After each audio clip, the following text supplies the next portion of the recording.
Alley-oop. Egal was so geschieht, schön, dass es dich gibt. Ja, du bleibst, du bleibst, du bleibst. Found them. Had some trouble. Denn alles ist smooth, slow, relaxed, perfekt, genau so.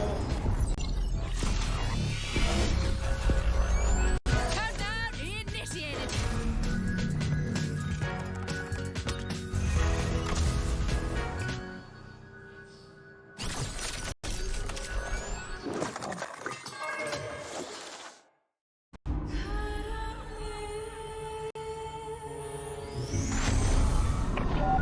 Cipher to all stations.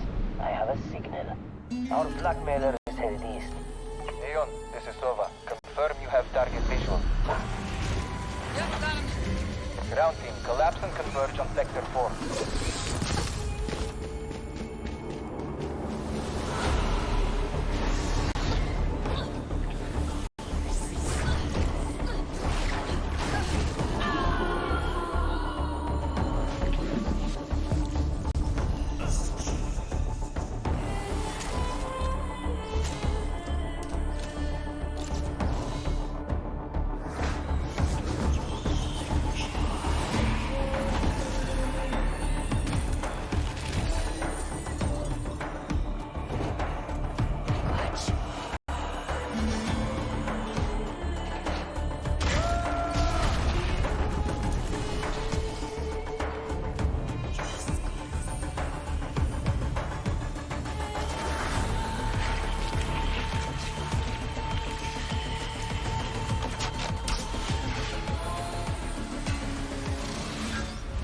I've seen your darkest fears.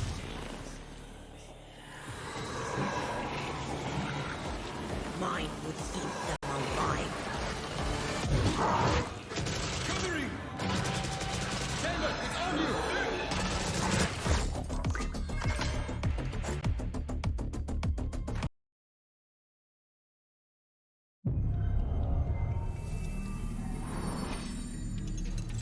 You can tell a person's character by their first action. Check me then, eh? It's a bullseye. Only type of light that I ever hide from is the red and blue lights. I don't sing their song. I don't. Where you at? Yeah, where you come from? Last enough. Who you wanna become? You there? Move your body, move a leg. Everybody here. Welcome to Gravity. One to the right, down, one to the left. Never stay still. Move again. Saw the beginning and the continuation. Now, the end. We are above them. Anything I want, baby, gonna take that. Too much I want, so I'll never leave that. Whole team Better with me, luck you can never next break life. that. Protect at all costs, yeah, like a wave cat. Relax, my friend. Time and space, they know what you think. It's a bullseye.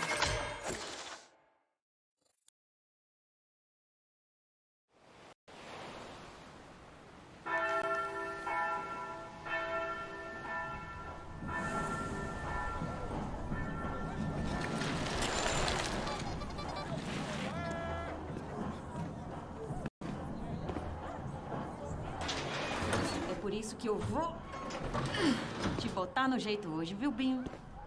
Ô, dó. Já passou da hora, né, pai?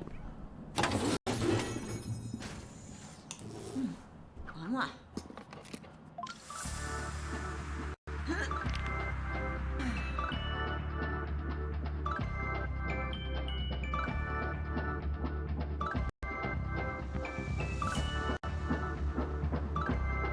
Oxe. Bebe, hoje só amanhã. É hora do reggae. Porque a tua fé. Eu vou andando a fé pela cidade. Bonita, o toque do cachê. E a força do divino. Ninguém explica. Ela é bonita. Porque a tua fé. Eu vou andando a pé pela cidade. Bonita, o toque do cachê. E a força do divino.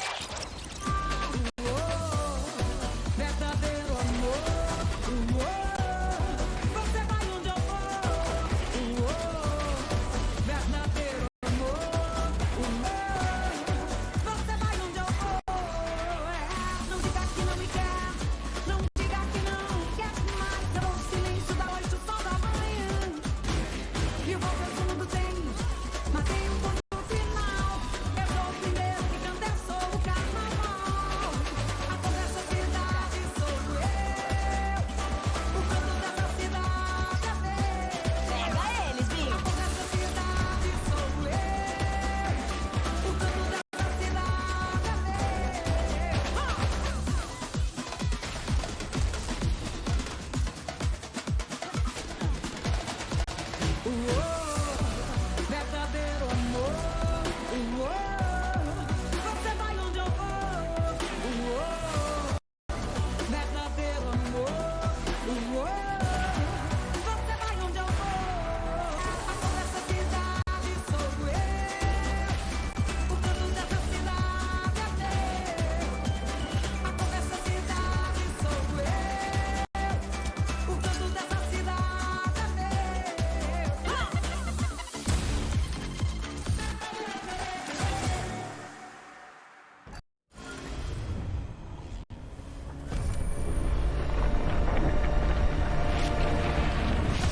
This just in. Reports of a disaster in Italy. 안녕하십니까. 이탈리아에서 들어온 지각이 폭발해 공중으로 떠오른 사건이 발생했습니다. Sta galleggiando a 300 metri da terra. Radionite may have been involved. Kingdom, whose Radionite power program accounts for more than 3/4 of the world's energy production, have denied any connection to this disaster. Anyone with information on the two unidentified radiants spotted at the scene is being asked to come forward.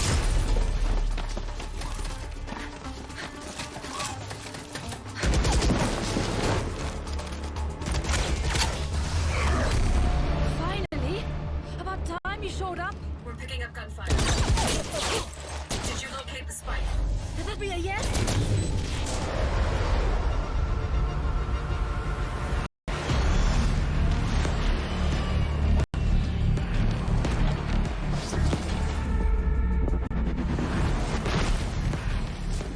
Stay close. Weapons ready. I was born ready.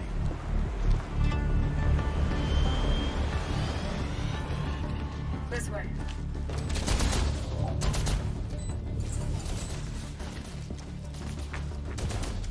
Hey, take a look. It's stealing radionite from the environment. How do we stop it? I'm on it. You'll need a radicore to power the heat signal. I got this. Phoenix, wait!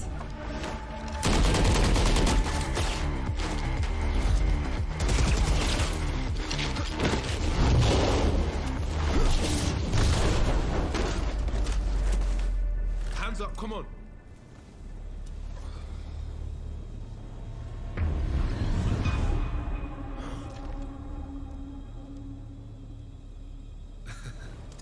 You should see your face.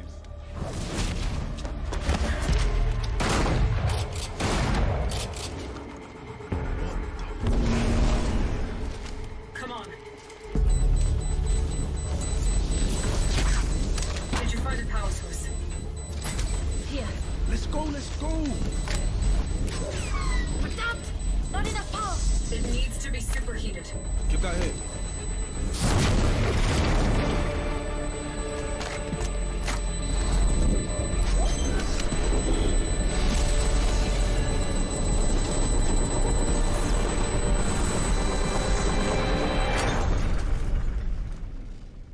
I honestly didn't expect that to work. Really? So, maybe give us a heads up next time? Side secure. We're coming home. That the big man? Tell him I need answers this time. What is your problem? We crushed it! Phoenix got a look in the mirror. How come they look like us? And what do they want our radiant at for? I'll talk to Brimstone. It's time we filled you in.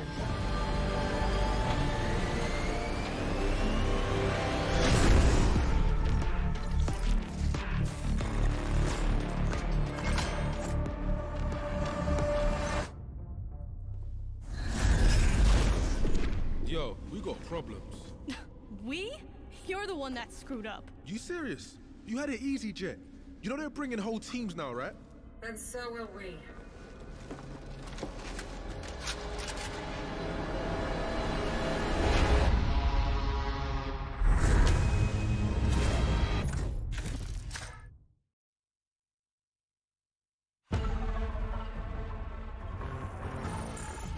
Yeah, boom! You line them up, I burn them down. Really, I could do this all day. Congratulations. You were undefeated at target practice. Oh, target practice? KO, are you shading the king? You're not the king. You have the same score as the rest of us. How about a game where the bot shoots back? I'll bring the fire in any game you want. Please, be my guest. Okay, any other game?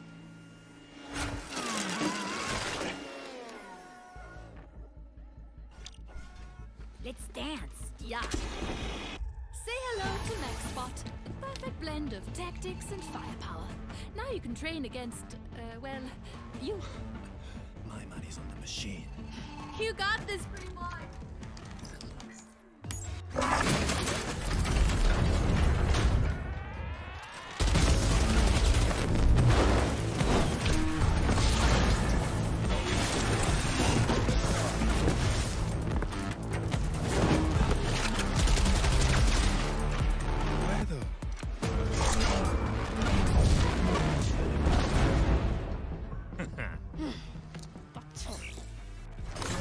Lucky for you, I buy these by the dozen. Out of my way, Your Majesty.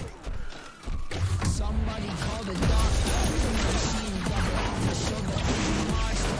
Teacher on the trouble. Nobody got medicine. No, I'm not a cure. So I'll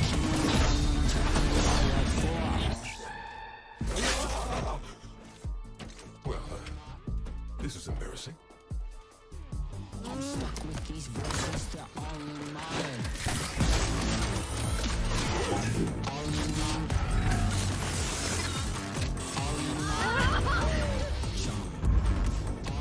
stuck with these voices, they're all in my head. There ain't no arrival, no destination. Nothing's gonna free me from my imagination. Nothing will finish, I'm all good to open. It's gonna liberate me from my sense of broken. He makes me so proud. It makes me so rich.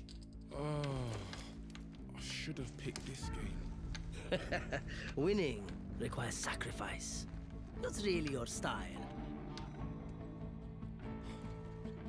Hey fam, let's go again. That bot owes me a code.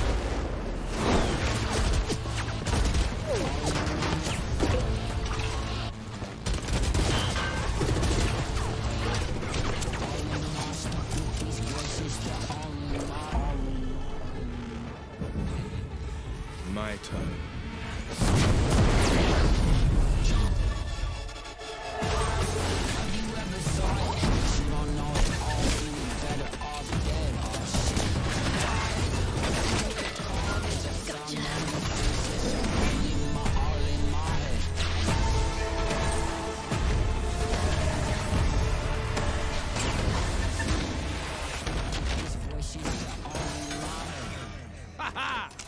Team Forge, baby! What the? All right. Playtime's over. Ready up! Team Forge? Really? What? Fire and steel. Come on. Hey, wait. Ooh. You're quick. How about Firewire? Robo Squad? Oh, the Swagger Express. Roadstar and Toaster. You know I'm programmed to kill you, right? Oh, that was a good one.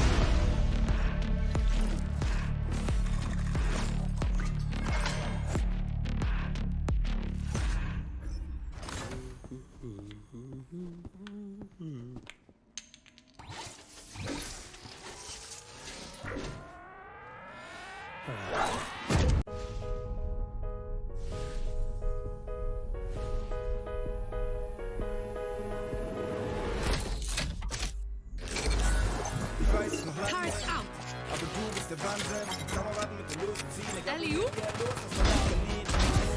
Egal was so geschieht, schön, dass es dich gibt. Ja, du bleibst. Found them. Had some trouble.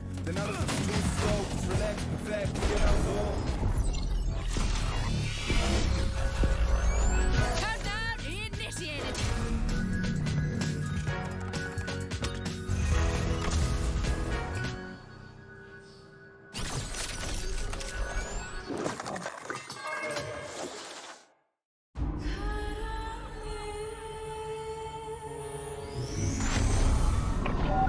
Cypher to all stations. I have a signal. Our blackmailer is headed east. Leon, this is Sova. Confirm you have target visual. Yep, got him. Ground team, collapse and converge on Sector 4.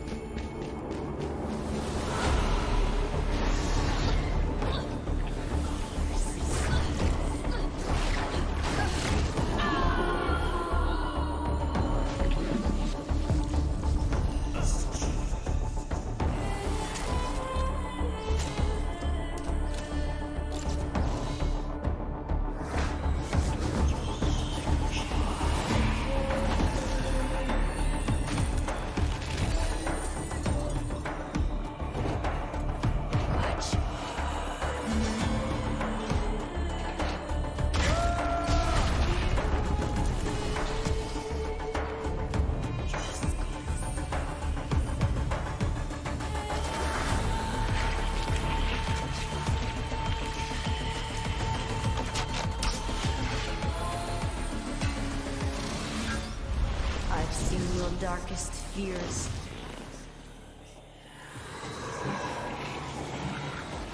Mine would eat them alive. Covering! Chamber, it's on you!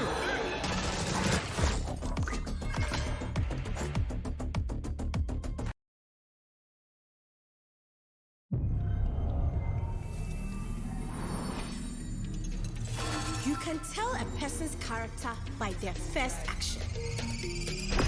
Check me then, eh? It's a bullshit. Only type of light that I ever hide from. Cause I'm red and blue lights, I don't sing their song. I don't. Where you at, yeah, where you come from? How you born, who you wanna become? You dead. Move your body, move a leg, everybody here.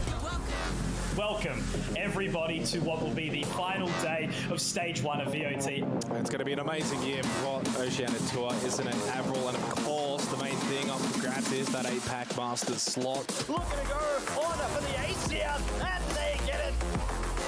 They spots it. Oh my God! Wow. Ladies and gentlemen, that is going to be bonkers.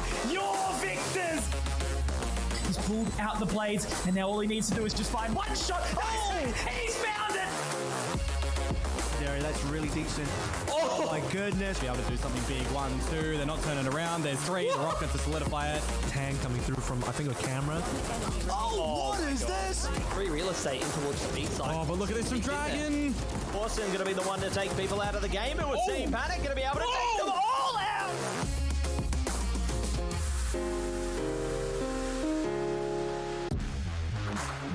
Going to be 2 effects from Nice Axe goes up. Fuestas can't land the shot. Now again, quick double from Fuestas.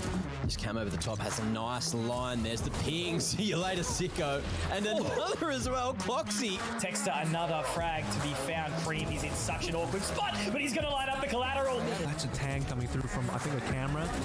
Oh, what is this?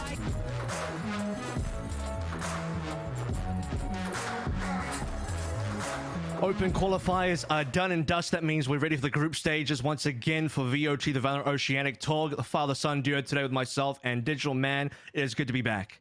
Oh yeah, absolutely. You know, I missed out on the initial start of the year, but it's all right because there's Valorant and that is my passion. And this time, you know, OC has had a taste of what the international team is like, the competition, the level, and the standard of which they're expected to play at. This stage 2 is going to be absolutely bonkers. Yeah, it certainly was. I mean, speaking of bonkers, you know, they went overseas at the end of stage 1. They're back for another stage now. There's a lot to look forward to. 8 great teams, plenty of returning faces, some new faces as well. If you need to catch up to speed in terms of what we're doing over here in VOT, take a look at this. Welcome to the 2022 Valorant Oceania Tour, a year-long tournament circuit where the best players from Oceania battle it out for cash prizes, a place at the APAC playoffs with a chance to qualify for Valorant Masters, and a shot at the global title. Teams can compete in up to 2 stages, consisting of open qualifiers, a regional group stage, and playoffs, each with their own AUD $25,000 prize pool. By placing high enough, they'll accumulate championship points to be one of the top teams fighting for a shot at the OCE Championship and a $30,000 prize pool. Those top teams go on to the APAC Last Chance qualifier, with the winning team invited to the Valorant Champions, where the world's greatest compete to be named 2022's Global Champions, winning an as-yet undisclosed prize pool and true gaming glory. For more information, head to LetsPlay.Live /2022 VOT. International qualification, that's what we're playing for here. Once again, the top team from VOT and Stage 2 will head over to the APEC Challenges, where, you know, a certain number of teams at the top there will head over to Masters for the second Masters event. And also, you know, we're qualifying teams through from our 2 stages into Oceanic Championships at the end of the year. We then get to play into the LCQ, and teams from there get to go into Champions. So that's ultimately what the goal is for everybody. Oh yeah, absolutely. And you know, like you said, and like we said just a moment ago, Bonkers, they were the first team Oceania has sent overseas, right? Aside from Sonics and everything, but that's a different matter entirely. And now this time going forward, one of these teams, Order, they haven't played for quite a while, but they are looking to perhaps take that spot. But in the meantime, I think there's a bit more that we have to talk about. Yeah, let's take a look at the prize pool here as well. Once again, 25k up for grabs across all our teams, 9,000 again in the top place for first. And Bonkers took it out in last stage. You talked about Order. They're back with a new squad. They're ready to take another shot at their 9k as well, looking really strong. Oh yeah, absolutely. Order, they've always had the lion's share of the prize pool for as long as anyone can remember. Like you said, Bonkers, they took the top prize once, but now this time, not too sure where they're going to go. But regardless, money's great and all. And like you said, it's all about going international. You want the experience, you want the exposure for yourself, for the scene, and, well, Playpool are ready. So we got an 8 teams spread across 2 groups here, groups A and B, and, you know, fighting for seeding, positioning for the eventual playoffs here to kind of crown the champion of Stage 2 and see who our team that we are going to send over to APAC is going to be. Let's go ahead and take a look at our first group A and our first 4 teams as well. All returning teams here: Order, Bonkers, Mind Freak, and Fun Crew. I mean, the more things stay the same, the more they change as well, though, because within each of these teams, you've got a lot of different sort of members. Things have certainly shuffled around. Oh yeah, absolutely. You know, Order, you've seen the announcement literally just a few days prior to this. They've dropped, no, not Tux, it wasn't dropped. Autumn was dropped and Tux has retired back to CS. So, and Order hasn't played at all, so it's a completely new roster. Bonkers, the entire previous APAC roster got nuked, retaining only 2 of the previous core members, and the rest, the exact same story. Same names, different people entirely. I mean, everyone's scared of being Order's group, and maybe that'll be the same again for Stage 2 as it was in Stage 1. Let's go ahead and take a look at Group B now, where this will be kind of the new face group. We have a lot of different teams in here. Honey Badger returned from Stage 1, but Rain, Cat Girls, Bobo coming on in. You know, we've lost Crimus Disciples, Meow Meow, and Iconic. Replaced them with 3 brand new teams. Still some shuffling in terms of members moving around these teams. Some of them, well, when we take a look at them, you'll be very familiar with the players. And then for teams like Bobo as well, you have players that didn't get to play in Stage 1 that they finally get to be here now in VOT Stage 2. Yeah, to an extent as well. And Rain, in case you guys don't know, they were ex-Iconic. It's just a different org now, a couple of different players. Honey Badgers, they disbanded ever since Stage 1 because of lack of org support. But now they saw, hey, you know what? Maybe we have to actually have a chance of going international. That's why we're back to compete for some more Cat Girls, a spiritual successor to Meow Meow. And of course, Bobo. Some players actually did play in APAC. That was Noz, much surprisingly towards the end of Stage 1. But regardless, they're back again. Yeah, I got in towards the end there for sure. Let's go and take a look at our schedule for this evening. 2 great matches, 4 teams. Starting out in Group B, Cat Girls versus Honey Badgers, followed by Fun Crew versus Order. So the really exciting thing is we do get to see the debut of this new Order squad. No one's ever seen them before in terms of the new members coming online. It's looking like a really scary team. Fun Crew, we'll see how much fun they have later on. But first of all, we're going to be starting out with Cat Girls and Honey Badgers. Oh yeah, absolutely. This matchup so far, it's going to be quite interesting. I don't know how well Honey Badgers has played and if they've changed a lot since Stage 1, but Cat Girls, you know, which we'll talk about real soon. Individually, these guys are absolutely cracks out of their minds, but together as a whole, can they still bring that kind of magic? All right, well, let's go ahead and take the roster then, and I'm sure everyone will recognize most of the members on this Cat Girls team. We've got Lou, Plex, Swell, Kyoto, and Autumn. So, I mean, as you sort of said here, a powerhouse of individual members, and I got to give a shout out to the 6th member on the bench as well, substitute player, Ninim. And look, if your substitute player is Ninim, who was at one point probably the best player in OCE, I mean, that's pretty crazy. You have 6 members here that are all cracked. Yeah, absolutely. And most of these members, including Ninim, with the exclusion of Kyoto, they were in these duelist roles at some point in their careers. Main duels, Lou, Plex, Swirl, Autumn, they've all been through the yards. They're all mechanically extremely gifted. And the only thing I can say is maybe Ninim isn't in this starting roster because they need that balance. Kyoto just brings some spice, a little bit of util, a little bit of support. If they have all straight firepower, then it's basically going to be the exact same story as Meow Meow. All right, let's take a look at Honey Badgers as well. And we talk about some things changing quite a lot. This would be a team that has had fairly minimal changes. Cloxy comes in for Cream from last stage. Otherwise, Milky, Jelly D, Fulvus, and Suave return. Oh yeah, absolutely. Jelly Lee, they're doing his best little Drake cosplay, I reckon. But like you said, Cloxy, the only player to have changed, almost 1-for-1 replacement of Cream. So I don't really expect things to change that much. If anything, maybe it will be internally with the comms perhaps. But as far as I'm concerned, Cloxy, fantastic pickup. I expect big things from Honey Badgers. And Honey Badgers had sort of, I think, potential in last stage to have some upset. I mean, they had that great one-map win versus Order when Order was still, coming through and defeating absolutely everyone flawlessly, I might even add. And then you take a look at the fact that I believe they took down Mind Freak in that first round as well, which was a bit of an upset, you'd probably say. So, this will probably be another Honey Badgers run where looking like a middle-of-the-pack team, but can they maybe break up a little bit higher? We'll go ahead and take a look at two of the featured players in this matchup, though, to see where the action is going to take place. Plix returning from a stint in North America from Sonics, now coming back to OCE versus Fulvus on the other end. Yeah, absolutely. And the reason why I think these two players were chosen for this matchup is I believe they are the rocks, the bastions, the pillars, the foundations of their respective teams. Plix having that international experience, it's a no-brainer that he will be IGLing and calling and being that person who's mostly untiltable for his team. The numbers do show a big difference, but make no mistake, Fulvus is the exact same story. Yeah, I mean, Plix, very decorated player from even before VOT. When we're talking about the fact that this is the guy that won with Exo Clan back in the day during Ignition Series, had that indomitable team go overseas eventually, as I mentioned, as Sonics. A bunch of them are still currently there. So Plix now coming back with that kind of experience. Really excited to see what he's going to be bringing to the table now with Catgirls, a very exciting roster. I believe we do have vetoes available. So let's go ahead and take a look at where the teams are going to be taking us tonight. Will, let me know if there's anything weird in here from your perspective. We've got Bind and Breeze instantly gone, Fracture left in. Well, look, I think Honey Badger is actually playing a really good game on Fracture, either against Krima's Disciples, who unfortunately no longer are together as a team, and even against Bonkers. Honey Badger's played very well, so I would suppose that Fracture is going to be a home turf of sorts for that team. And Catgirl's going onto Ascent for map 1.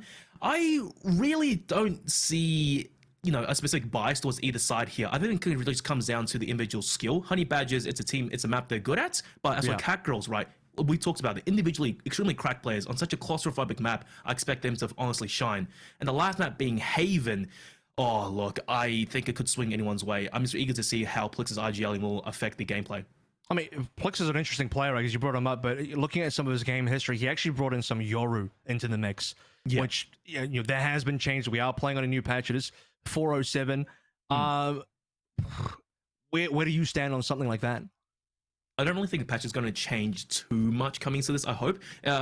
Especially the jet changes as well. I don't think this patch we're currently playing on will have that effect of a change. And Yoru obviously is slightly buffed to an extent. And I honestly think he's a pretty good agent. You saw, who was that player in Masters? I forgot his name actually. Was it from NA or was it from EU? Whatever, someone played Yoru, right? And it actually worked out very, very well, and they won a map off of it. It was beautiful to see. And overall, I think Yoru's kit is a lot more viable now. Slots in much better, much more faster, offensive. But look, I don't really think Plix might be playing Yoru on Haven. The map's a little bit big for the util to an extent. Sure, you can argue rotations are an option, but there's just better agents for that map in particular. A split ban there as well. I mean, I remember from last stage, I didn't even really get to see a single split. I'm pretty sure it's permaban by almost every single team the entire way through.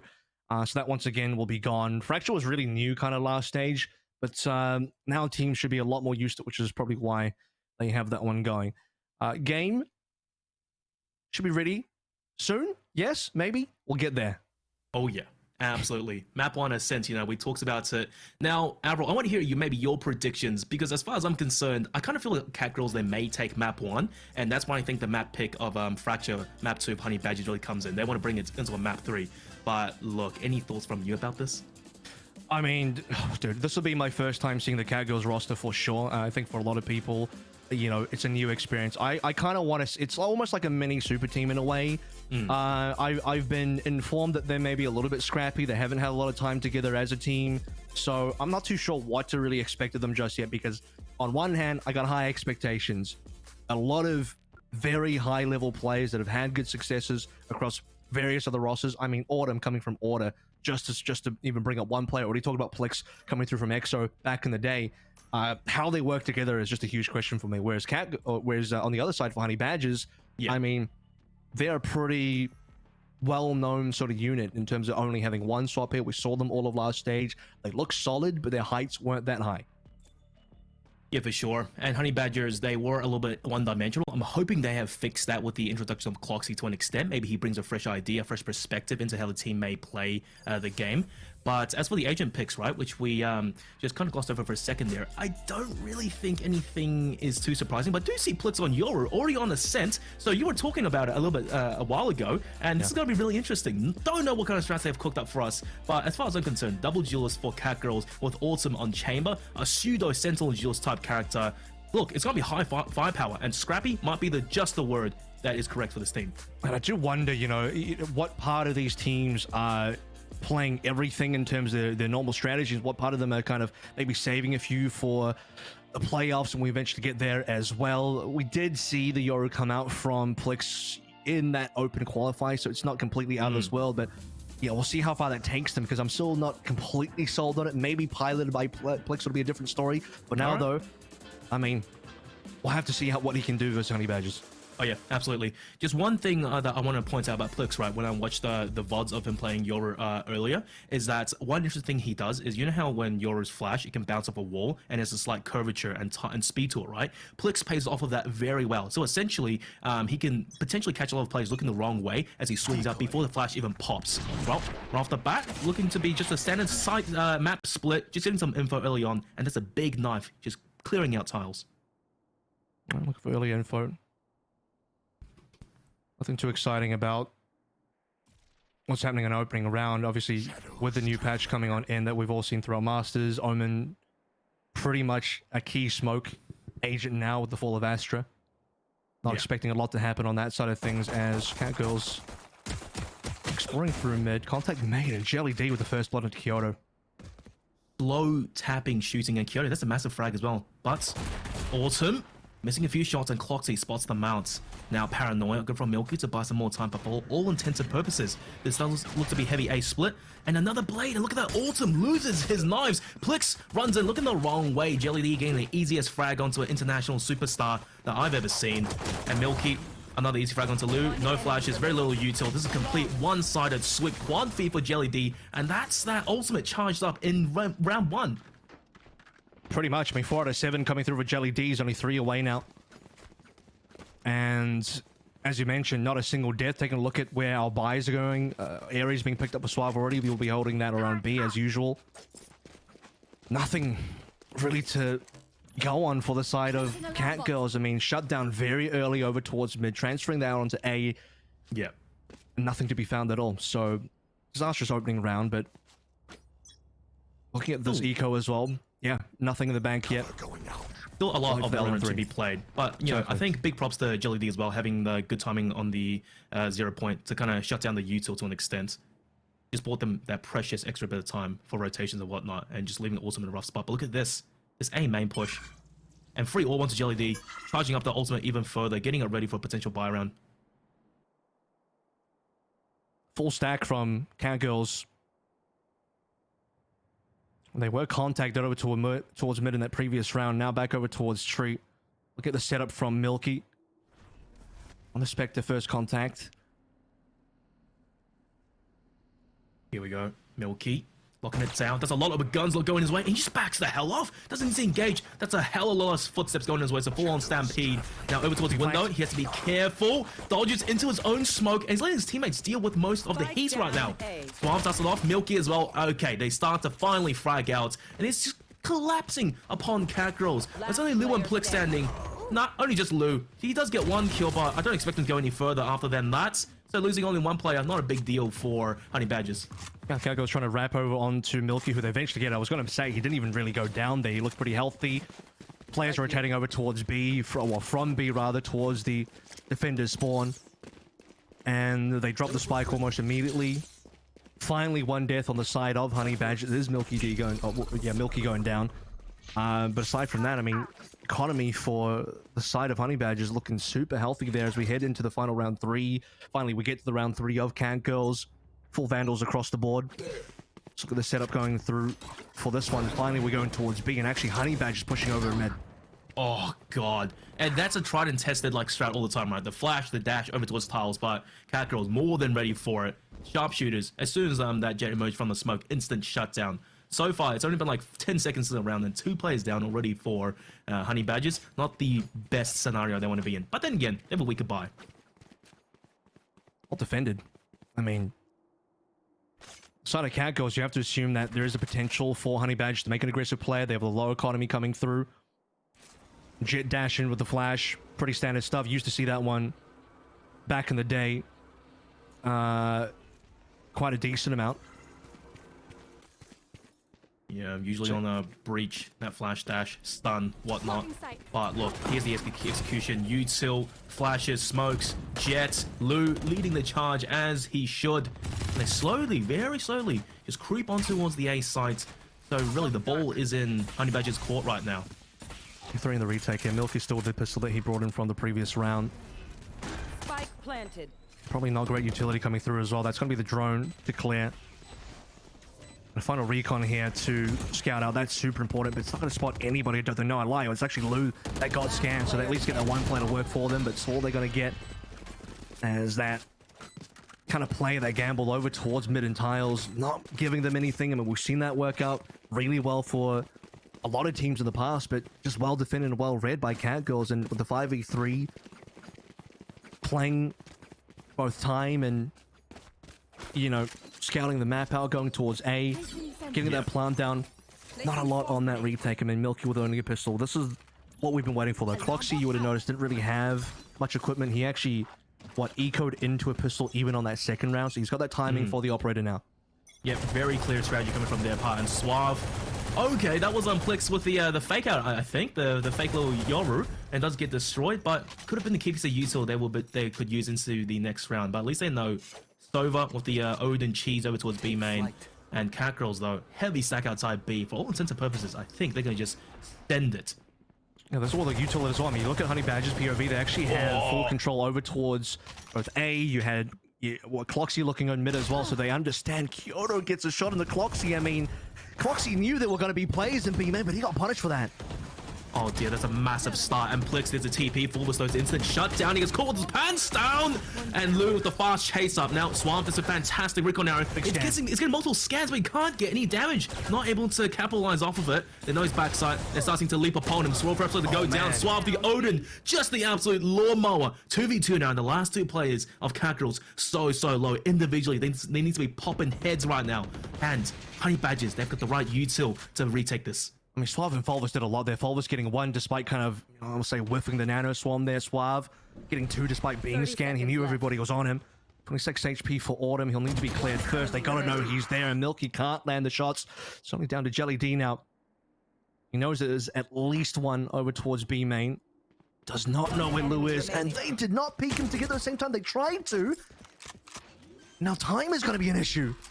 10 seconds the plants, Jelly D knows exactly where he is in the Phantom, and these close quarters engagement situations. Mai reigns supreme. Lu, sharpshooter, and he somehow still gets the headshot onto Jelly D. That was such a big risk, Kev. Instead of opting to go for the plant and get that pressure on, they wanted to go for the duels, and it damn near worked out. I mean, Jelly D actually gets a pretty miraculous kill onto Autumn, considering if you looked at it from Catgirl's POV, Lu and Autumn wanted to double peek him together.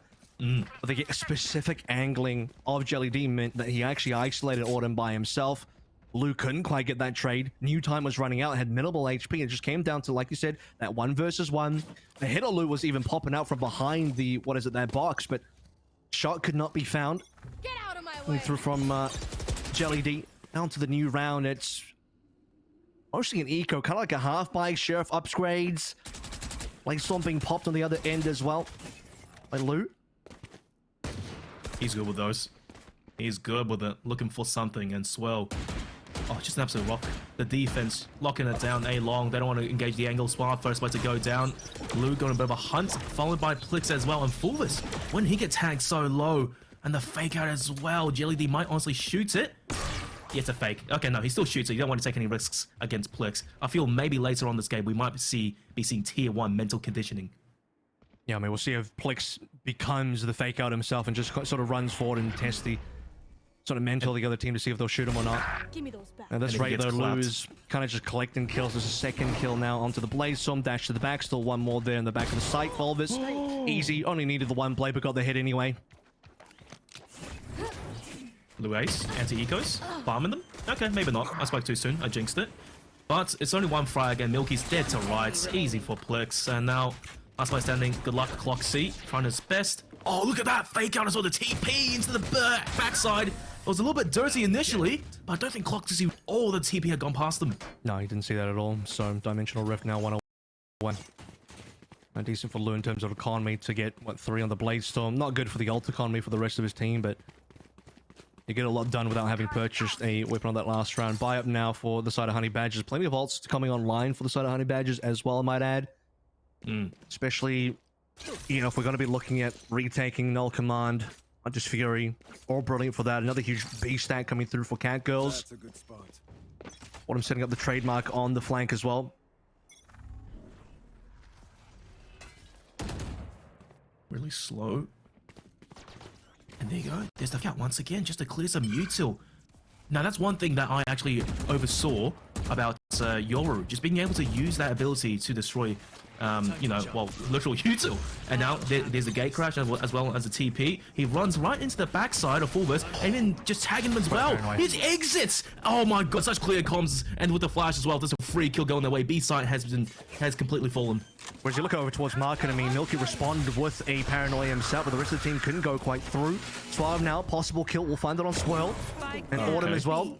Want to get tricked by Milky. Milky, I think, went for the ult there and just completely got slapped. So, 3 versus 3 for this retake. Plants already come on through very low HP for Suave. Now, that's the null command popped, so potentially they have a ticket back into this round. But the Clocks are looking the wrong way. Different attack, trade, but for all intents and purposes, the site is left-handed, albeit Lou. But however, he's just so sharp, getting the kill into Suave. That's all down to Jelly D. 1v2. The bomb as well planted in a more bangle position. Lou just doesn't even care. Ults or not, he's going to be farming heads right now. And we have to go back to the initial setup there as well. I mean, we see the Dimensional Rift, it's a 2-part thing, fake out, gets rid of the alarm bot, reveals the turret positioning, Dimensional Rift, going through onto B, speed lane, Fulvus caught. Would have shown that information, would have given that information to the rest of the team, so instantly paranoid and they collapse onto Fulvus. And yeah, kind of interesting that Fulvus even stays in that positioning. I would have been at, you have to kind of expect that you hear the Dimensional Rift being popped. It's likely you just saw that Plix actually faked out over towards B as well. You're probably going to end up being the target, and Fulvus kind of stood there, copped it, ended up going down, and no good response from Milky, who even went down from his own ultimate towards the latter half of the round. As this time, a bit of a more cursory approach for the Cat Girls, no longer stacking towards B, where Autumn sniping once again in mid, was smoked off on that previous round, but now even without the smokes, thinking that someone from Honey Badgers wants to push up. Well, I suppose this is the standard strat nowadays. When you know the enemy team is on a bit of an eco, they could be pulling some mad dash kind of a strat, quantity over quality, but that's just not happening. So it is a certain level of respect as well coming out of Cat Girls. But here we go. The dynamic duo, firepower. If the Scout Jelly. Plix. Oh, I don't know. It might happen. So Milky will be up for first contact there, and Jelly needs to be able to swing at the correct time, assuming if they don't give up their positioning just yet, getting a little bit impatient maybe. Plix still has fake out available. In fact, he's got in his entire util kit. He'll spot a shoulder from Milky. That'll be Jelly D's time. Nah. Oh. Okay. 30 seconds left. Okay. 1-for-1 trade. It's not bad. The paranoia came just a second late, I think. But I don't think it would have made that big of a difference. Util being dumped around, and the rotation's coming over. And Cat Girls just looking to ape out over towards the B site. There was that fake, and wow, 1-for-1 trade, Suave with the Spectre. But 10 seconds though, and Milky's waited out. That's a bit of util. The bomb, not yet planted. What's going on? Swirl TP over towards the A site. Okay, he's gonna get it planted, but now it's all down to Milky. Has a few guns they can maybe use, but so far it's just a challenge. He only took quad feed in this round to finish it off. It got a bit dicey there, I won't lie. Yeah, I mean, you know, the massive kills are to be to finish that round off, and Swirl just getting out of dodge, getting a free plant onto A. Autumn still alive, exploring through tree into glass, and he was pretty much an unknown player for the side of Honey Badgers as well, so that'll be 5 in a row now for Cat Girls. They lose the pistol, didn't look good. Again, no kills in that opening round. They only got that single kill in that second round as well. Not that we're expecting too much from their eco, but as soon as they got guns into their hands, defend tiles against what the flash and dash play coming through from Lou and coming through from Cloxy and Jelly D, and since then it's been 5 in a row. Take flight. And the thing about Cat Girls as well, when they break out through a smoke, you saw the flash, the instantaneous pop flash, and they all went as a complete whole body. And there you go, once again, the fake out. Blitz is just using it, and this is EP as well. Combined with that, getting the util off the turret is brilliant. It's almost just free entry onto the site, so at this rate, it's going to have to be a retake setup. Tag, but not dead. I mean, he's been completely scouted. Fulvus' bullets didn't penetrate through enough. So Plex is going to be staying alive on 60 HP so far. Missed shot from Autumn. That could be costly. Milky wants to return it, but not able to do so. With the TP out as well, it seems like Autumn rather will be safe. A 5v5 post plant here. It's going to be the Hunter's Fury to open things up. Oh no, it's just the util dump. It's madness on your screen. Jelly D don't even know where to look. That's just bullets flying everywhere on the A sites. Not even a single shot could be landed. And look, I think right now, the experience and these players individually, right, we talked about, they're so comfortable in these duelist roles. In that chaos, they thrive. They know exactly where to shoot, exactly where to aim. They're dialed in. Well, that's what we expect out of a team like Cat Girls with such a, in one way, a veteran roster, but a high mechanical skilled roster as well. When we look at Honey Badgers, we think, okay, more of a stable team. They've been together longer. They should understand each other a little bit better in terms of how they want to play and where they want to be, but haven't seen the same heights out of anybody on this Honey Badger squad. You look over towards Cat Girls, absolutely have some of the best plays that we've had in the region. Full 5-stack now coming over towards A, and Shoulders being spotted. Plex still challenges though, which is a little bit interesting. He maybe didn't think that there were 2 players there. Maybe that was his best attempt at being the fake out. Not too sure. But I will say this though, Kev. No, he wasn't running forward. If he wanted to be the fake out, he's got to be full running forward. But I think maybe it's just a bit of pressure from Honey Badgers right now, not being able to adapt to the Yoru. It might be just getting into their minds. Autumn, what a flick, and just taking a blade or 2 into his chest. But it's okay, he escapes to safety. And that's why, you know, playing Chamber, he slots right in. Did get a bit of a peek onto Cloxy there as well. Didn't fancy the shot there. Saw it quite late. He's already pulling the crosshair back over towards top of Catwalk, and we'll open that one up with Milky. So traded for Plex. Gun still on the ground, I'm aware. So potential for Honey Badgers to go collect that one later, depending if they want to push up over to, you know, A main or not. Currently, though, full rotation. Map's gone dark. Things have gone quiet here. Suave has to be feeling a little bit nervous, but he doesn't really know what he's up against just yet. 30 seconds left. He heard the usual drop, and they heard him drop down as well. Okay, he dodges the recon on it, but there's only one place he could be. Backside Lou. Going from the left, and farms his head. And everyone else, they gambled it over towards the A sites. It did not pay off, and being on the weaker buy they have. Sure, they have an ultimate, but this retake is basically almost impossible. Exits at best. When we're talking about Cat Girls maybe just looking to farm at the rest here, you already have Lou and Autumn on ultimate, so it's really just Kyoto and Swirl that need them. Swirl in position to get a double. He has been oh, that flash was actually brilliant. I was going to say he got suppressed, but unless he gets flashed, he should have been okay. There's a lot of kills coming through from the Honey Badgers, even 2 tracers. Pretty insane. Autumn's going to get the cleanup, but losing 2 extra players to the Sheriffs, not ideal. Good utility used by Honey Badgers to push Swirl off the line. Yeah, not ideal indeed for Cat Girls, but at the same time, Fulvus in that situation, using the ultimate, it was a gamble, I won't lie. He really trusted himself to get the kill into Autumn and ideally just force. I think they'll Swirl backside to push up. They don't quite work in his favor though. Autumn's just a tad sharper on the operator. Now, they're down by 5. It's going to be a steep hill to climb soon. I mean, we're already looking at a situation where Cat Girls have officially won the half. 7-5 is going to be the best score that Honey Badgers can get. And even then, yeah, that's quite a journey. So not a lot of rounds left to play. Got Paranoid traded out for the fake out, which doesn't detect any utility. That should actually tell you a lot of information. Plex off the back of that should know that it is very likely the Killjoy player Fulvus has anchored the other site. Instead that, or they've just completely changed the sort of Killjoy setup if it was on B, being that the alarm bot is gone. Looks like it does take a trip over to North America to figure out how Yoru works. And I guess, you know, a lot of eyes right now on him, OC, to maybe copy how he plays. But Luke opens up the A site, and then Fulvus gone. Yep, and that's all the util dead, inactive. And this is such an important round for Honey Badgers because we talk about the fact that they've only got 3 rounds left to play. It's already a 2-7 half. They don't have money. Can't really afford to do too many more ecos. I mean, at this stage, if they lose again, they're just going to have to force for the rest of this. Dimensional Rift now being played by Plix, scouted out the entire site. Doesn't really see anyone just yet. Jelly D needs to do a lot of work here. Spike is on the floor, but that's about all they've been able to do. 2 alive now, Suave and Milky versus 4. 30 seconds left. Oh, this is gonna be brutal. Okay, it's a good initial bit of shock dart to do some damage, but Swell and Look gets caught out. Recon arrow, well placed, and that allows Milky to get things started just a bit. But Suave, this is gonna be an intense battle, and Plex will win that any day of the week almost. Milky, 7 bullets. This is a ballsy maneuver. Gets spotted out from so many angles. A blade, sharp shot onto Swill, but it just wasn't enough. The collapse upon him was instantaneous. And more we are seeing that Honey Badgers are kind of getting closer. They're getting a decent amount of kills per round, but we're deep enough. And with 8 in a row for Cat Girls, even getting those frags, even if you took them all down and then maybe the spike blows up or something, it's not enough to put a dent in the economy of Cat Girls anymore, especially when Lou also used a Blaze Storm there. So that's another save in terms of money retained for Lou and the rest of the Cat Girls. And here comes that force. It's as many rifles as you can purchase for Honey Badge, which is still 4, which is decent. I mean, we have the Guardian for Suave, and then the light armors across the board except for Jelly D. We've barely been able to see any ultimates being popped as well for the side of Honey Badgers, and Plix, that was his 2nd or 3rd now, Dimensional Drift, and it's just so much impact. 2nd, I believe, yeah. Yeah, just allowing him to enter onto the site almost for free, and his teammates just being able to lock down these longer angles. Early pot shots by Autumn. Here's the orb being grabbed. It's a small win for Honey Badgers, and I believe that's the Hunter's Fury online. Not the mine, actually, maybe. Alright, so last time Fulvus got one tapped over by Lou. By himself again.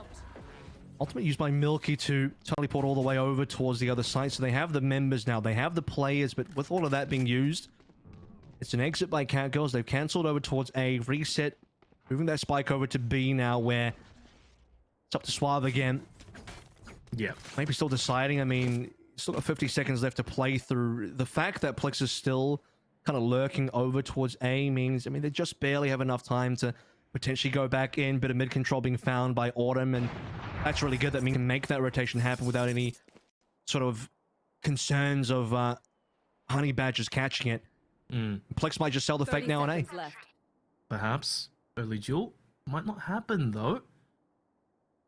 Cloxy first to engage, and Suave as well, a bit of a crossfire, but Cloxy of course gets smoked off. Suave has to do something ballsy here. They don't check the corner entirely. It's a bit brutal on the first kill, but at least he does get one. Cloxy dashes onto the site, 10 seconds. He just has to buy time, make sure the bomb doesn't go onto the site. Cloxy can't get a shot landed. It's 2 for 1. You know, just win duel any day of the week, and Milky 2 bullets. You gotta be trusting your aim here. Plus the classic Swell has to juke it out. Oh, that's a sharp tap onto Milky. I can't believe it, but it runs out of ammo. And Plix is on a mad dash over, but Jelly D might just stick it. He might get the defuse, and Plix, he can't even go for the wallbang. It's a fake out. It gets shot. Of course it does. Plix is around the corner, trying to fake the defuse, and Jelly D looks the wrong way. He overthought it. That's the mind games, Kev.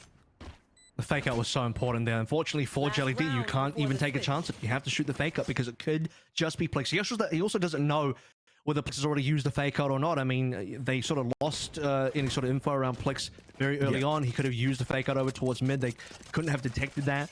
It's a gamble that he had to take because, again, if you don't shoot the fake out and it's actually Plix, you're going to die and you lose the round for that one. So the fact that Plix still had U-Tool left to use, he didn't really have to expend anything on A. They just went for the hit on B. 1-for-1 trade, but then the rest of the kills go in the way of Cat Girls. Yeah, they pretty much run over Honey Badgers except for the final sort of heroics coming through from Jelly D and the rest, where a 1 versus 1, but Plex too much util to play through. You know the craziest thing? In that last duel there, Jelly D, the reason why he looked over towards stairs, Plex actually used a fake gate crash. Oh my god. It's just such an immense amount of util. And as far as Swap's concerned, that could be the real Plex. They have to be getting paranoid at this point. At some point, he should just do that. I mean, that's kind of the mind games of Yoru, right? I mean, you can pretend to be your own fake out and just run into the corner like that. And if you're confident enough and you sense that the enemy is kind of confused enough, then they're not very confident in terms of reading what you're trying to do. Yeah. It's absolutely a gutsy thing that you can maybe attempt, especially when you're, 7 rounds ahead now, looking for the 10-2 start on the first half. Pretty disastrous for Honey Badgers, get the 2, but nothing else to really look forward to. 1 Vandal online for Jelly D. Swab still got that Guardian with that ultimate. Aside from that, nothing to write home about. They know now that Autumn is over towards B main. Milky hears that for sure. He's staring at it. It could be a fake. It could be real. It's a big gamble there. And also on the side, farms Cloxy. News on the side. Blitz TP's on. But still, it's Catgirls who come up almost on top. Milky just stays up for a bit longer. Now, it's all down to Kyoto on the A side with the spike as well. Trying to land the shot and the crossfire. Jelly D lying in wait. Pops out the smoke, which dissipates as well. Autumn, 10 seconds. Yeah, he ain't winning this round. No, probably not. He's got to kill everybody. And even then, I mean, the rest of the players here can kind of just play it slowly. Run around, 4 seconds, can't get the plant. Now you just got to make sure you don't die, but Milky, he wants the frag anyway. Collect some points, it's the final round. 3-9, a very minor recovery. I think 2-10 is basically impossible to come back from. 3-9, I mean, we can enter the meme if we want to, but it is still pretty hard.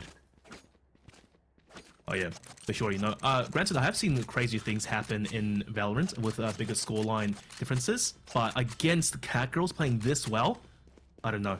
And it's Blitz as well, you know. He was that superstar role, that massive fragger, but he's just not doing it right now back in OC. He's playing much more reserved, and he's instead just getting to the minds of the enemy team and playing to support his team, helping them with these side executions, just introducing so much madness onto Honey Badgers. Their brains can't even just comprehend what's happening. I'm going to tell you from looking over at Sonic's NNA, Plix's role really started to shift from his time in EXO, and even on his time in EXO, from being a main duelist player to being more of a support player, being more of an all-rounder, kind of playing everything across the board. Now on the defensive side, Plix up for first contact, hasn't really hit any shots just yet, but there it is. Gate crash up, the safety is still gets Milky, they just can't even read him. You know, he doesn't kill Cloxy because he ran out of bullets here.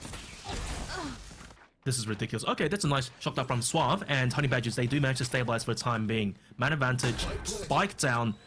Now, it's going to be the last two players, perhaps on this retake. Swill, he does get red here. Suave just has to land the shot, but against Swirl, you don't really bet on winning that duel, and he still pulls through. Autumn, Headhunter, 5 bullets, the Budget Guardian, and it's 3-way crossfire. Okay, well, he gets in the great start to Jelly D. Suave, he knows he's over towards B main.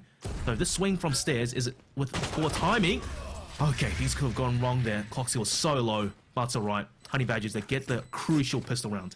That's a very expensive way to clear a recon, but you got to do what you got to do. They're 2 players. He knew that one was in B main, but no one peeking him. It's well played by the Honey Badgers there to be patient in a 2v1. We're looking over towards the fact that they did win the opening pistol. Getting the second pistol now, as you said, extremely important given how far behind they are. If there's any hope for a comeback. Pistol into anti-eco is 5-9. It's a 4-round gap. If they lose that 3rd round, they gotta get that 4th one. Wow, mad dash onto the side there. And Cloxy leading the charge. It's a bit brutal. Plix does go and get one before he falls. But look, B-side just being overrun completely. And this post-plant, it should be easy in theory. But once again, sharp shots from the Headhunter and Ghosts and Sheriffs. I mean, weaponry advantage over here is going to work out quite nicely for Honey Badgers. We expect them to do well here. They can even take no chances. The full team, bought Spectres, 5 full armors there as well. If you were further ahead and maybe a little bit more confident, you might have decided not to pick up a extra weapon for Cloxy.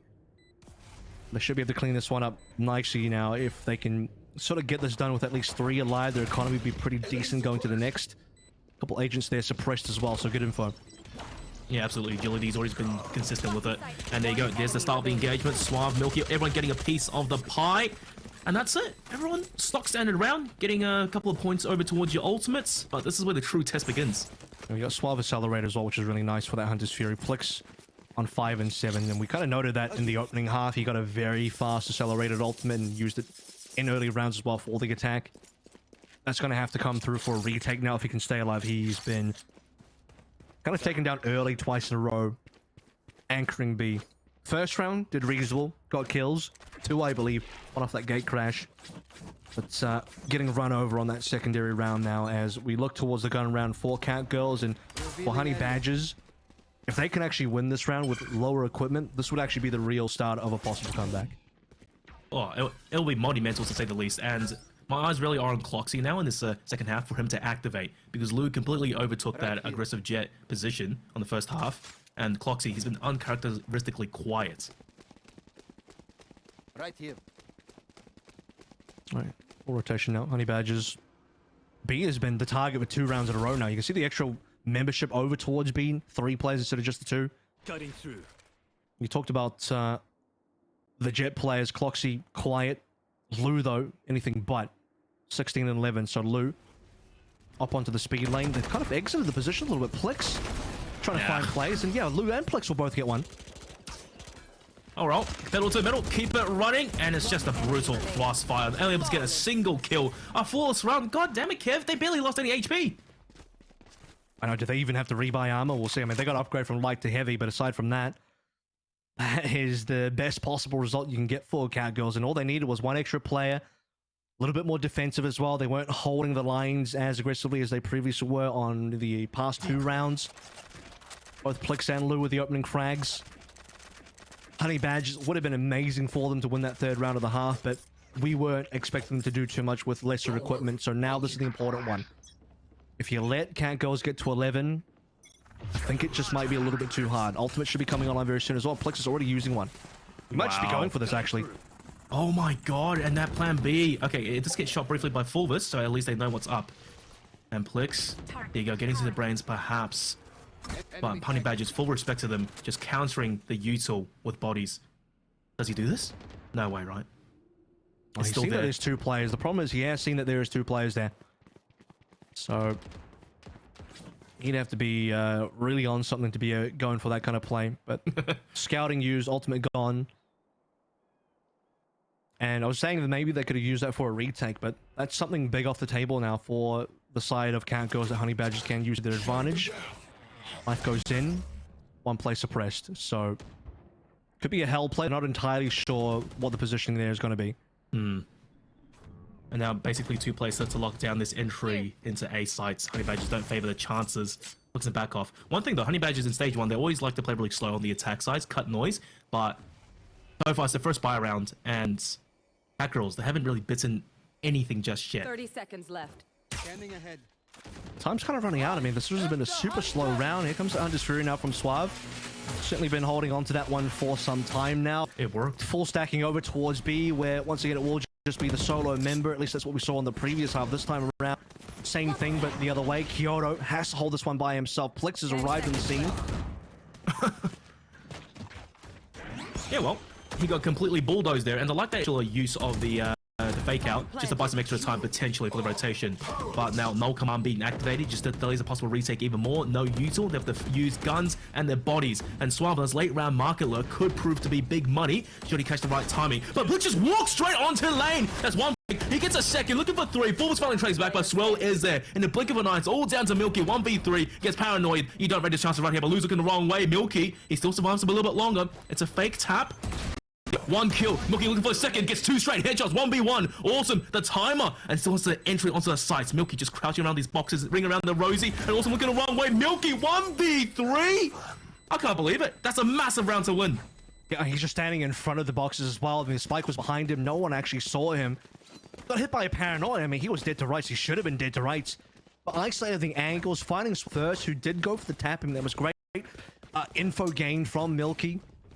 Couldn't get traded effectively by, who was it, Lu as well, and just ended up isolating another angle onto Lu. Autumn completely off from the side. I mean, he was hanging out at the top of the stairs, so he couldn't quite swing in. And he had to take a bunch of 50-50s in there. He didn't exactly know where Milky was going to be standing. Comes down to timing to get that. Could have been anyone's game, but it was Milky's. That's going to be a huge confidence booster, but unfortunately, Catgirl still able to buy back into this round. Good economy management.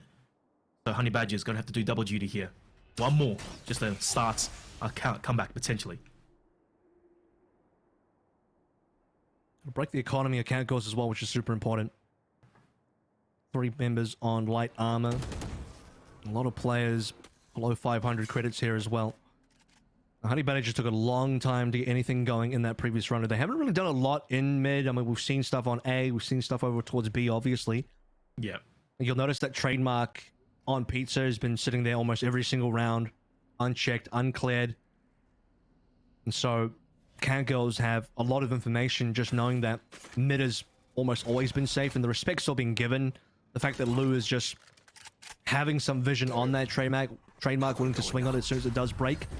Once again, it will be Honey Badger. They're fully committing over to one site. No mid. It's going to be the catwalk with a push coming in from Cloxy as well. Awesome traps. He has nowhere to run. No TP. There's the shutdown. The first player, first frag, and A site has been taken. So let's see really how Kakarot tries to initiate this retake. I think it will start with some util from Yoru. But Scroll, don't jump the gun here.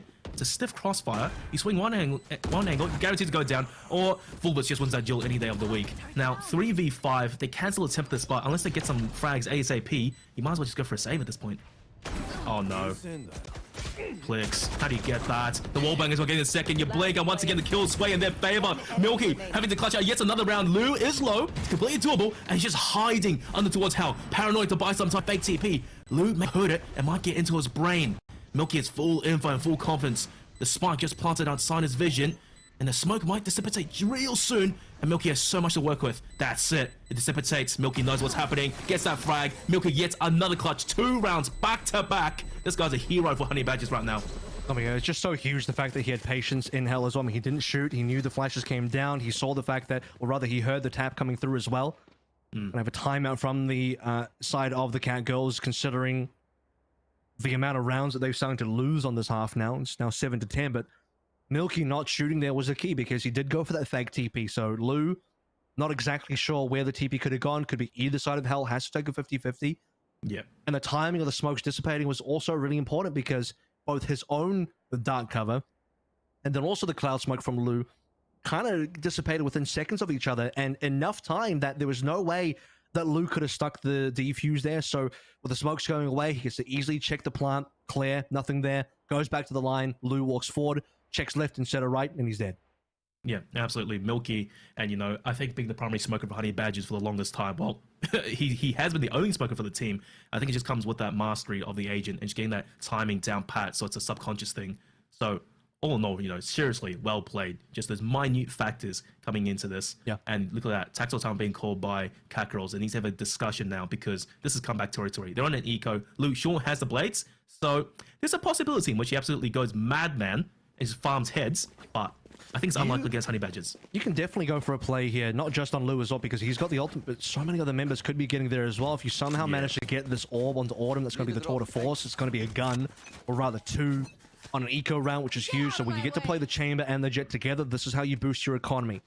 They are going to be stacking pretty heavily over towards B. Nobody on A, and that allows Cloxy to move on in. They know it's clear, and it's going to be a free plant.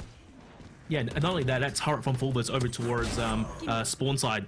It just gave them info that they're going to go aggressive B on an eco. So it's just almost guaranteed. Full confidence over towards A. And it's the first frag onto Cloxy. So Jet versus Jet.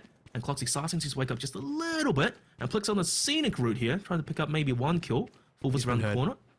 Exactly. And Suave as well. They're ready for the crossfire. There is no way this flank goes to plan. But there's 3 players though on the flank. You don't see this too often. They have a flash. That's going to be fake TP. Yep, that's good. But Suave is there to back him up. Nice shot to buy some time. Fulbus for 1. Fulbus on the farm. A 3rd one. But Suave does get a flash though. Plix is sharp with it. 63 HP. A TP perhaps goes to the other side of the box. But look, you wouldn't rate him in this engagement. And Suave calls a cucumber. Just getting that frag. Loot. Yeah, great attempt there, you know? A full trio of guns aims at his head in the air. Clay pigeon shooting. They're really looking for as many frags as they can. It's just it's a round for the Cat Girls where damage needs to be done. They have to slow down the economy of Honey Badgers. They don't snowball their own attacking side. They'll expend their own Blaze Storm in it. I mean, both sides expending a Blaze Storm. Cloxy just wanting to make sure their economy is going to be safe no matter what. And I was going to say, you know, that 3 versus 2 play, the fact that Plix has so much util, they can absolutely break that. Some good flashes are going to do it. The takeout coming through, actually connecting a flash to Fulbus is the start of it. So they'll get the 1, but a second will elude them. Double operator almost coming from Cat Girls. Of course, Lou of the default, and also with the tour de force. Now, Honey Badgers, pound A again. Util, TP, dash, flash, the entire lot. And Cat Girls now, 5v5 post plant. You should run. It's going to be a difficult one as well because the lockdown coming into play. Nowhere to counter that one coming through from the defensive side. So Cat Girls, this time they don't have excuses. They have the money. They have the Dimensional Rift as well. And there it is. It's going to have to be played. Plix needs to do the scouting. Knows exactly the positioning of the lockdown. 1 player detained. And he'll spout the 2 members in towards Hell. 1 on Jen. Get the hell out of dodge. And here comes the real retake.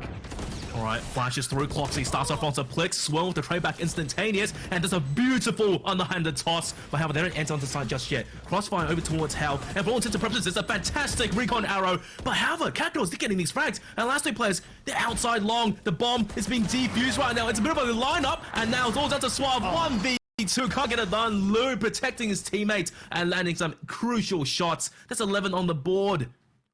I mean, and they didn't start well. I mean, Plex came through the Dimensional Rift with all the scouting. They still lost a member on that entry, but they are able to get the frags required.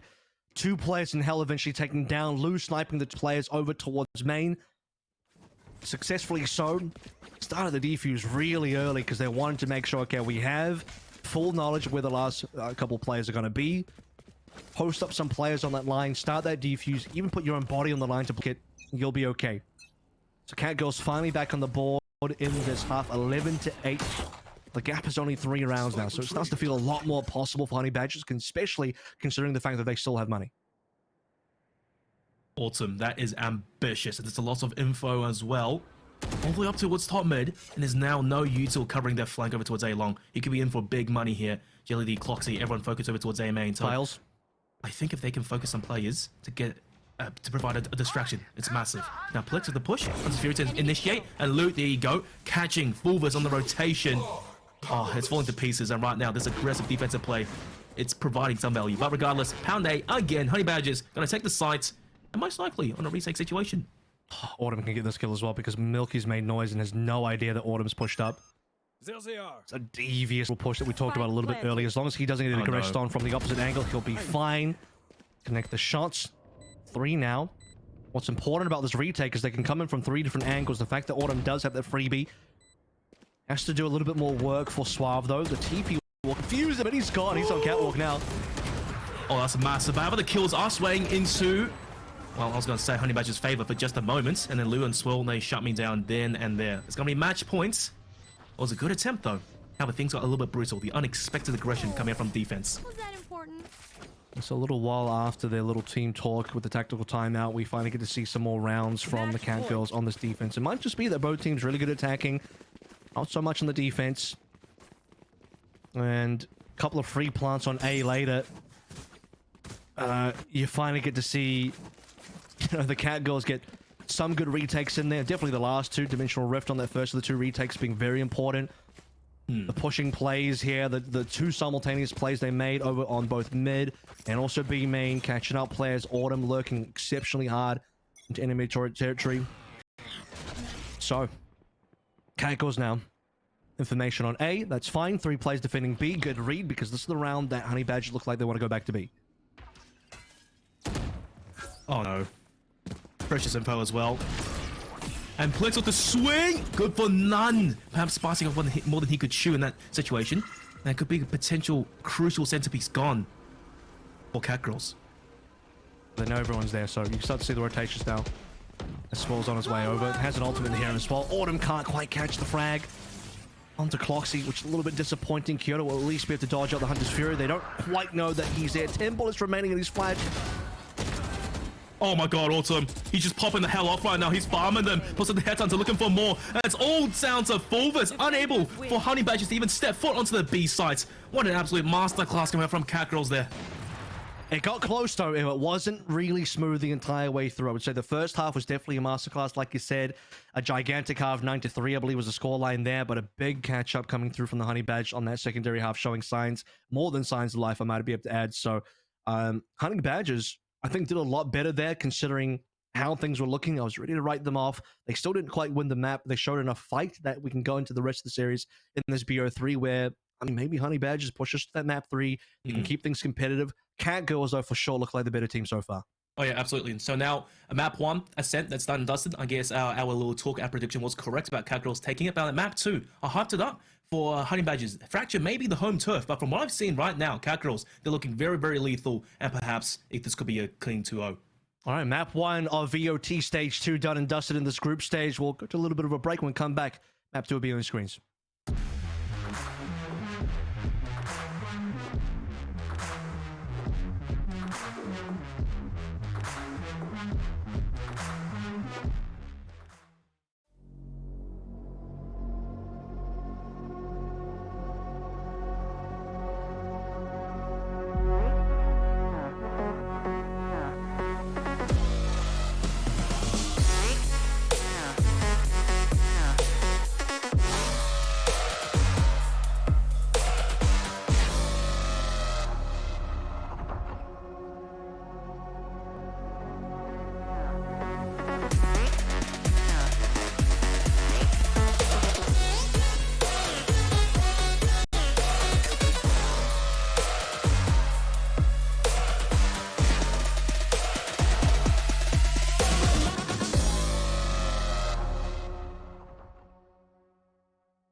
beginning and the continuation. Now, the end. We are above them. Anything I want, baby, gonna take that. What I want, so I'm never leaving. Whole team Better with me, luck you could never next break life. that. Protect at all costs, yeah, like a wave cat. Relax, my friend. Time and space, they know what you think. It's a bullseye.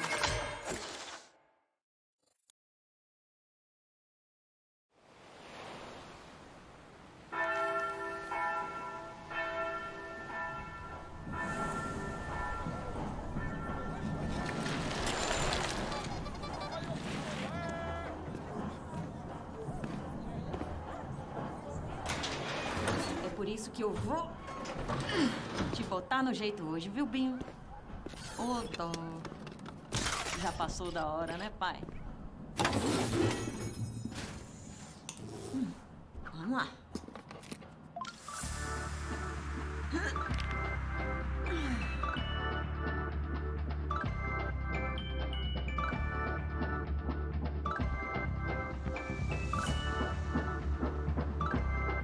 Oxe. Bebe, hoje só amanhã. É hora do reggae. Porque toco a fé. Eu vou mandando a fé pela cidade bonita. O toque do axé e a força do divino. Ninguém explica. Ela é bonita. Porque toco a fé. Eu vou mandando a fé pela cidade bonita. O toque do axé e a força do divino. Verdadeiro amor, você vai onde eu vou, verdadeiro amor, você vai onde eu vou. Não diga que não me quer, não diga que não quer mais. Eu sou o silêncio da noite, o sol da manhã. E o voo que o mundo tem, mas tem um ponto final. Eu sou o primeiro que canta, eu sou o carnaval. A cor dessa cidade sou eu. O canto dessa cidade é meu. Pega eles, Binho. A cor dessa cidade sou eu. O canto dessa cidade é meu.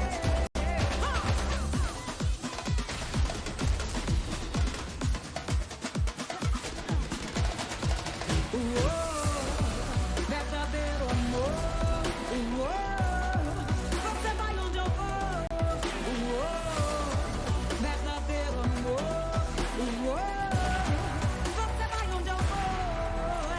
A cor dessa cidade sou eu. O canto dessa cidade é meu.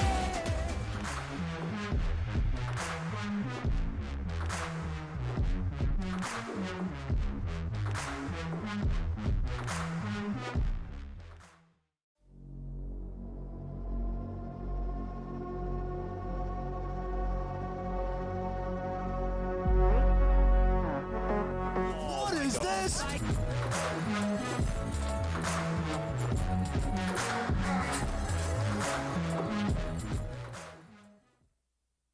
Welcome back to Stage 2 VOT here in the group stages. We just cleared map 1 of our opening matchup here, Digital, where it does go to Cat Girls, a very commanding lead coming through on that opening half. A little bit of a comeback coming through from Honey Badgers, but ultimately they did get stopped by Cat Girls, who have a 1-0 lead now.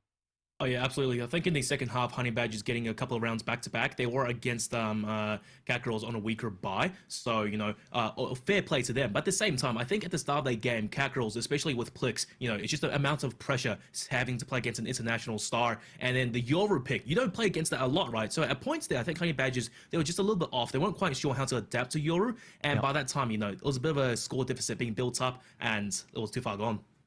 And that is going to be also the map pick of Cat Girls being won by themselves as well, which means at least Honey Badgers overlining is they get to go to their own map pick now of Fracture.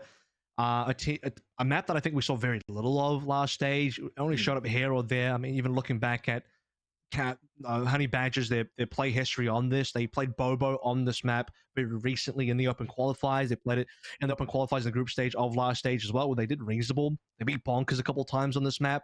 But losing to Bobo, who looks like a pretty strong team, probably not the biggest surprise, 7-13 there.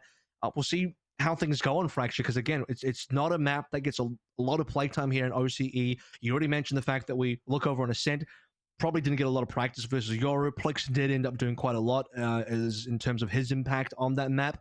Will be interesting to see what Plix does now, as you know, first of all, we don't expect the Yoru at all, but I think we especially don't expect it on Fracture.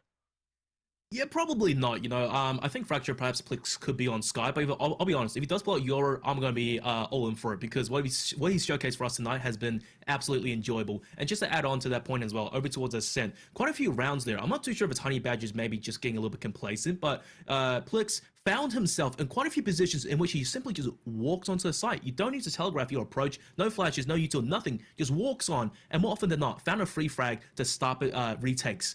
And I think that might be a thing that Honey Badgers might have to talk about, maybe just be a little bit more proactive and willing to duel, because I know these players individually, they are able to step up to the occasion. But now onto Fracture, like you said, Honey Badgers, they play a decent Fracture.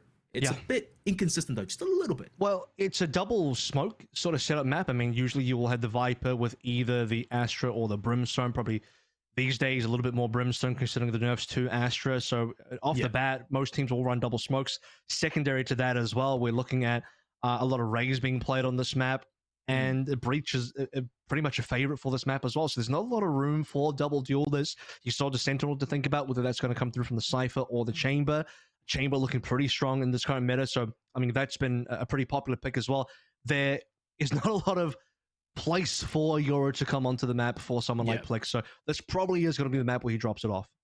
Yeah, absolutely. And as for a Sentinel, right, Killjoy probably would be a stock standard basic to go under, especially over towards the B site and being able to, throw out your ulti, and that's why Breach is always there to counter.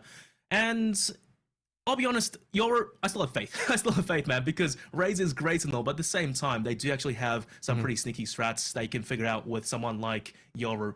And Sky isn't a bad choice either. So far, those are the only two agents we've seen Plix actually play, but like you said, yet to be seen. Breach, it's possible. I'll tell you what, though, Plix is having a bit of a hard time right now because he's trying to figure out what to play instead of Yoru, so we're going to give them a little bit more time. Teams are not ready just yet, so we're going to throw it to another break. When we do come back, though, map 2 Fracture, that's what we'll be heading to.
reports of a disaster in Italy. 안녕하십니까. 이탈리아에서 들어온 지각이 폭발해 공중으로 떠오른 사건이 발생했습니다. Sta galleggiando a 300 metri da terra. Radianite may have been involved. Kingdom, whose Radianite power program accounts for more than 3/4 of the world's energy production, have denied any connection to this disaster. Anyone with information on the 2 unidentified radiants spotted at the scene is being asked to come forward.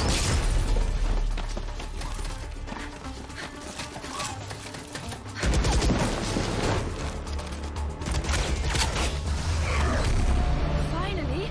About time you showed up. We're picking up gunfire. Did you locate the spike? That would be a yes.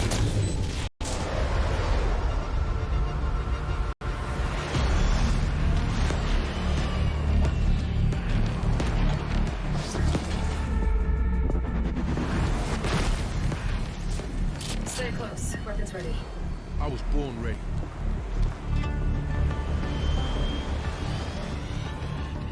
This way.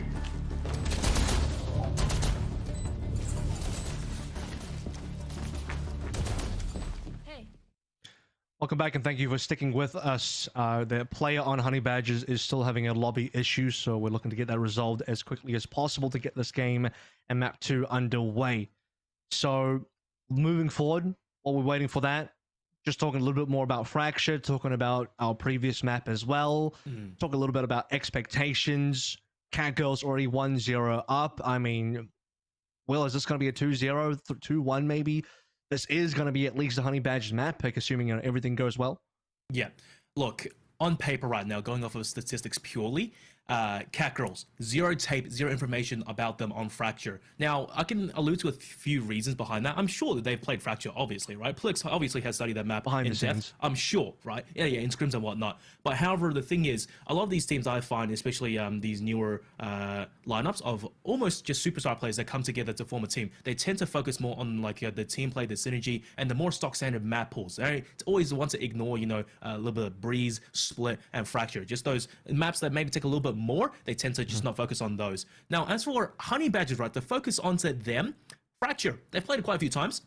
The most recent loss, as you were saying before the break, was against Bobo, which is understandable. Bobo is very formidable, as I'm sure we'll see going on to Sunday. But the thing is, all the previous matchups, they've played against pre-APAC Bonkers, who, honestly, they look like the best team in the region. Even BCR Order, as we can see by history, even played against a few of the APAC teams and performed quite decently. I think that is one hell of a statement piece to be making. So I'm hoping it will be 2-1. And assuming that does happen, right, Map 3, Haven, this is when I think things are going to get a little bit more dire because, look, I just don't see Catgirls losing Haven after what we've seen on Ascent. It's a very stock standard map. They've played it very, very well, and it's one of those maps that, given how long it's been in the pool, they should be familiar with. I'll tell you what as well. So first of all, you already mentioned this, but we have no tape on Fracture for Catgirls, but even when you really try and theory craft what they're going to do and how they're going to play, you really, I think for me, it's still going to be Plix that needs to be the one to fill one of the required roles for Fracture as a kind of weird map in the pool. It didn't get banned out. Catgirls don't want to play Bind for whatever reason. And they've had some recorded games on Bind where they actually brought out the Breach. So Breach, as I mentioned, is one of the sort of core picks that we do see on Fracture. Kyoto was one playing that Breach. Plix was playing the Sky instead. You already brought up the Sky, but I don't know that you would have both Sky and Breach on Fracture together because it kind of makes... You do need to make a little bit of space with the double smokes. We can assume that Swole will play one of those smokes. He is the core smoker on the team, whether it's the Viper or the Brim or an Asher or maybe even an Omen. Luke can just straight up go from the Jet over to the Raze, pretty standard for a lot of teams. Autumn can stay on the Chamber, which is standard. It's Plix in that kind of weird role that needs to be doing something here because traditionally, he'd probably have to be the one going for the second smokes here. Otherwise, Euro to me doesn't work at all. A Sky just doesn't quite cover the same bases, and you're kind of doubling up the flashes there on top of Kyoto. So I'm not too sure what Plix is going to do, but he to me is going to be the core person that will ultimately decide how the team is going to form the composition. Yeah. A bit of a hot take here, but I don't actually think Lou, obviously, you can't play Jet on Fracture. It's doable, but you don't see it too often, right? On the flip side, Lou, he may be resorting to maybe Breach or something, a more initiator role. And we're going to see Plix be on Raze. If that happens, I'm going to be very, very happy, and he can truly flex his muscles. Well, maybe that'll happen. Let's actually find out, because the game is indeed ready. Honey Badgers sorted out their play issues. The map is loaded. heading over towards Fraction. Now, questions will be answered. Honey Badgers, we're very sure what they're going to be playing. We've seen Fulvus on that Viper. He had some big hero moments versus Auto last stage on it on Bind. Milky, happy to go over towards the Astra. They'll be playing a very standard, traditional sort of composition on the Fracture. But the side of Cat Girls, really, who knows? Let's find out. All right, let's see. This is kind of unexpected. Double duelist on Fracture. Oh, hang on, these sides are kind of switched because Cat Girls, Swill on Raze, fair enough. Lou on Jet, cool. Autumn on Chamber. Kyoto is the Jet on cool? Breach. Is it though? Because we did talk about it. Jet is not really seen a lot here, and double duelist is very rare. That means it'll be down at least one smoke, assuming they want. Flix is gonna be smoker. Huh. He's gonna have to be. Yeah, they only have room left for one smoke, and probably should be Viper, because Viper seems to be far more important on a Fracture than any other smoking option. Your secondary smokes ends up being the Brimstone or the Astra. Yeah. So if you don't pick the Viper, things would get really wet, but they are going to go for the double duels, which actually means Lou has to fill in the double smokes. And you kind of do have a bit of scuffed smoking ability with the fact that you have the cloud smokes. They don't last very long and not very easy to place, but Select your agent. they've technically got that in there for the team now, and Lou gets to, I guess, continue one-tricking this Jet. Yeah, absolutely. Now, for the side of Honey Badger's Cloxy on the Neon pick.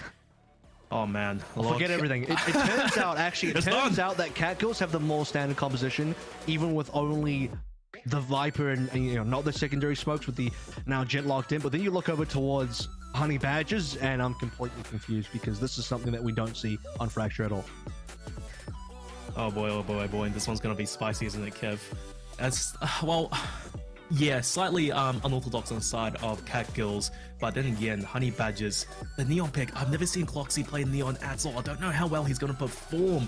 KO pick as well, I do rate it, I'll be honest, and it's going to be a stock standard Killjoy for Honey Badgers, and like you said, Chamber for the side of Cat Girls, or the Autumn reprising that role, which does leave me a little bit concerned, because during maybe longer rounds, they might not have enough util to perhaps hold these side takes off for a bit longer. Oh man.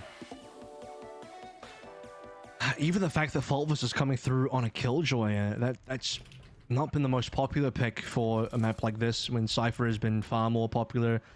Chamber, as I said, is super meta right now. I mean, the Neon is crazy, first and foremost. You know, the Brim and Breach, that combo has always been pretty standard for the map like this. Things are indeed about to get weird. Honey Badge on the first attack, coming on through. Plex stunned up, and it'll get taken down. And that's a massive frag as well, getting the vital smoke of the defense out and down for the count. And Cloxy, okay, was sprinting a bit fast there for Autumn to land the shot, but the spike being ferried over towards the A site, getting planted, and here comes the post plant. Hit under Autumn. So also taking his time to go for this retake. 24 HP for Charlie D, but he still gets fragged. I mean, that's huge. He's got nothing to work with. Autumn for the double coming on through now. 3 in the round, 3 versus 2. At least the last 2 members of Cat Girls are very healthy. Oh, Milky, how big are your balls to just sit there and take it? Okay, not very big, but Swell just swings around the corner. But hey, look, Autumn, what an absolute Chad in that round. He got flashed twice. Bailey even cares. Headhunter popping those melons. Just runs and basically breaks open the retake. Yeah, 3 players surviving there, coming through from a side of Cat Girls. Took a while for Swell to get things underway, but breaking the last 2 members there cleanly is super important. No one else gets traded. Still plenty of utility left to go. Let's take a look at the buys now. Double Marshals online. Autumn looks like he'll be saving for that early operator, so no particular buy from him. And an attack coming through from the Honey Badgers, where at least they get the plant for economy, which is decent. It's ended up being a fast round with poor equipment. One of the Marshals is actually gone. I was going to say, if it's actually double Marshal, a fast round would be really good for Honey Badgers. Well, Lou doesn't even need a scope because it's a Marshal. It's fully accurate on the no scope. Already 1 player down. That's Suave for Honey Badgers, and everyone else upgraded pistols for sure, but make no mistake, this is going to be a brutal round for them to even try to get a few kills on. Well, free ult at least. Take those small ones. It's also, you know, the fact that you are faking a little bit here. Getting rid of the trademark, getting rid of a bit of utility. Sword gets information. Last pack is not going to allow the kill to come on through. More utility being traded here. As, I mean, we're looking at Cloxy on very minimal HP. Milky dead to rights, and I mean, we didn't expect that this attack was going to get a lot done, but currently, look at nothing done. Wow. Jelly D even takes a hit. Yeah, he's losing a pound of flesh there as well. Now, Honey Badgers, this is very uncharacteristic. These 1v1, 1-by-1 engagements versus obviously best of buys and no armor. Ugh, don't know, maybe still game 1 just is a little bit of pressure happening right now. Flawless round coming from Cat Girls. That was just a stroll in the park for them. Brilliant for the economy here as well. 2 away now, the tour de force for Autumn. So that's going to accelerate things further for good economy. I mean, a kill, 1 orb here for Autumn. You have a pretty damn good gun going into the first buy for Honey Badgers where... And here's the other impact of that previous round for Honey Badgers. Because they actually upgraded a few members from the Classics onto Sheriffs and, you know, a couple of other pieces of equipment. 2 players on Jelly D and Milky actually don't have full armor. In fact, Jelly's the only one that's actually got kills, so they just don't have a lot of money to work with from that department. Foxy now going in really quickly. Oh no! I thought he had an advantage there for sure, but Autumn the instant shutdown TPs to safety. And Plex, after all that ruckus, still alive, but however, maybe caught by that late player, who, by the way, is holding the spike, and Plex catches Milky. That's the spike down. This is disaster. Honey Badgers does somehow recover. Geez. Awesome. What a flick, man. And it's tit for tat so far. Suave brings one right back, but however, he's low, doesn't quite expect Swirl to be so close to him already, and for all intents and purposes, Fulvis just going to go a marathon sprinting over towards the B site, and Swirl should be there to join him. Yeah, he's going to have to. Swirl picks up a gun though, so that's really important. Still has 2 pieces of utility available for this round. Fulvis, all he's got is that bot, so turret's been placed, spike's gone down, full time to work through for Swirl in a 1 versus 1. Timing and info is going to be absolutely everything. Swirl can clear 2 angles here, 1 angle very cleanly off the paint shells. And then just the blast pack to work with after that. Positioning will be revealed now, the fact that he has shot a couple of bullets. This is readable. This is so readable for Swirl. There's only so many places Fulvis can be, like you said, but Fulvis, good in these situations. An absolute rock. Ice cold, and Swirl, yep, gets a good feeling of what's happening. Interesting blast pack, though. Paint shell? Yeah, he thought he had some util, probably, I think. Just get the nanoswarms off, but Swirl looking the wrong way. Oh no, look at the balls on Fulvis. Doesn't even care. Not even convinced. It was half defused as well. Swirl goes down and Fulvis. Oh, okay, yeah, he stays alive. I mean, he's got to swing for that eventually. He has to check for the info. He has to check if someone is actually on the spike. Yeah. Ends up being a 50-50 for Swirl. And the other issue is he actually has to clear angles, and when I say clear, I mean he has to go in and clear them. You can paint shell over into tower, but that doesn't really give you enough info to work with. It just slows down Fulvis for a little bit. He actually has to go in and clear off the back of that.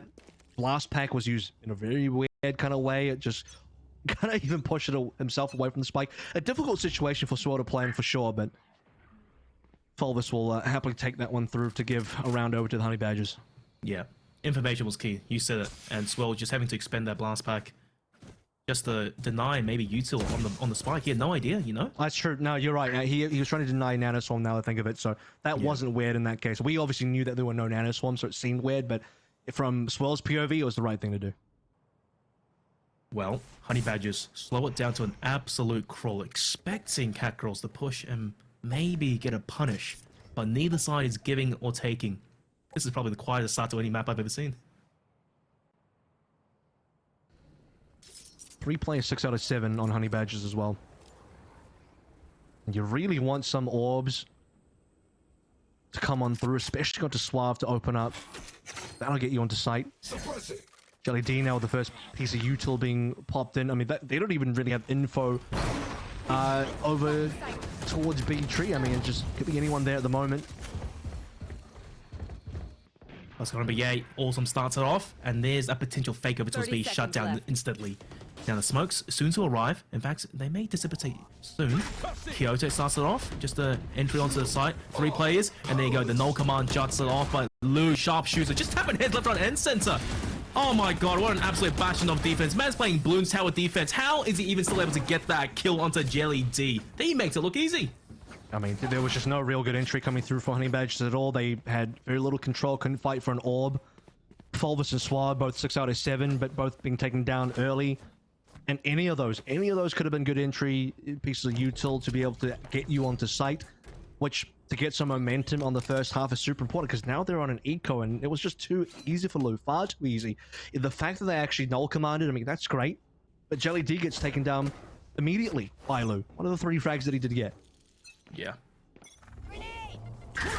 Honey Badgers, they're always really good at playing slow at the start of these attack rounds. But the problem is, what happens when the opponent you're playing against are just as disciplined as you, give you nothing to work with, no one swings, and that's how Honey Badgers had such a strong run during stage 1. A lot of the players, it seems they played against, always had to eventually get one player out, because after expending util, they wanted that information right. They got a bit antsy. But this is just mint right now coming from Cat Girls. It's a bit different right now because they know they're playing anti-eco, and Lou doing what he does best. I do believe that was on purpose as well. He wants him to come. Okay, that's his safety. He might be in the middle of a precarious position. Oh, that's a ding! The 145. Jelly D is there to finish off, and it's a free gun handed over. But Swell's around the corner. This will be a pop-up moment for him. The Phantom at this range. 1. Excellent util use coming from his teammate. A flash as well. Swell dancing with the devil at this point, and he gets flashed himself. It's a bit of a mad dash, and somehow this guy stays alive for longer than he should. The gun, Bazing Cloxy. Plex already there on the trade back. It's a bit of a messy round, Kev. A decent one for, I think, Honey Badger. They got a gun off the back of that. They got 2 kills on the side of Cat Girls. It's going to keep their economy down at least a little bit, especially in these early rounds when they've already had to expend for an operator. Members aren't quite rich just yet. It's not likely that they'll win. Probably won't see the Rolling Thunder coming out of Suave. I mean, it'll be ballsy for sure. 2 versus 3. They get a site for free, though, so a long rotation. Here comes the rest of Cat Girls. Triple entry.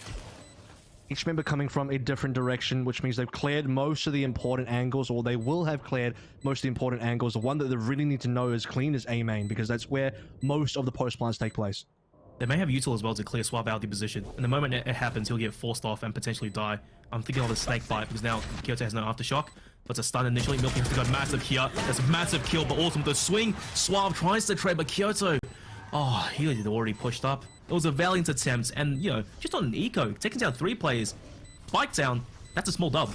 Yeah, which has had a lot of action happening over towards that sort of B-link area on the map where it comes down, it starts with Lou getting aggressive. You know, we can maybe have a debate about whether he made noise on purpose and try to draw players in or not. I just think you don't want to make noise there because you want to be a surprise factor. Honey Badgers have no info. They don't know that you pushed up that far. You can get a free kill, then dash away, and you can't be traded. That's probably how you actually want to play that situation, but he ends up revealing himself. Cops util, tries to survive, dies, and both teams trying to fight for control over Lou's dropped rifle, and that's what ends up making it so messy.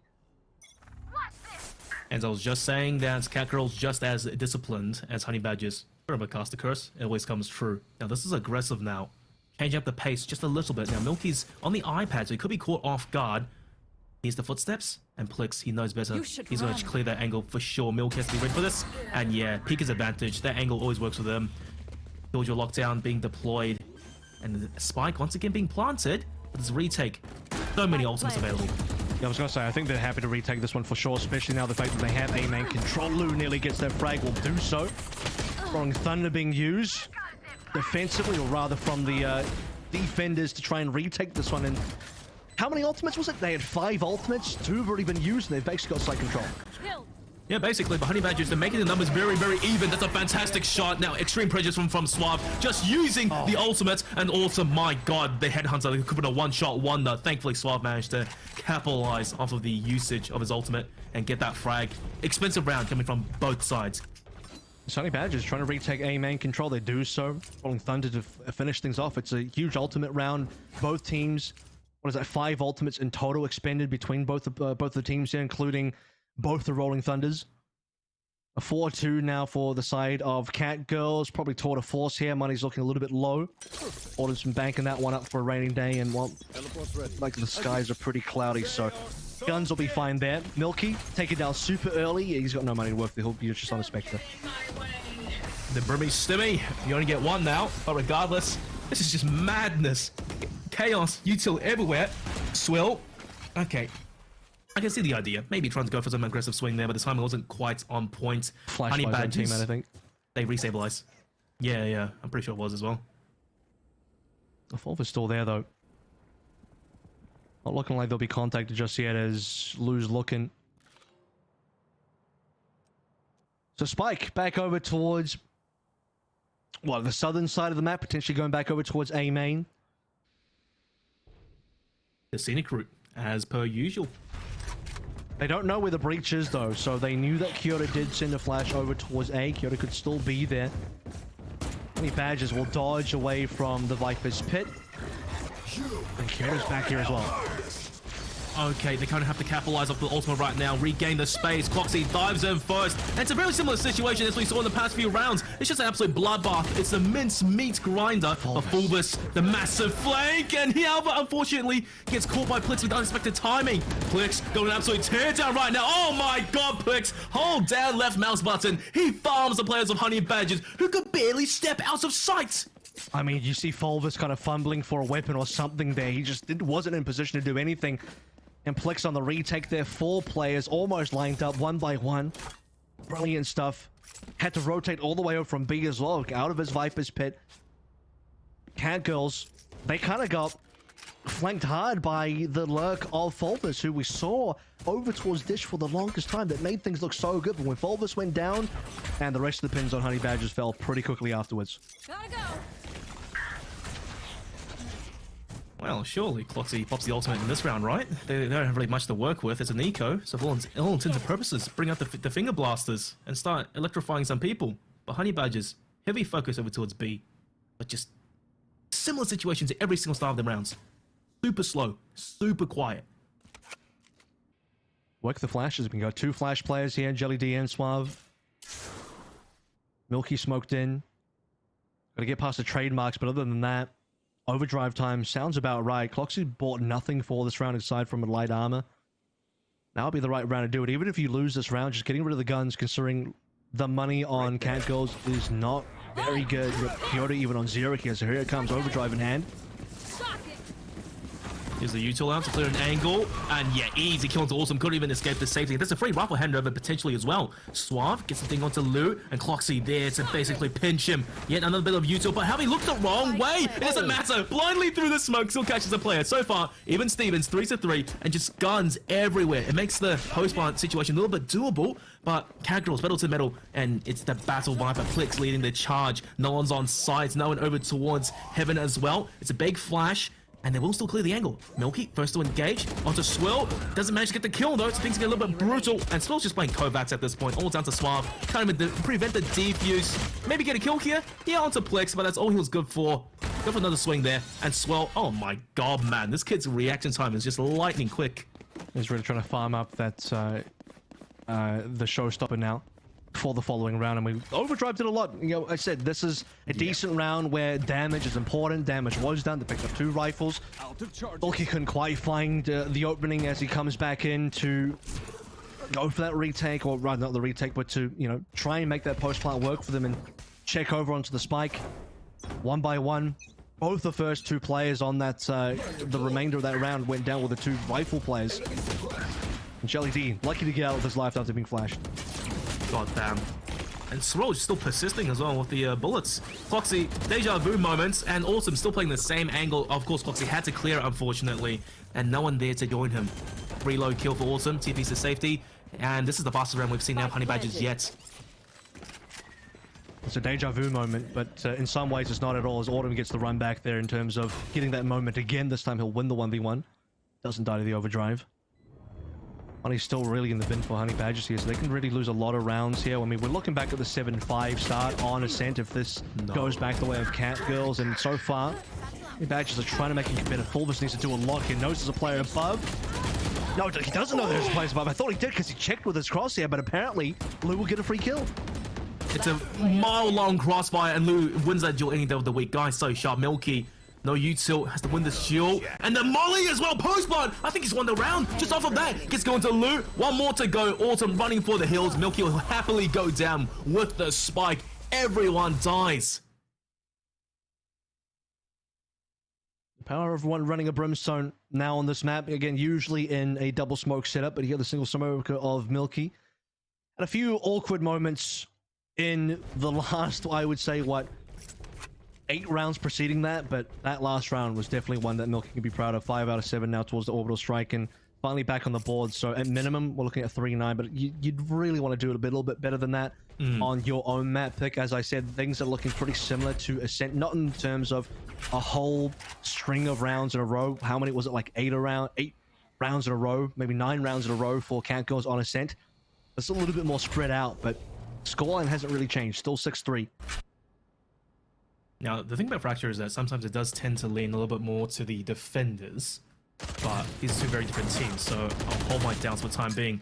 Well, trying his best, trying to do some damage down clicks. That's ambitious, you know? That's the first little bit of a solid play out of Smoke that he's tried, and he gets absolutely dumped on. Well, last bastion remaining of defense. I gotta say, good luck. Unless Luke can do something here. Yeah, nah, No, just getting ultimate's mowed committed. down. Yeah, that's right. You can't even do anything because of the lockdown.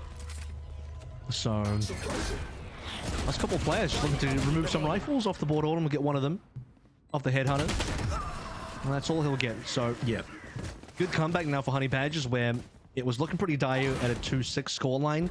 4-6 feels a lot more possible.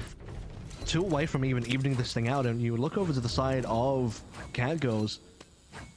They have at least got the Blade Storm. Not quite there for the Tour de Force, so we're going to see at least one ult come through. And looking towards a potential 7-5 finish, considering that Honey Badger should be winning this round. Let's hope so. Lou is always that X factor. I believe in him. Fracture, a bit of a different map though. The slight slopes and variable angles. Okay, Swell gets stunned and Lou's there to clean up potentially. Swab 1v1. And he's down to 1 blade. Needs the headshot. Doesn't land it. Alright, it's done. Honey Badgers, they surely will take this home. I think they were going to take it anyway with Lou playing the Blade Storm. Really, that's just there for the damage. I mean, the potential to get something started if they were going to make the eco comeback happen on this round. Like you said, it's probably going to be over now. Swell unlikely to use his ultimate as we have the rest of Honey Badgers going over towards A main. They'll get this pinch happening if Autumn can read positioning correctly on that drop. Kyoto's here as well, so they're getting ready. They're expecting B, and they read that correctly for the most part, except the Spike has now moved back. Yep. Another Honey Badger special.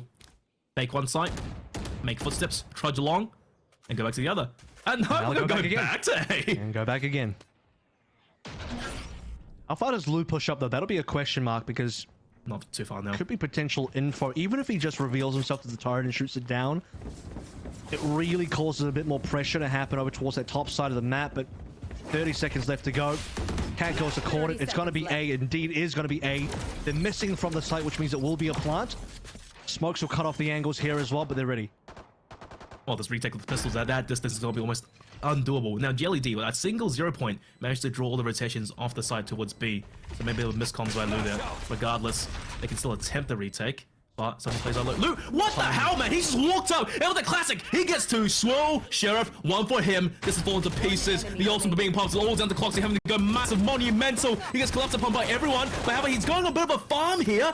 But no, Avril. Just one little oversight. Timing on Lou. He made a poor call initially, but he brought things back for his team. That was massive. I mean, yeah, the lurk on the top side of the map is huge. Like I said, you want to start making some movements over there. Call 2 players looking completely the wrong way, and Swell's thinking, well, if we're starting to get this round back into action, Showstopper might as well be thrown in there. Gets a freebie on towards Milky. And I was actually going to say the impact was going to happen towards A main on the bottom side, where if somehow Swell gets his 1v1 win versus Milky, he gets a free gun, and things get really interesting. But it ends up being impact happening everywhere, top side, bottom side. It almost was a flawless pistol eco. The fact that, like, Cloxy towards the end actually started to get a couple of kills, but beyond that, it was looking all Catgirls somehow on a pistol getting everybody. You know, Lou's classic as well. At that distance, I think he basically fired 4 shots and got 2 kills. My gun does not work like that. That headshots. guy, yeah, that guy, he has spent some extra credits to buy an upgraded classic. I swear to God. And at the same time, I think the smoke's really close range over towards the A site on the retake gave a slight advantage to Catgirls as well. You know, makes it a bit claustrophobic and puts those pistols to work. So really good retake there, fully.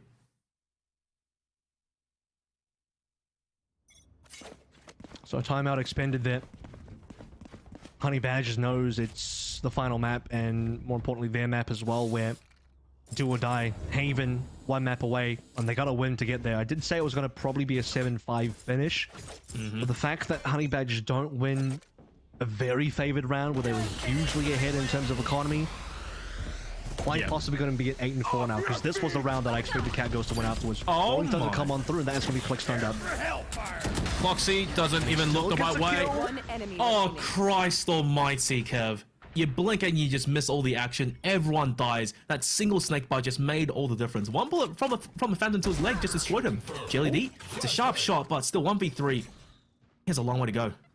He's got time though, and he has the spike, so a couple things do go his way, and he's got one piece of util left, Knife coming back online in 14. But there's just so many players and so many angles to clear on through. He'll at least get that kill to Autumn. Things look a little bit more possible now. Maybe he'll go towards A. He's sensing that the last two players are here. I mean, there's a couple things he can do, a couple ways to play it. Wait, he's going towards them? Oh no, it's a Honey Badger special. Fake it. But they're not biting. Go, Jelly D, what are you doing, man? Don't pull out your knife at a time like this. Did he run out of ammo? No, he didn't run out of ammo. He's still got 15 shots remaining. Why did he switch guns? I couldn't tell you. Maybe he thought like he got the kill and he was trying to back off the angle. That should have been free. Because he had Kyoto isolated on an angle. Swirl was not there. Like, Swirl was there, but Swirl couldn't see anything. So Jelly D could have had another 1 versus 1. Did the damage to Kyoto. Look at Kyoto's HP. He probably should have died there. Oh, it's not a good slow anyway. 10 seconds. 10 seconds left. Kyoto's too far away. He's going to get the plant. And the intel as well. He's no util.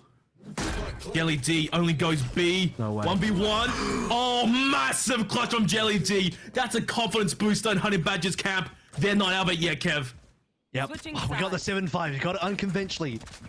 Had it the wrong way around. Probably thought Honey Badger was going to win the round before this one, but Honey Badger will win this round instead. Jelly D, 1 versus 4.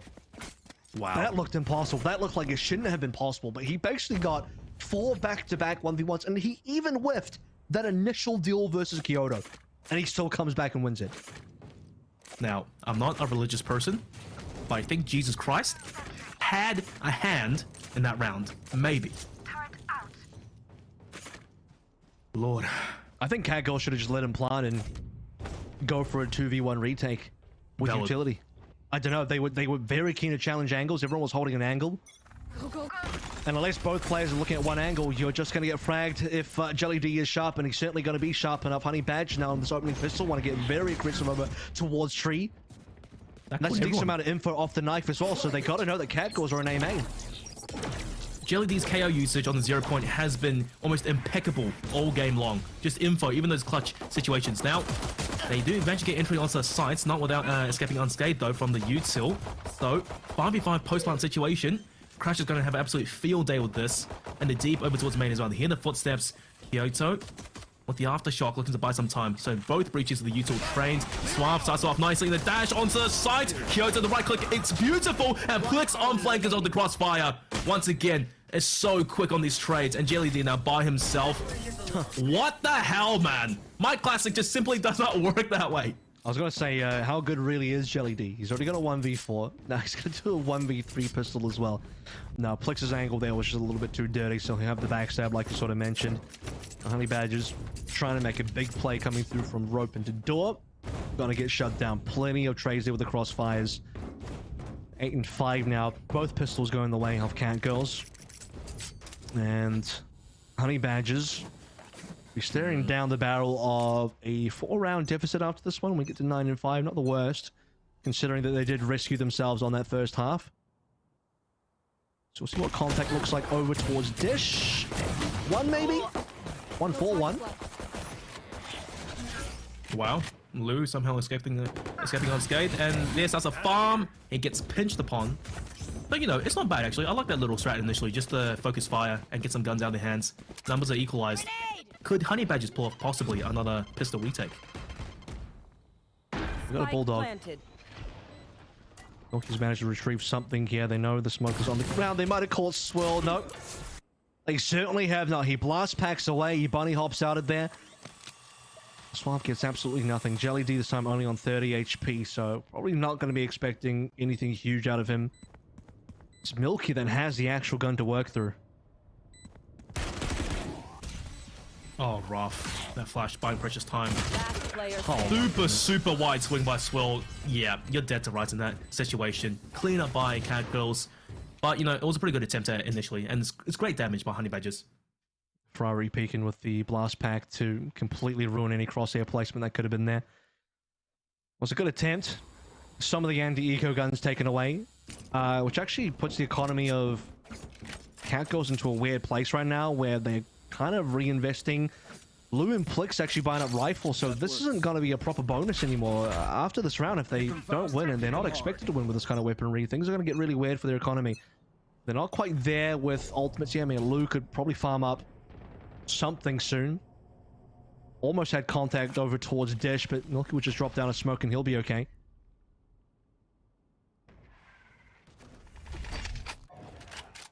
The room for error starting to close just a little bit for Honey Badgers. No noise so far. Again. Right here. Oh my god. Swirl? He's gonna walk into it? He's got the right angle. Milky. Good flash. Two ships at night. They trade places and Swirl realizes what's going on. And he immediately frags back. Rifle handed over. And that's not the best situation you want starting off your defensive round. It's 1 for 1. I think it's actually okay. It removes all the smokes now from the Honey Badge. I don't know how much that would have really helped them on the retake, and Milky's really struggled this map so far. To be fair, that one was a pretty difficult situation. He got a freebie, didn't realize another player was there, brought the iPad almost immediately. Right there. Now over towards drop. Suave seems like he knows something's going on, because you do see the pings coming on through. And the util will follow. It's good some time, I suppose, but in the larger scope of things, doesn't make that much of a difference. Alright, post-plant situation, 4v4, and on the long scenic route is going to be Fulvus. Perhaps he could strike, but he has to start sprinting real soon right now. The spike ticking away. Fulvus on the journey of his lifetime. And Honey Badgers, here comes the flashes, here comes the util. LED first to engage. That wall has to go down. That's the big game changer here. Snake bites are out. Neon walls, and there's the first kill. It's a tip for tat trade, 2-on-2. Fulvus has to strike right now. Fantastic shot, and Swirl having to lock it down. Good blast back, moves him into his angle. Swirl, sharp headshot, quad feed for Swirl, locks it down. 6 HP. That blast pack was the game changer. Yeah, second 4 kill for Swirl there as well in a round. Brilliant stuff. 10 and 5 now. Blast pack did so much work. I mean, it just completely ruins Fulvus's aim. It moves Fulvus away, so his crosshair placement would have been kind of messed up by it. And then the last player just had to get him through the wall. I think that was Suave, and Swirl gets it done. The final angle to check. They even knew he was there. They checked him straight away, but it wasn't enough for Honey Badge, and Swirl, it was simply better. Well, we said it. A collection of 5 individually very skilled players. And in these situations, that is just what happens. The knife's gone this time. It would have revealed 3 players, so good to at least get rid of it. But we're looking at an upgraded Sheriff, upgraded pistol, eco coming through from the Honey Badgers. 11-5 expected to be the scoreline now, especially with Milky down.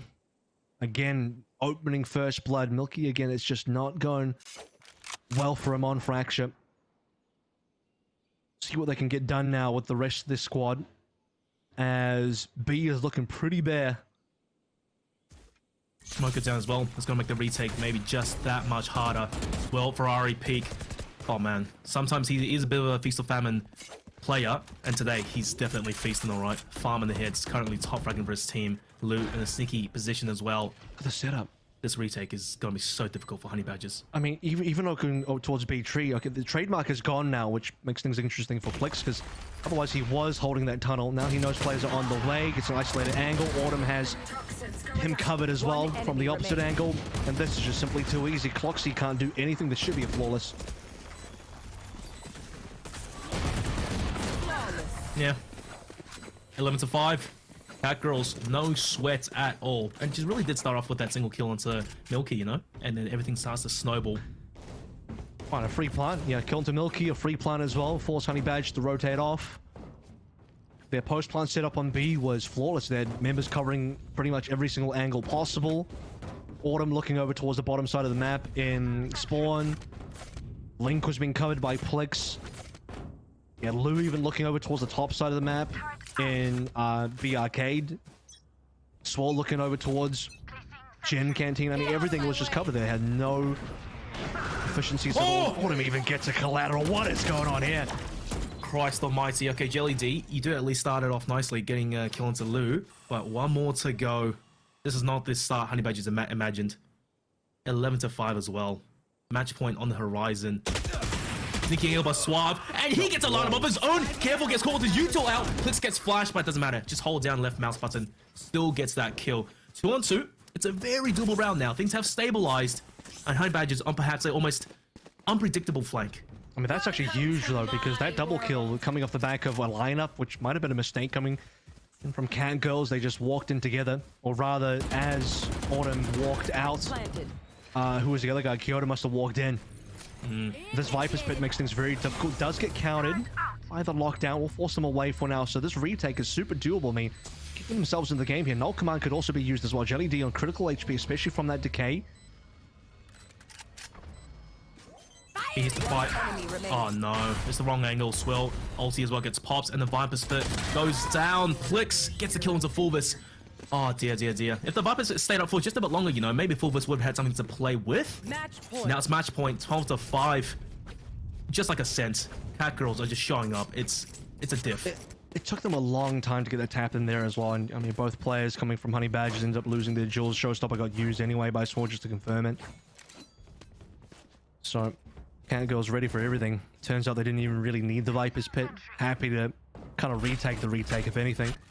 Full suite of ultimates available for Honey Badgers now. And they're going to need every single one of them to get 7 in a row, but it's looking very much like a 2-0 now for our opening match in the group stage. What the scoreline will finally be, who knows, but very likely the 13 for Cat Girls eventually. Very likely. Well, last time Cloxy, when he had the Electric's fingers out, he actually got some pretty good value for his team. This time, though, the signs are kind of swamped, so may not find the value he's looking for. Cat Girls looking for this A pinch.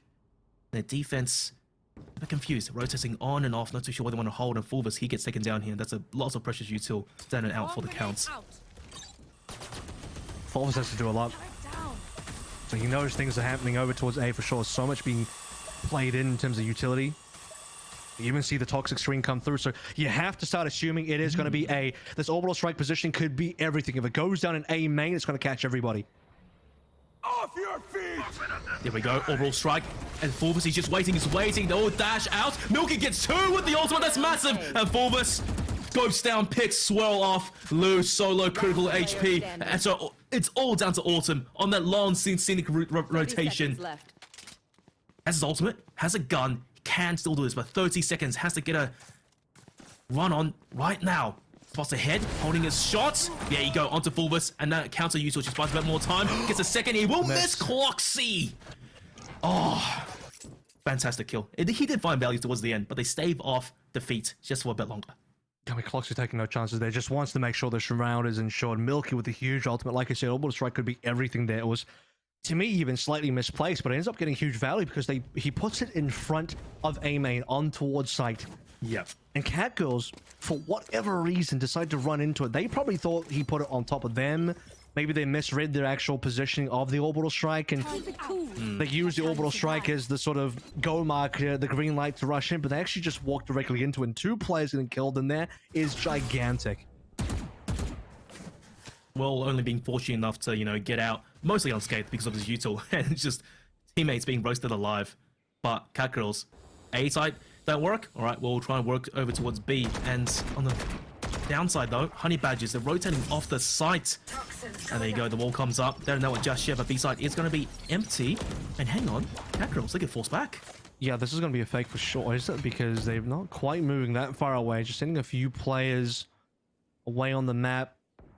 Swirl's going all the way towards A. I don't know if he's just checking for flankers or something, but the rest of Cat Girls have made their way through. Lincoln Autumn's been successful in opening up the first blood. That was a crucial kill there. Jelly D needed that kill. Probably didn't expect Autumn to swing right into his bullets and ice cold getting that headshot. And Cat Girls, they're just doing the Honey Badgers special. Just being patient, cutting noise, and letting Honey Badgers stew in their own juices. Finally, the util comes through. I think on the flip side, though, there's that Rolling Thunder to initiate a retake. 30 seconds left. Are they in position, though? So many players are actually so far away. Fulvus isn't even there. Cloxy, here we go. Diving on in. Been flashed. I mean, everybody's kind of failed this so far. They're all just falling down. Autumn's on 11 HP, but he's looking to survive. And that might just be the round 13 and 6. Cat Girls will do it in 2 maps. That looked almost too easy towards the end there.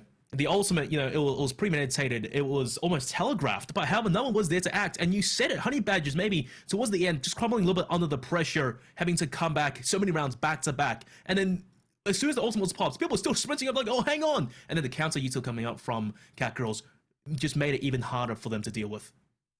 I mean, I think the entire map, even start things out with it, was pretty rough for Honey Badgers. The fact they managed to climb in 5 and 7 was humongous. That one round where Jelly D gets the 1v4 is probably the round of the entire map. It was super impressive, but not enough of those type of performances to really get them across the line for the map overall. 6 rounds only for this. It's actually less than what we saw on Ascent, and you'd probably have said this map was closer than Ascent in various ways because there wasn't that long streak of 9 rounds in that first half for the Cat Girls.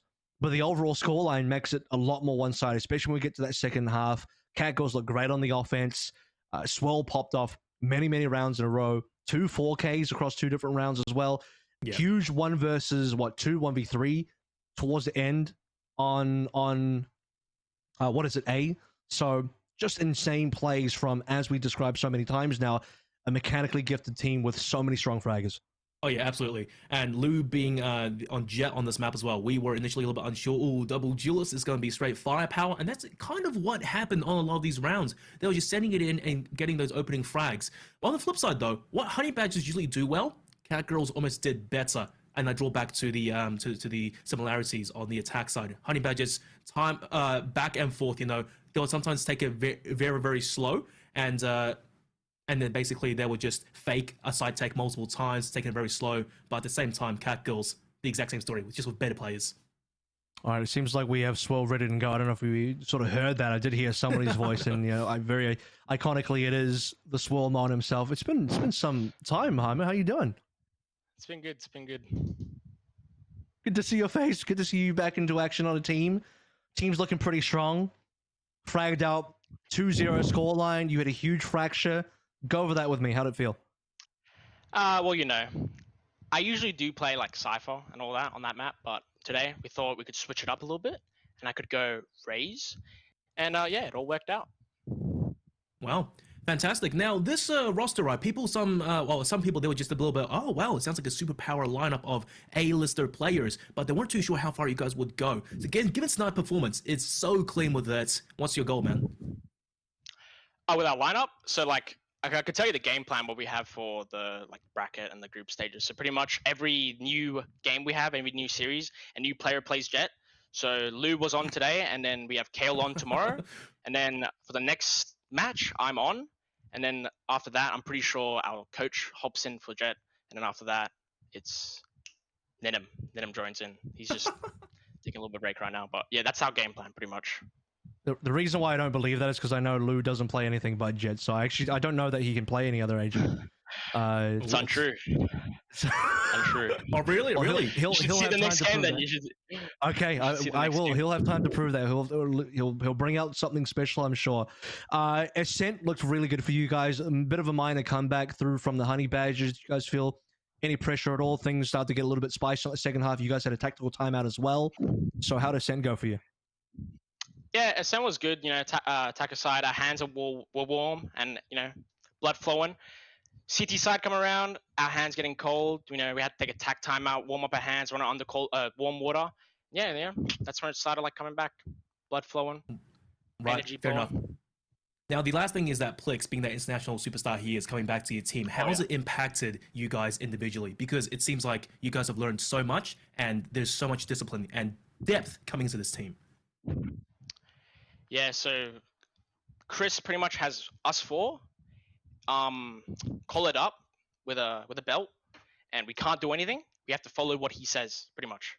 That's all it is. That's all the discipline, you know? Yeah. Give us your best bark. I'm underage, bro. Can't be doing that. Okay. 2 more months and I'll do it. I'll tell you why. This thing actually explains a lot the comment about Plex, because yeah, that's why maybe things look a bit wild when Ninum comes in for Plex instead. But we'll see who ends up playing. Wild lineup, insane lineup, a lot of potential. Looking forward to your future games with the Cat Girls. But congratulations once again for winning the opening matchup of Group Stage for Stage 2. So thanks, man, and we'll look forward to your future games. Any final thoughts on that game, dude? I mean, it ended up being pretty one-sided, all things considered. No final thoughts. You know, initially we came to it with a little bit of doubt as well, being how Cat Girls, they haven't really had that much tape on them, especially on Fracture now. And now that we've seen them play, it's kind of unconventional, like you said at the very start, double duelist, but by God, it's just that teamwork, it's the calling, and as Zorro was saying, just keeping everyone on the leash, on these retakes, on the side takes, it's clean. Alrighty, I mean, we got an exciting game coming up now afterwards. That's match number 1 done and dust, but Fun Crew and Order is still here. We talked about discovering things in terms of we finally get to see Cat Girls on some new maps that no one's seen before. Well, guess what? No one's seen Order's new lineup, and we're going to be debuting them right after this break, so don't go too far. Stage 2 VOT comes up after this.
Stealing radionite from the environment. How do we stop it? I'm on it. You'll need a radicore to power the heat signal. I got this. Phoenix, wait!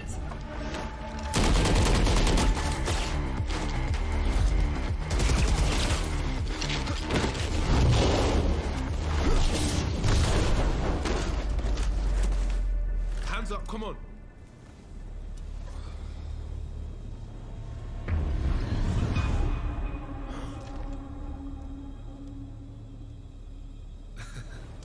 You should see your face.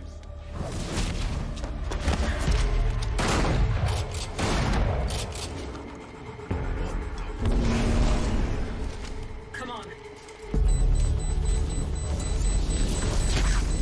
Did you find a power source? Here. Let's go, let's go. Adapt! Not enough power! It needs to be superheated. Give that here.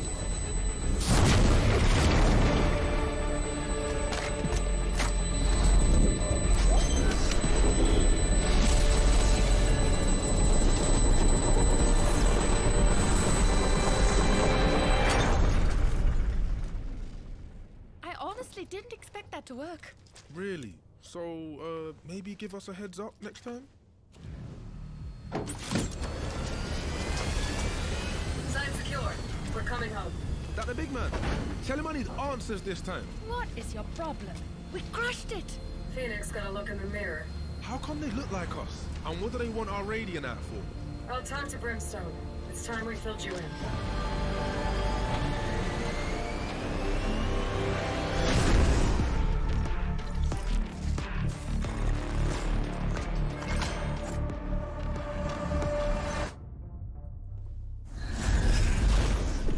Yo, we got problems. We? You're the one that screwed up. You serious? You had it easy, Jet. You know they're bringing whole teams now, right? And so will we.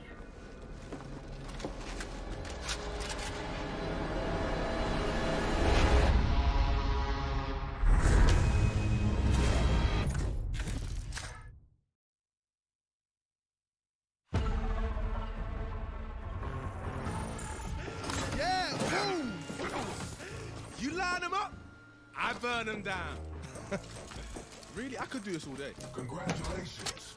You were undefeated at target practice. Oh, target practice? KO, are you shading the king? You're not the king. You have the same score as the rest of us. How about a game where the bot shoots back? I'll bring the fire in any game you want. Please, be my guest. Okay, any other game?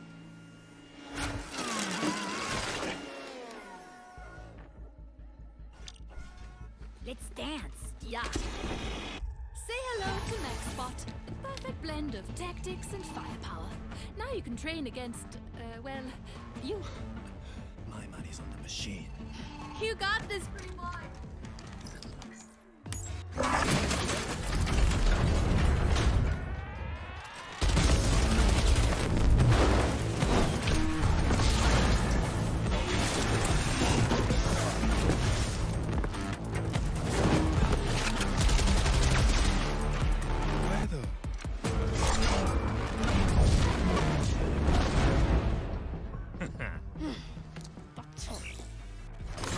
Lucky for you, I buy these by the dozen. Out of my way, Your Majesty. Somebody call the doctor. Machine double on the shoulder. I'm in trouble. Nobody got medicine. No, I'm not a cure. So I'll keep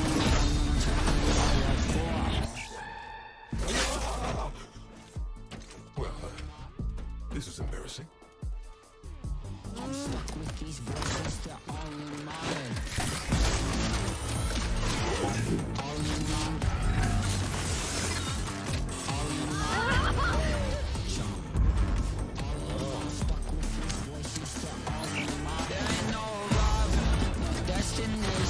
Nothing's gonna free me from my imagination. It's gonna liberate me from my sense of Oh, he makes me so proud. It makes me so rich. Oh, I should have picked this game. Winning requires sacrifice. Not really your style. Hey fam, let's go again. That bot owes me a code.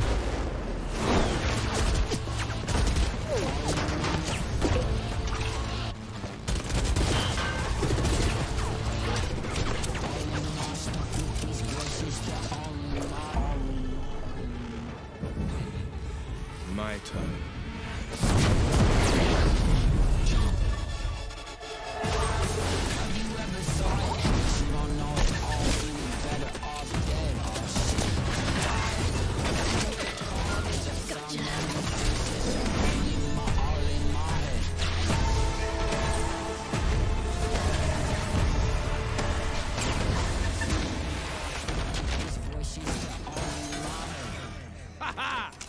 Team Forge, baby! What the? All right. Playtime's over. Ready up! Team Forge? Really? What? Fire and steel. Come on. Hey, wait. Ooh, you're quick. How about Firewire? Robo Squad? Oh, the Swagger Express. Roadstar and Toaster. You know I'm programmed to kill you, right? Oh, another good one.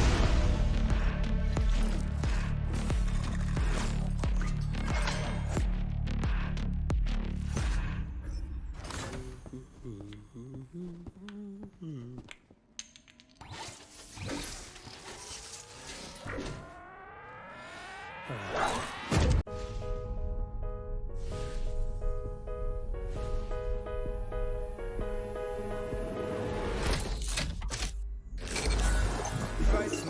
out. Alley-oop. Egal was so geschieht, schön, dass es dich gibt. Ja, du bleibst, du bleibst, du bleibst. Ja, Found them. Had some trouble. denn alles ist gut, so, relax, perfekt, genau so. Countdown initiated.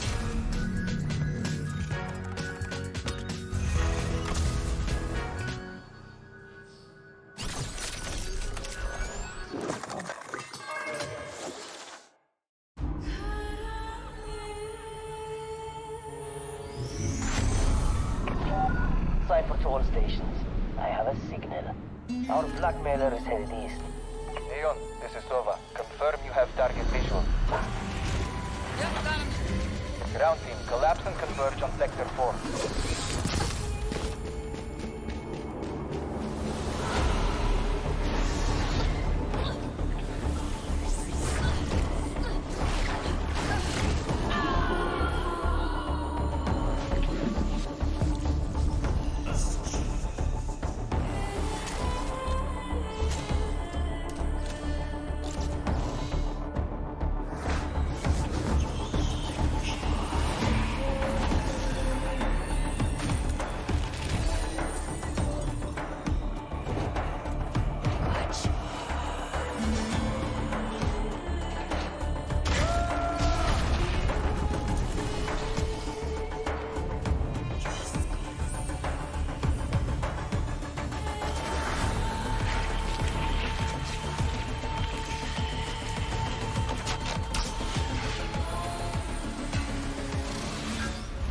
I've seen your darkest fears.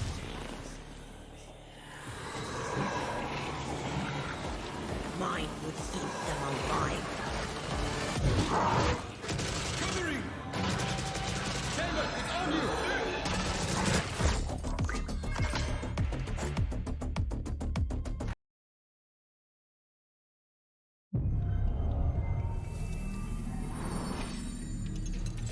You can tell a person's character by their first action. Check me then, eh? It's a bullseye. Only satellite that I ever hide from. Cause the red and blue lights, I don't sing their song. I don't. Where you at, yeah, where you come from? Last enough. Who you wanna become? You dead. Move your body, move a leg. Everybody here. Welcome to gravity. One to the right, down, one to the left. Never stay still. Move again. We saw the beginning and the continuation. Now, the end. We are above them. Anything I want, but they gonna take that. What I want, so I'm never leaving. Whole team Better with me, luck you could never next break life. that. Protect at all costs, yeah, like a wave cat. Relax, my friend. Time and space, they know what you think. It's a bullseye.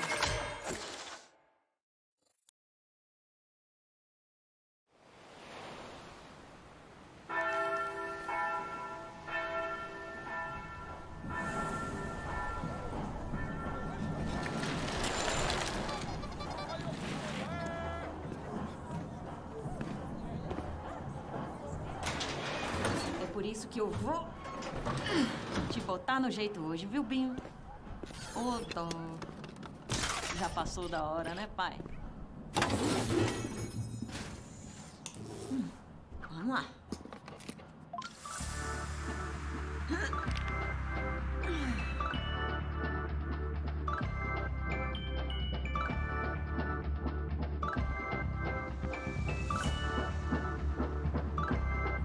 Oxe. É, Binho. Hoje só amanhã. É hora do reggae. Porque a tua fé. Eu vou mandando a fé pela cidade. Bonita, o toque do crochê e a força do divino. Ninguém explica, ela é bonita. Porque a tua fé.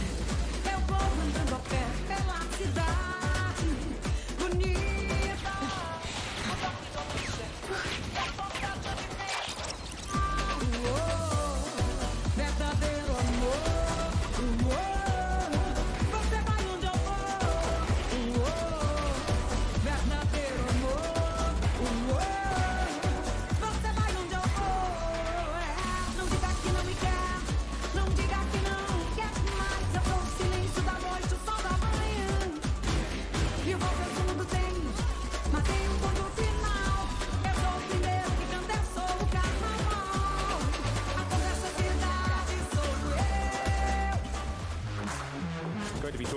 Ice Axe goes up. Precious can't land the shot. Now again, quick double from Precious.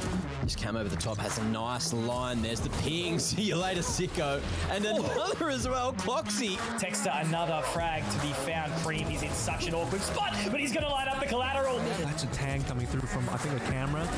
Oh, what is this?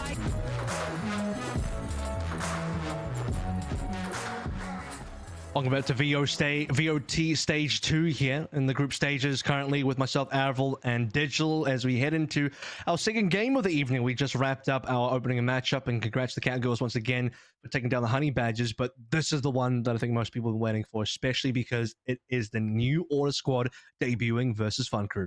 Oh yeah, absolutely. Order, they haven't played a single game for about like the past 5 or 6 months, so there's zero information about them, and they were quiet for the longest time until like only a few days ago when they finally released that little skip video of their newest players being RDW and Ronsky, and honest to God, they're just gathering infinity stones of firepower at this point. Yeah, I mean, it feels like Order only go from strength to strength, and they were already damn strong last year. So let's go ahead and check out the teams. As Fun Crew, first and foremost, they have a bit of a mountain to climb here. We have a lot of returning members. We have some returning members. Fun Crew have certainly made changes. I mean, Andy comes in as well. Major kind of rejoins the roster in some way. Yakuza comes in. Interesting to note, though, is that Norson is not going to be playing tonight when he normally would be playing, and Major is stepping in from a sub role, so things might get a little bit interesting in terms of roles here. Yeah, absolutely.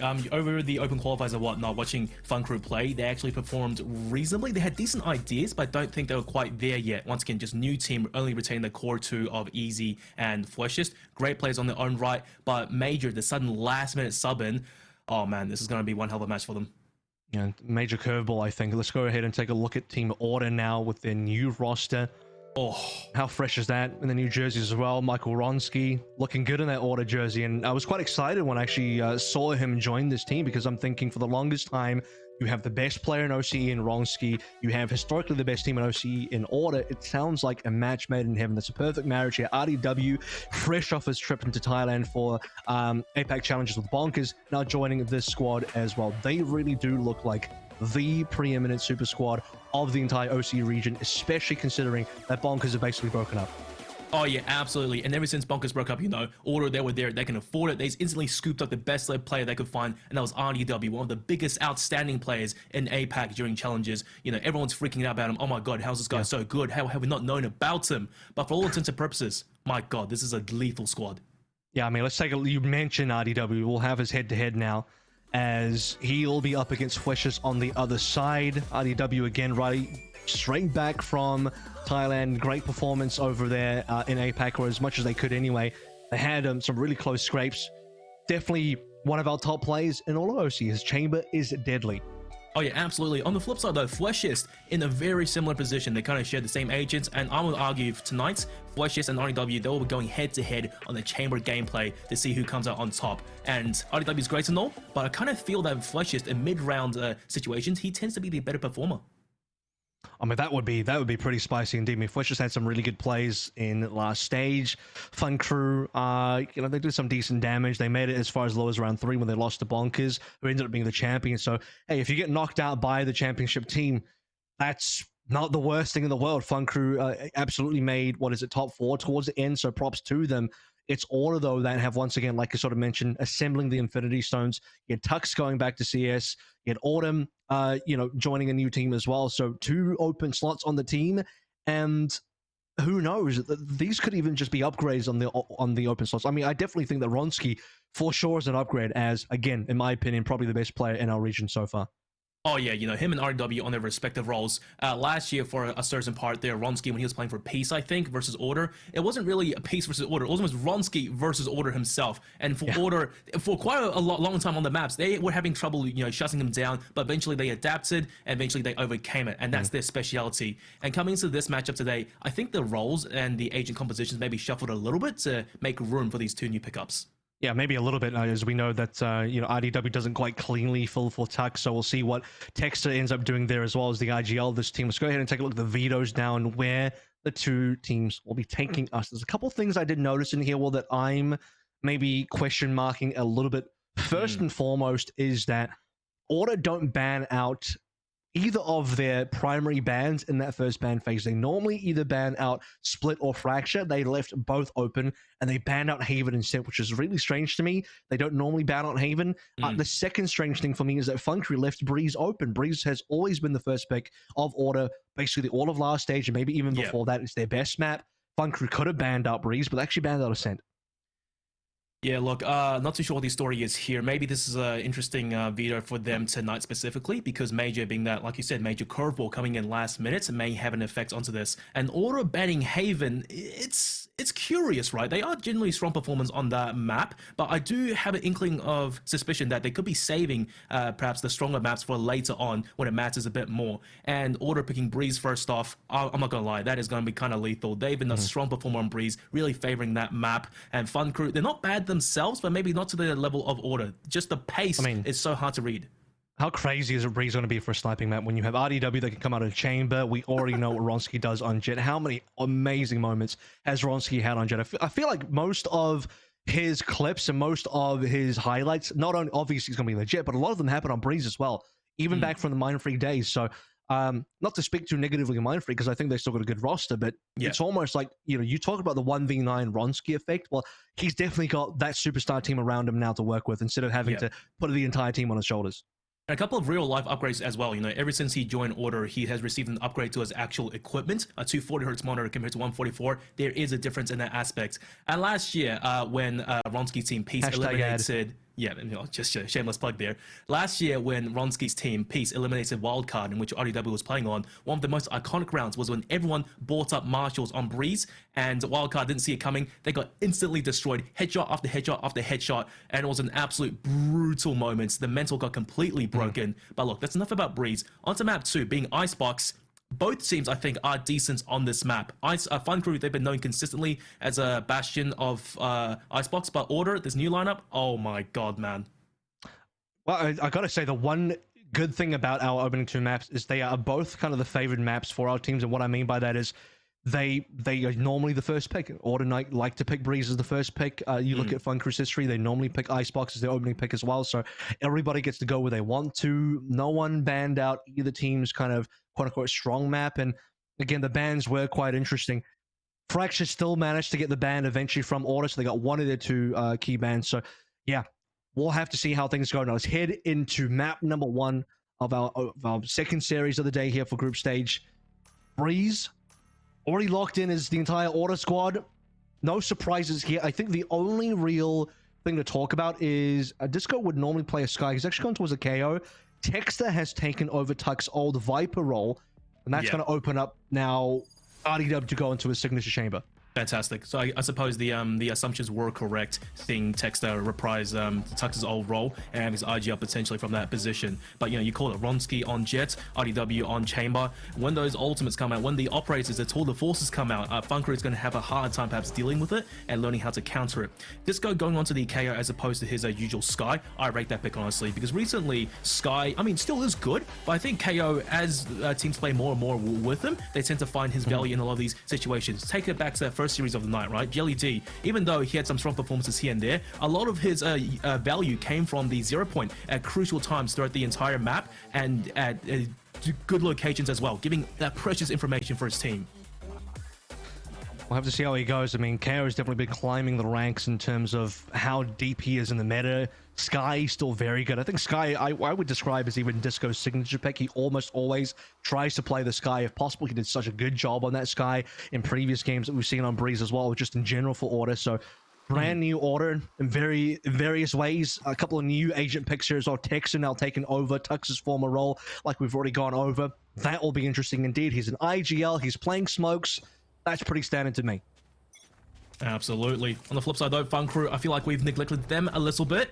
It's basically a mirror matchup, almost. Well, hang on, actually, it's an exact mirror matchup. Yeah, it is. But Order, early aggression, taking Sheep's control, and Ronsky just catching Yakuza, not even aware of what's happening. Instant TPs, it's a good trade back. Flush is missing some uncharacteristic shots, and it's early damage, mad aggression over towards the A sites. Disco does go down, but bomb does get planted.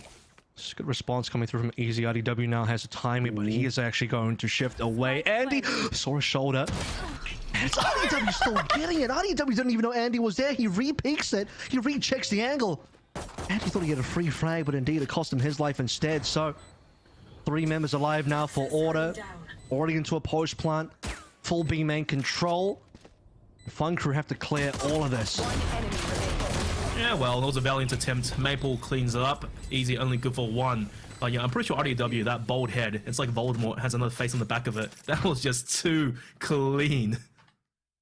He's been unleashed. He's finally out of the wheelchair, so he's unleashed now. His injury is recovered from, I think. I actually don't know. I just assume he's out of the wheelchair. Looking over towards the Fun Crew side of things, as you sort of mentioned, we've been pretty light on them. Dake, who is major, by the way, if you weren't too sure, yeah, we did see it when the team graphic got brought up, but he's playing under the name Dake here. He is normally a duelist player, and he's going to be taking over Norsen's normal position on, I guess, Smoke/Sentinel. Norsen normally plays a lot of what the Killjoy, Viper in this case. Haven't really seen Major on this role before. They've stacked up over towards the A side, gambled incorrectly, and it will be a free plant for Order on B. Well, this retake's going to be roughing it. Maybe just go for some exits or just try to do damage at this point. RDW. Chamber is out. I mean, sorry, it's the Marshal looking for some frags. Uncharacteristic miss, and I feel like there's going to be a lot of eyes on him to perform. So far, so good, though. But here comes the cleanup crew. Just looking to do some damage. Maple on RDW. They started off. RDW. What? How is he going to kill to Andy? He should have no right winning that. Yep, Flushiest is also sharp on the chamber, like we mentioned initially. It's a good trade back, but it's just not enough. Well, they'll only lose the Marshal there, which I don't think RDW really wants to necessarily take through to too many rounds. Pretty decent on Breeze, I'll give him that. Great shot from Ronsky, who, with the early Vandal, is just going to fray like nobody's business. So, only thing left to do here for Fun Crew is look for those exits, like you sort of mentioned. Maybe Easy looks to retrieve the Marshal, but you should probably just make sure you die here so that you don't accidentally save and get less credits. And they will. They'll run into the spike, go down. No exits found, which is a little bit of a shame, but it does also deny ult points going over to Order. So, all in all, not bad. 1 kill. Go to your buy round, Fun Crew, standard. Yeah. Not much you can do in that kind of a situation. Just try your best. And as I always like to say when you're on a really poor buy, just quantity over quality. Now, just a little bit of tech pause as players figure something out, but let's just gloss over. Well, let's talk a bit more about Fun Crew right now, right? I don't feel like we fully explored what they have on their side. Yakuza, as far as I'm concerned, coming into this scene a while ago, he was known as that Reina player. Cracked as hell, but unfortunately never managed to go too far with some of the teams. And unfortunately, he did have a brief hiatus for quite a while during year 1, so maybe just missed out on quite a bit of action. Now coming into Fun Crew, just out of nowhere almost, it's a grateful addition. But him on KO, I think he's yet to prove himself. So the 1-to-1 matchup versus Disco, he has big shoes to fill. Well, he's certainly at least got a pseudo duelist on board. We've kind of got 3 duelist players here between Major, Andy, and Yakuza, so things do get a bit weird with roles, as we sort of mentioned in our pre-show and the pre-game. Big scan is actually going to see a lot of the Order members in towards mid. A little bit of rotation from Andy as well, clearing the belt, but they should be able to come in for this retake. Now, are they? They're kind of getting wiped right now. Well, just he didn't even see Texter behind him. Texter still gets the kill. What's going on here? Man's playing on 4x3. Well, Fun Crew, half the manpower standing in a post-plant situation. I wouldn't count them out just yet, but a save isn't quite off the cards. It's a rough time to be saving. 3 rounds in. Easy, you need to get that frag. And he's at least got RDW on the other side. So things will get opened up over towards double doors a little bit. Easy on top, coming through halls. And time is run out. I think you might be right. They are certainly looking to escape, not fancying the 2 versus 3.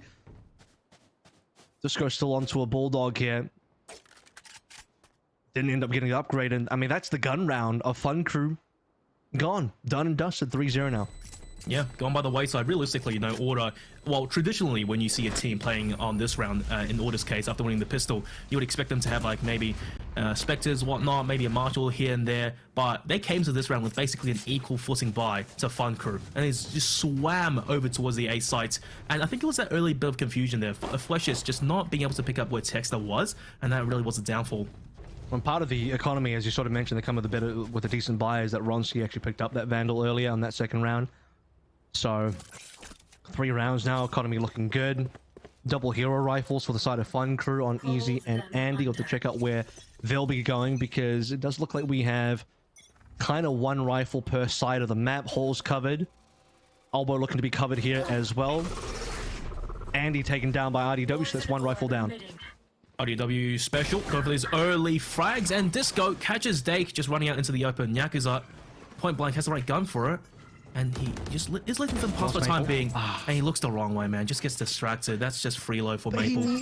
He knows Maple's there because he heard the orb being taken. Yep. He still swung his crosshair when he had Maple. Probably dead to rights in terms of information. Maple wouldn't have known that he was there. Probably would have assumed they got cleared by his teammate. Didn't end up happening. That's one kill that they probably should have had. The Fun Crew currently do not. And that's that other saved rifle for Easy in his hands. I mean, what do you even do here? It's too early to go for a save. And in fact, I don't think Order will allow him to save. They're all over that. They want to hunt him down. 5 players converging on one, and they're going to get it. My goodness, RDW having no hair, kind of just spots at the very top of that ponytail of Sova and just went hunting for it. That was too clean almost. 4-0. Very little resistance being put up by Fun Crew right now.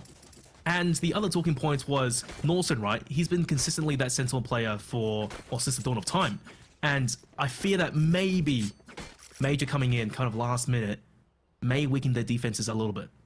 Well, Maybe. It really depends if we'll have to see in future, especially for these lineups. You see Texter going for some lineups now. How many of those has Major practiced coming into this Viper's role? But, you know, on the other half, that's going to have to come into place as Ronsky will open things up in Yakuza. And this is another gun round. And he has an operator, but not even an angle to shoot anybody. This is a full beat taken. Currently, Easy's probably just going to get farmed here. Oh my god. It's... Okay, you know what? I'm just gonna take it a bit easy right now and just take things as they come, but... No, Order... Easy's already dead. Yes, he is indeed. But look, Order, they're just plowing Fun Crew right now. And Ronsky, he was that 1v9 character that we talked about, just doing what he does best, literally just running at them. That is disaster. Oh boy. Yeah, the other crazy thing is, I mean, Order aren't even really hiding too much. They're playing one of their best maps early on, showing their setups, showing the composition being played with KO as well. Everyone's playing their real roles. It's, you know, they're definitely not trolling. They're definitely not kind of holding back. Clearly not holding back. They're completely destroying Fun Crew. So at this stage, Order are playing as standard of a game as you'd expect them to. You know, you'd think they'd be you think this would be a playoff game, not a group stage game. But even in the group stage, they're not holding back as we head into a tactical pause now coming through from Fun Crew. And boy, do they have a lot to go over. 5 rounds down. Right now, Order, they're just face-checking these players. And usually in that situation you saw there, such a long-range engagement. Andy with the AWP, and, you know, he's a great jet player in his own right. You would rate him to win that duel. Ronsky with the Vandal, just even better. Tears his head straight off. And you say Fun Crew with the tactical timeout. They have a lot to go over. At the same time, though, Avril, there's not really much to talk about. Order, they haven't pulled anything too deep yet. And this is just the surface level. They're simply just swinging and getting these kills. Yeah, I mean, I guess as they sort of feel the competition out, see if Fun Crew's putting up any resistance, you can start being a little bit looser and, you know, go for more swings, take more duels. Currently, they're out-aiming Fun Crew as well as doing the other things better as well in terms of fundamentals. Maple hasn't even died yet, neither is Texter. They currently have an infinite KD. So things are only going from strength to strength. Ultimates online. Ultimates are starting to come online for Fun Crew, and this won't really be the round for them to use it outside of Andy, Pop, and the Blade Storm.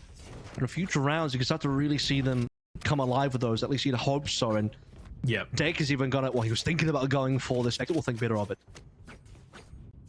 Better to keep the economy in line with the rest of your teammates, just to have that full buy as a 5, because you're going to need it against Order. You cannot count a single one of the players out.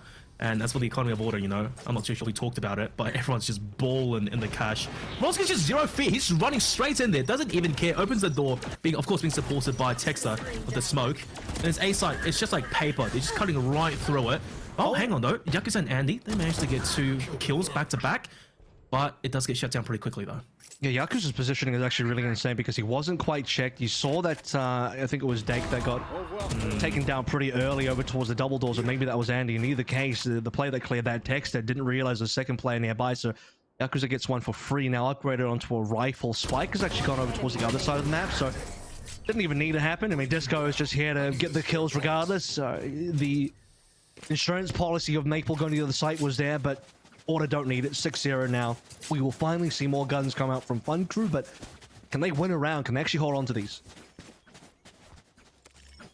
Can, if, big questions right now. Fun Crew, let's see the fruits of that tactical timeout because, look, Kevin, it's been like 10 minutes and we're already basically 6-0, and that's the half guaranteed at least for Order. RDW's actually put out the tour earlier. Their economy is actually so stable that they don't quite need it, but I suppose they did have some death, so they're going to pull over a weapon. A few players definitely be on 9k after this. Double ultimates being popped out despite how rich they are, so they're really going to go for this one. Triple ultimates with the command null as well. Oh my god, Ronsky just guns it in. Disco covering his backside. It's so oppressive right now. Before you can even blink, before you can even react, before you even see anyone, They even got to delay the plant. They even got to delay the plant because Texas like, I actually don't need this. I've already got an ultimate available, so... RDW picks up Fleshist. Well, Kev. Save the op. Yakuza can run in. Andy should probably run away. Player standing. And Andy's certainly not going to go in. If you're Order right now, you chase Andy down. Two players who basically didn't even buy here. Your money's fine. You don't care if you die. But you do care about Andy holding onto the operator, so you got to run him down. Ronsky is the rabid dog just being let off the leash. Looking above the wrong way, though. Okay, here comes that Jet v Jet. The knives or the op. Andy's backside is turned though. Ronsky should have a bit of a freebie here. You'll see him real soon. And there's the ping as well. They've managed to piece together the puzzle. And he's got massive... Misses a swing and Texter. Wow, my god. Sharpest IGL / support player. And that's the problem for every other team, not for Order, is even their support player, the IGL player, who normally for most teams would probably be your underperformer, the person that you don't expect to be fragging hard. I mean, Tex is good enough to be a duelist, and he's on smokes. That's the wildest thing about this team in terms of their strength. So, Fun Crew, another gun round gone, 7 in a row. How flawless can Order really make this one? We are looking at Dake now, finally coming online with that Spectre that he was thinking about the 2 rounds prior. That's going to be there at least. The rest of them don't have a lot. They kind of have to make a plan. They are thinking about doing that over towards A. 3 members walking down. Wow, look at that. Fleshist, he kind of bit the bullet there, hoping that they would be baited out for a swing. But Game Sense told him that it's a multi-angled approach. Andy, that's a nice steal onto RDW. It's a good start, but you can need a lot more than that though. Yakuza, the classic. Good dink, not good enough. Fleshist. Okay, there's the follow-up. Now, this is the best round the Fun Crew have had thus far, and they're on eco for crying out loud. I mean, this is probably the only round they've had so far where they've actually been ahead in numbers. So can they pull something further out of this? Note that there is 1 ult point away for Dake, and because he has a Hunter's Fury available. That tag onto Maple could just be the go button for that ultimate, but he's not going to pull the trigger on it just yet. Wedge just looking for the kill, gets it easy. Maple just jumps up into him. Ronsky, face check. Ronsky unleashed. Take it, Andy. You couldn't even blink, and the guy's already in your faces. A white blur on your screen. 240 for streaming this man so well. Ronsky. Oh, jeez. Yeah, that's vintage. And I'll pick up the op as well for a bit of extra money. So that's going to be like 4 members on 9k. Yeah. 4 members maxed out on cash. RDW still got some. Unbelievable. Even when Order are behind, Ronsky 10 and 3. Cleans up all the kills, beats everybody. Yeah, just standard Ronsky stuff, really. That works. Another day in the office. Dake, James Bond, 007. But one other thing, Order being on top for so long, and they lose the bonkers. He doesn't even assist. Not even an assist. That's wild. Yeah, well, you haven't really had a chance to play util, have you? Usually Vipers, you get a decent amount of assists, They get... Good start. And look at Ronsky. Just getting up in their faces almost. Backs away to safety. Good read by Texter. Wow. So they got a first blood. Double ops online. Andy Fleshist. Setup they've been waiting for. Usually setup that requires a lot of money, but well, you've been max loss bonus for pretty much the entire half so far. 8 and 0. Can we translate this and convert this into a potential round win for Fun Crew? Again, still have the Hunter's Fury available, and this is probably, it's a shock. Thought it might have been a recon, which could have tagged Texter, and that could have been the opening for the Hunter's Fury. Spike down. Massive frag. These rounds are looking better and better now. 5 to 3. Fun Crew, they have the ability to adapt and read, but at the same time, Order, I don't think they've really shown us the depth just yet. Right, they're not even collecting Spike, by the way, so that's probably going to have to go to the hands of Disco as he comes on through. Look at him go. Unleash the beast. He's snuck on pretty deep now. Yakuza has no idea. But then again, Ronsky neither. Ronsky, yep, gets the best out of him. Jesus Christ, man! What can you even do to stop this guy? He knows where Dake is as well. Has to be within the pit or playing around the pit indeed. Position found. Kill traded. Suddenly 2 versus 2. Spike retrieved. Tex will get this plant, no issues at all. Might even just give it to Ronsky to confirm the Blaze Storm, but I think Ronsky will just get it from a frag. No doubt. A couple players now both coming from defenders spawn. And Ronsky is still on the hunt. I mean, the guy's usually an op player, but he's just rifling like a god today. He's good at both. He's good at the op, rifle, pistol, and the blades. Dexter. One enemy remaining. Okay, good for one, and brings it down to a clutch situation. Now, Flushes, he's really good at these. Ronsky's position, though, that is a big unknown. And Flushes has the right reach, just has to win the duel. And yeah, it's a bit impressive to win in that situation, isn't it? Certainly. Now, I mean, Ronsky is on a different level. 13-3, the only player on double digits, and okay, 13-9 rounds, so he's averaging absolutely more. He's averaging like 1.5 kills per round currently. Dex at least on the board now, which is good to see, as they managed to trade out Texter, turn into 1v1. You are right that that was definitely the closest round for Fun Crew so far, because other rounds it's been flawless, or most of Order alive, at least 3 of them alive. Here we go down to an actual 1 versus 1 that Fwishes maybe could have won. He didn't get timing here. A legitimate duel, face up versus Ronsky. Ronsky will get it, and he is just diving through the smoke. About to be. That's the adaptation from Fun Crew. They've figured out an order. They do that strat quite a few times now, and this time they finally do get punished. But if history is proving us anything, Fun Crew with the lead initially, it may not make that big of a difference. Down by 2, I wouldn't be worried just yet. Well, their equipment value is still not great. IDW's on this operator, so the chance of them finding a pick, well, they'll have to see if somebody from Fun Crew overextends here. 3 together over towards A caves now. So we've seen Fun Crew be ahead before. Last round they were 1 ahead. This time they are 2 ahead. Maybe even a better chance to win a round than they were previously. Fwishes has to nail this, and he is going to pull the trigger a little bit too early. At least doesn't die though, but they know the operator is on the line. Oh no. Okay, hang on. He can juke around the ultimate, but his rifle's just around the corner. Flushes doesn't know they're on the site just yet. And IDW, there you go, takes him right down. Counter hunts Fury, and IDW gets a second, still manages to dodge the ulti. Easy takes on Disco, sure, but the spike has been planted. Now Maple, 1v2 situation. One player is low, that's going to be easy. Maple can win this. He's sharp enough, the double swing. Maple the lineup, and Yakuza was there to trade. Even in a situation like this, it still came down to 1v1. It was 5v3 initially. And that was also Maple, you know, losing the 50-50 because he checked the left side angle, not the right side angle, and he still got a flick to get 1 kill, but just couldn't quite get the second player. So it leaves Yakuza on 70 HP, and this operator will get passed around the other team now for probably the 2nd or 3rd time. So we're on the board now for Fun Crew, and a lot of this comes down to shutting down first of all Ronsky early, but also getting a 2-player lead for a 5v3, which still comes down to a 1 versus 1. So, you know, you were pretty on the money when you say that. Despite Order being down 2, they look like they still have more than a chance to win the round. Didn't quite happen there, but 1-9. That's right, probably not going to go for a 13-0 here. Pretty rare scoreline even for Order. Oh, gotta give them something, you know? Gotta make sure there is a pulse. You can't be committing homicide out in broad daylight right now, right? A change up again. Looking pretty bright on Breeze to me. Definitely not a night map. So doing it by beachside. Or mid control. Something you'll notice from Order every single round is that they have very cleanly been able to just walk up into mid. They deny that mid nest. Start controlling tunnel. There goes the drone. Pushes Yakuza back. Now the whole map is sort of yours for the taking. RDW coming through from B main as well. So it could be a pinch onto B. That's what it looks like. Oh, hang on.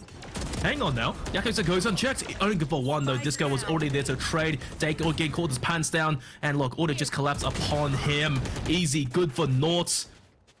4v2. Fun Crew got 1 round. Now let's bring it back.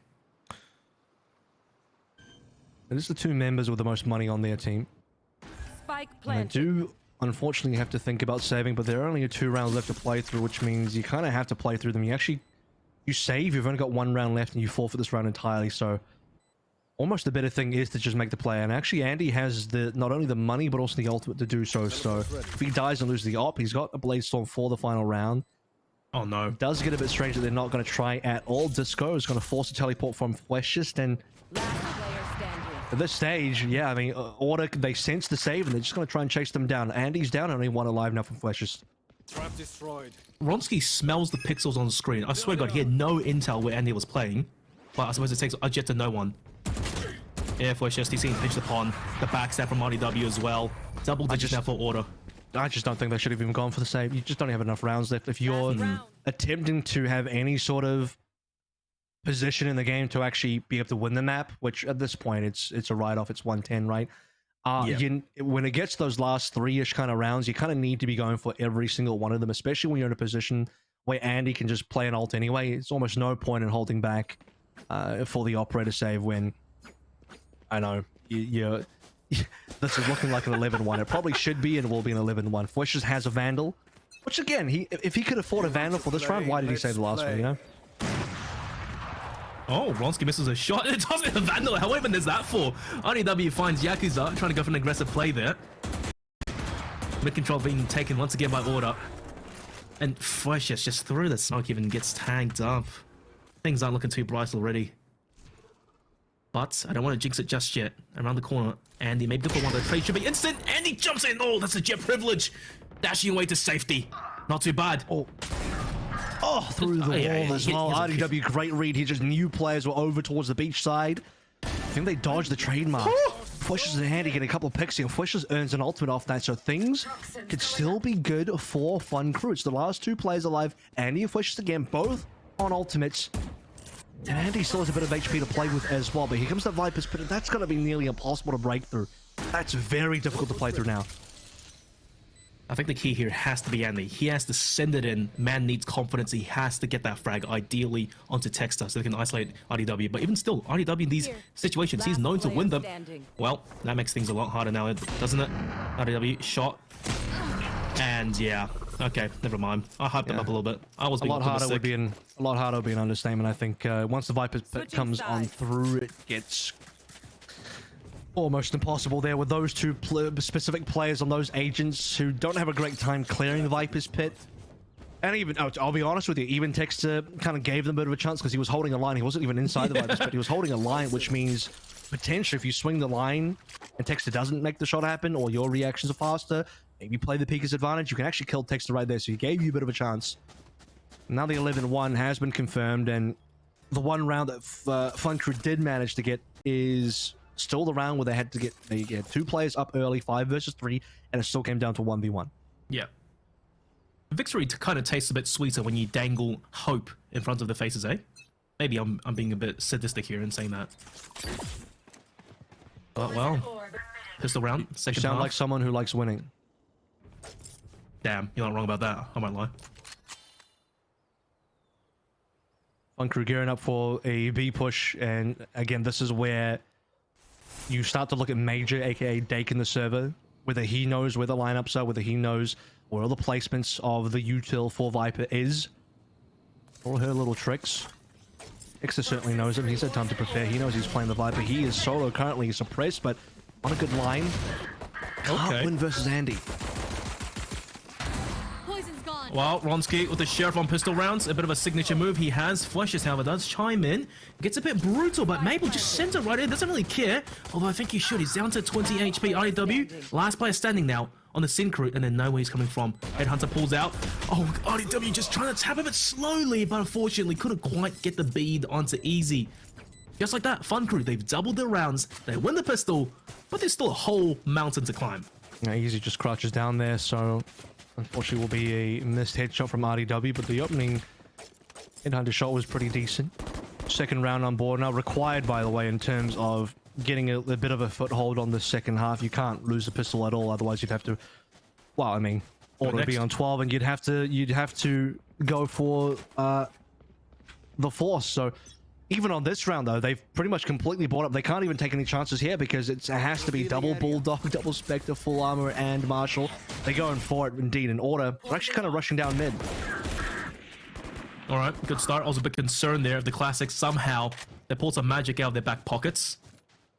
just managed to farm some kills at that distance, I would have been just head in hands. RDW. Never mind. He's done. So looking like Fun Crew should be able to convert this round now, as you'd expect them to. They bought up massively, huge amount of equipment. Order respected it. They didn't buy anything. So Order looking for exits, looking for damage. Free site planted. Disco coming through double doors. Missed shot from Andy. Can't miss too many of those because there's the potential the Disco will land something. Now it's just up to Ronsky, who again didn't really buy much, if anything, for this particular round.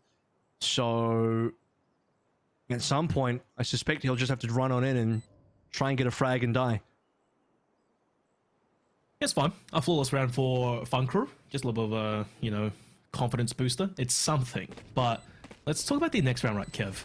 It's Order's first round on defense on Breeze, this new Order, with a full buy, base checking.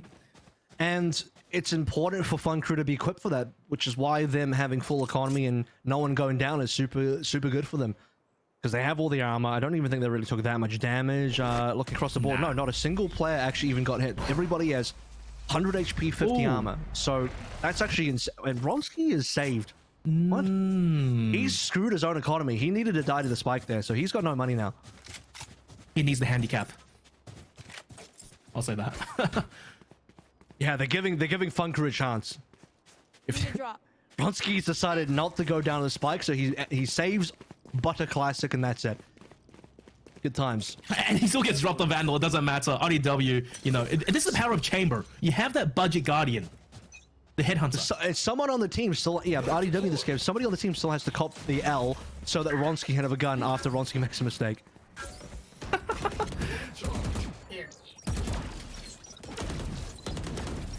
We'll see how big of an L that is later in the round, because RDW with the Headhunter, it's still a force to be reckoned with.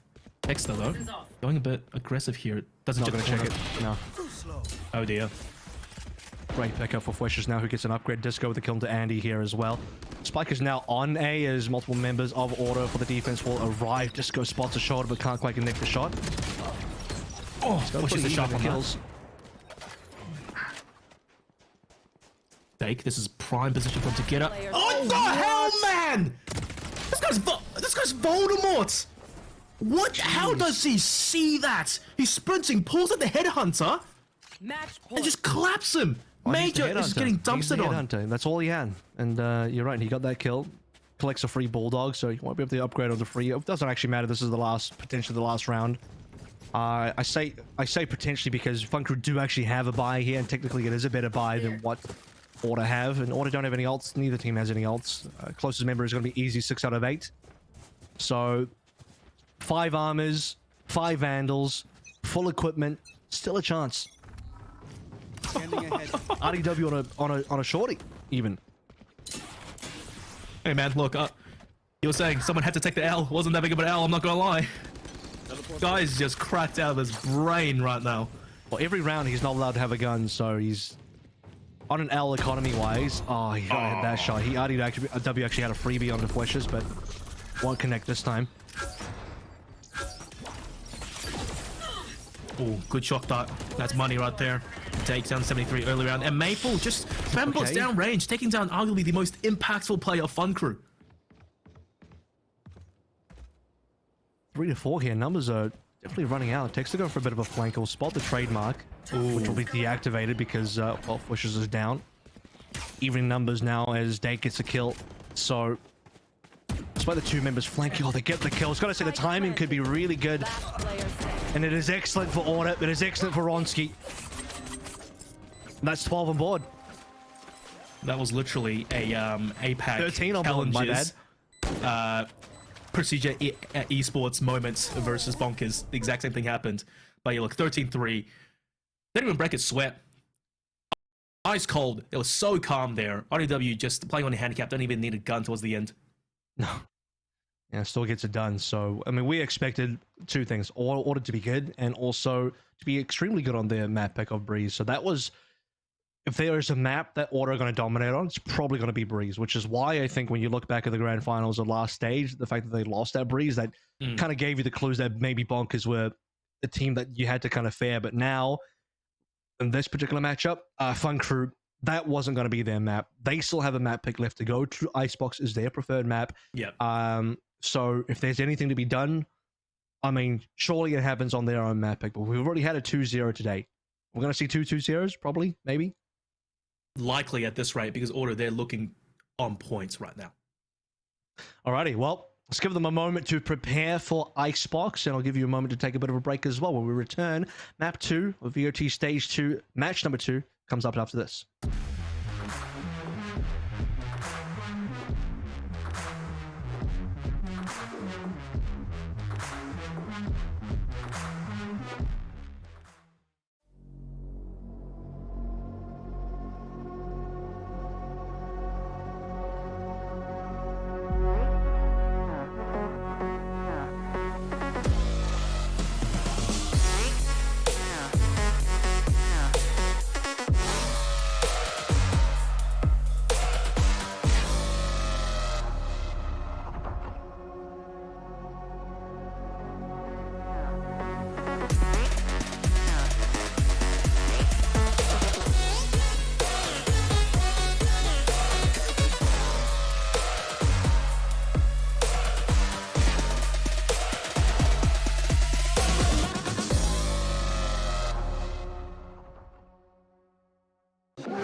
Reports of a disaster in Italy. 안녕하십니까. 이탈리아에서 들어온 지각이 폭발해 공중으로 떠오른 사건이 발생했습니다. Sta galleggiando a 300 metri da terra. Radianite may have been involved. Kingdom, whose Radianite power program accounts for more than 3/4 of the world's energy production, have denied any connection to this disaster. Anyone with information on the 2 unidentified Radiants spotted at the scene is being asked to come forward.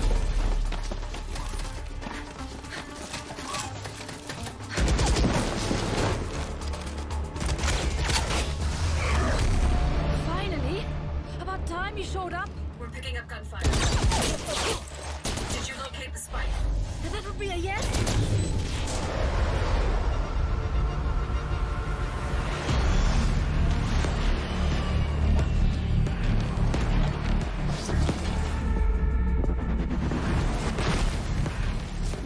Stay close. Weapons ready. I was born ready.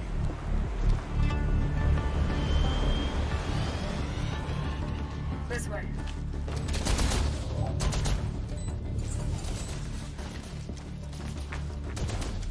Hey, take a look.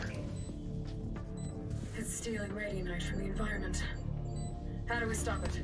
I'm on it. You'll need a reticore to power the heat signal. I got this. Phoenix, wait!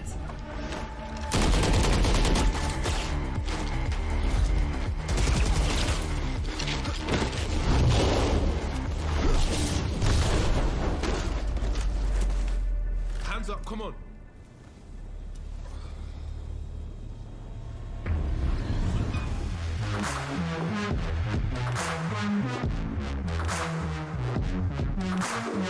Welcome back to VOT Stage 2 in our second match of the day, the opening day.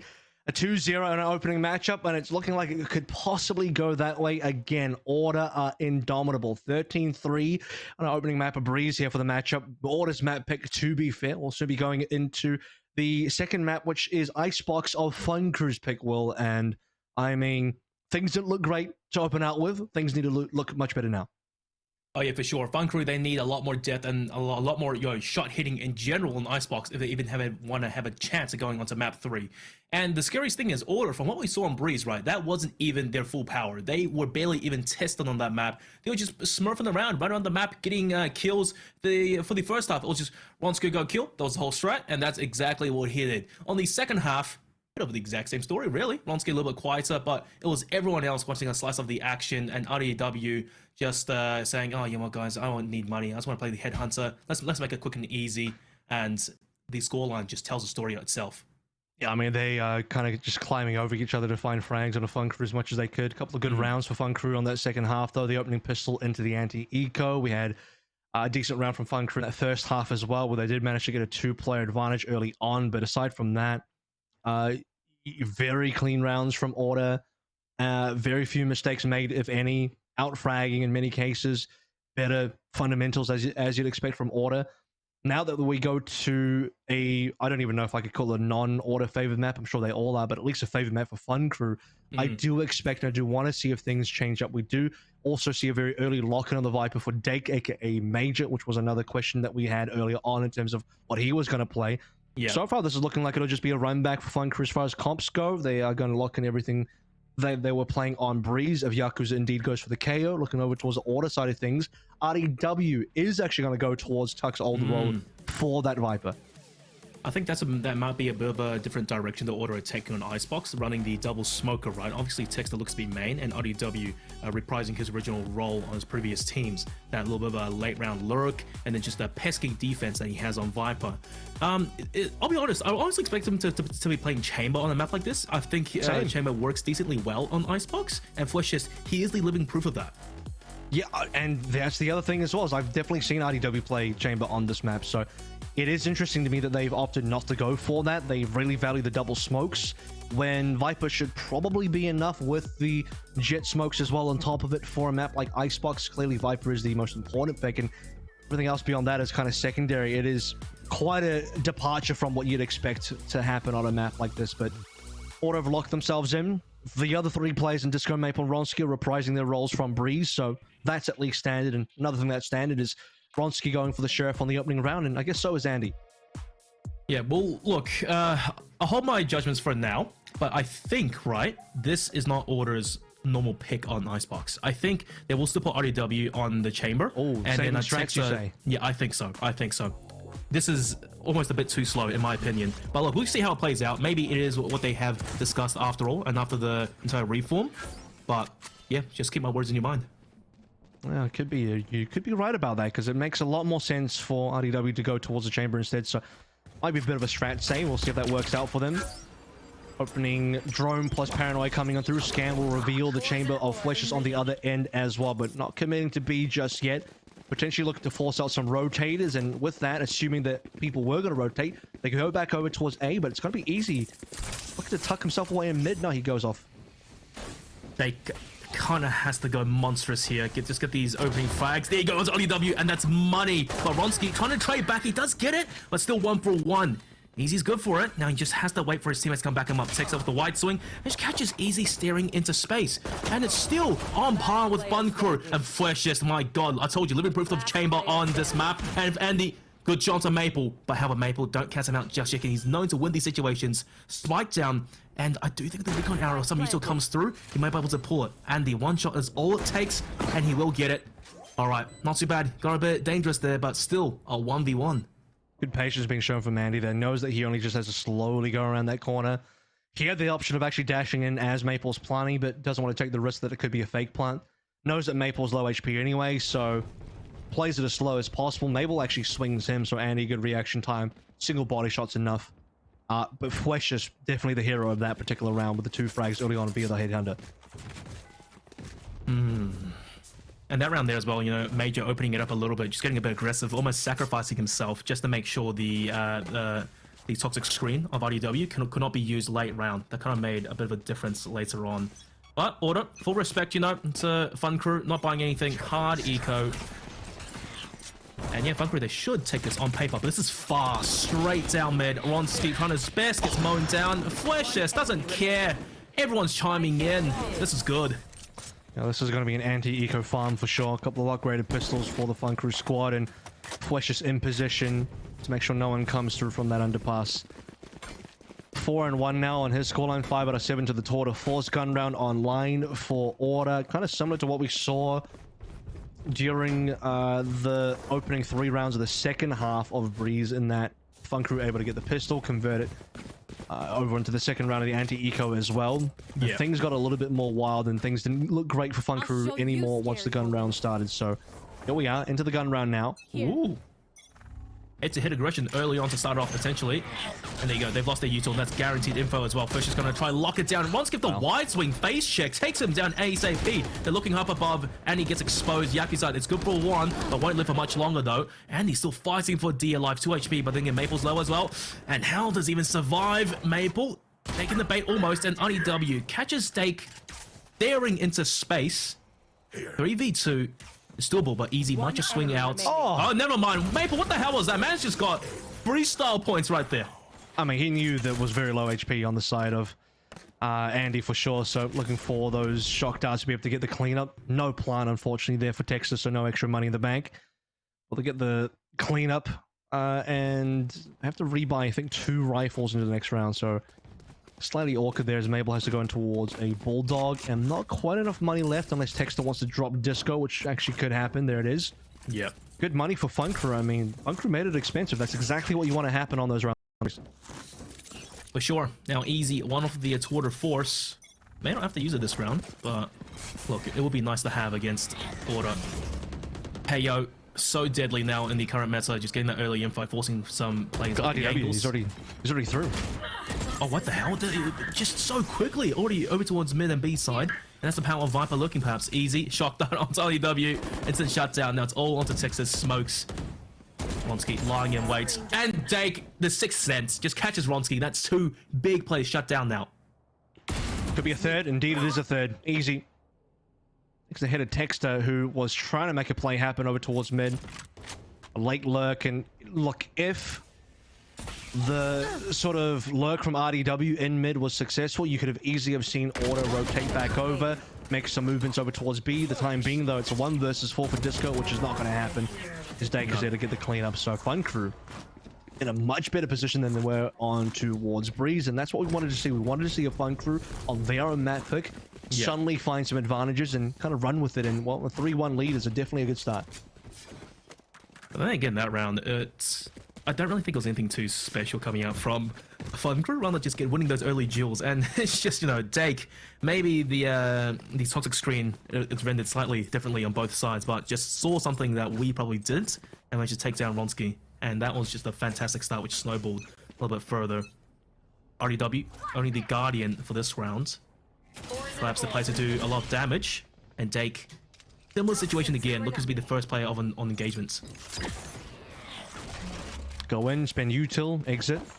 Also rotations. And he sees them, and he's ready for it. He expected that maybe it was going to be the play from Order to go for the rotation, and he'll get 4. Incredible stuff, and that's going to leave RDW on his lonesome. That could have even been an ace coming through from Andy. What an insane angle and read to know that Order were going to back out. This is an unwinnable round now for RDW, especially on a Guardian. Well, Fun Crew, Fletcher's last time he was in a situation like this in Icebox, he actually managed to clutch it out, I'm pretty sure. So don't count him out.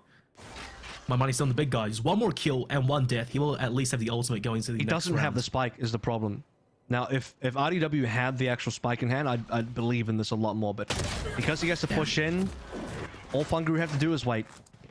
And that's the biggest difference between this and what we saw on Fracture for Honey Badgers, where Jelly D got the 1v4. He had the spike, so he was in control. This time around, no chance for RDW, sadly. As all be now Fun Crew 4-1, extending that lead further forward. Operate in the hands of Andy. Well deserved, well earned from a 4K. Plenty of money in the bank. Order.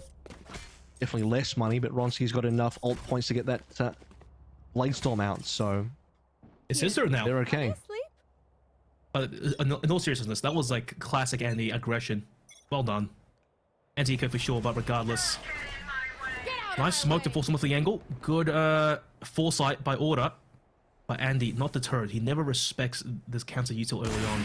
This is a shot though, and he has to get the hell out of dodge now.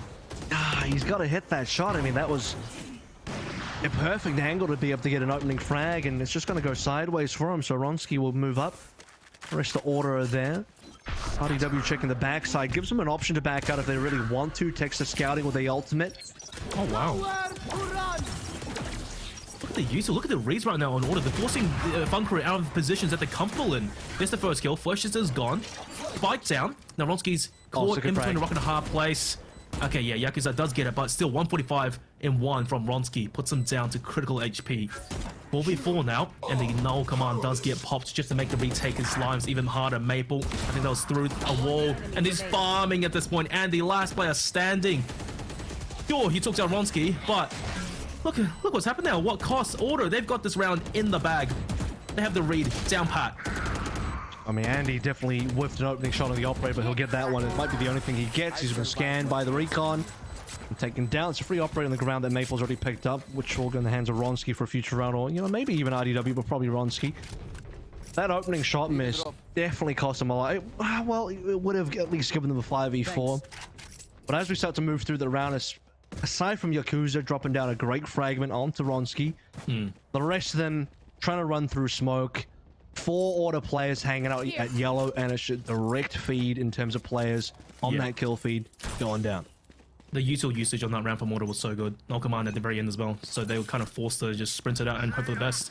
But still early on, just countering Andy off the angle. Now Fleshist, he's been known to do this with the sort of force.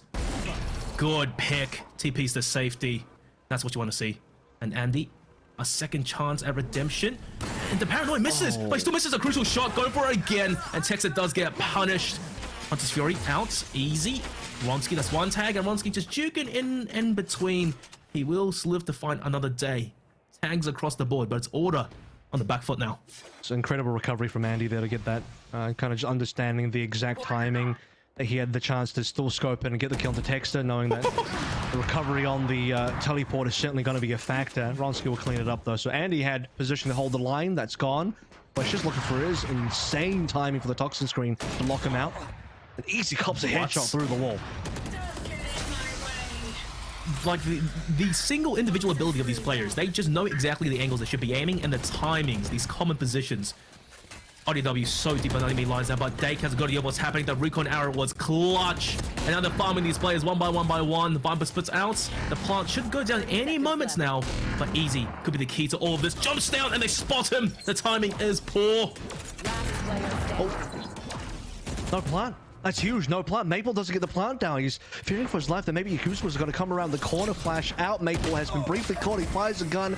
That betrays his positioning indeed. And Yakuza and Fleshes together will be able to take down and prevent the plant from coming through altogether. What an insane shot from Fleshes. Up on top. Straight down. And that was going to be a hard retake, by the way. You know, we had Viper's Pit in there. It was looking pretty rough. Fleshes nailing a shot to allow and also scare off Maple from planting was everything. My goodness, you could see the inklings of, you know, Order, despite being down a few players, starting to bring that round under control. But just towards the end, Fun Crew, they just managed to stick together, stick to their roots, play the fundamentals, buddy up, and still win out. Now, Fleshist, he wants a crack at this angle. Andy, get the hell off. Go over towards the A sites. Let's see what the FIFA man can do. Gets forced off the angle. Fair enough, but on the flip side though, Yakuza catches RDW. That's a big frag. Yeah, that's RDW trying to go through that little tunnel underpasses again under B2. So second time now that he's been unable to break through into orange. Text will be the taker's place now. Still plenty of members coming through on B main.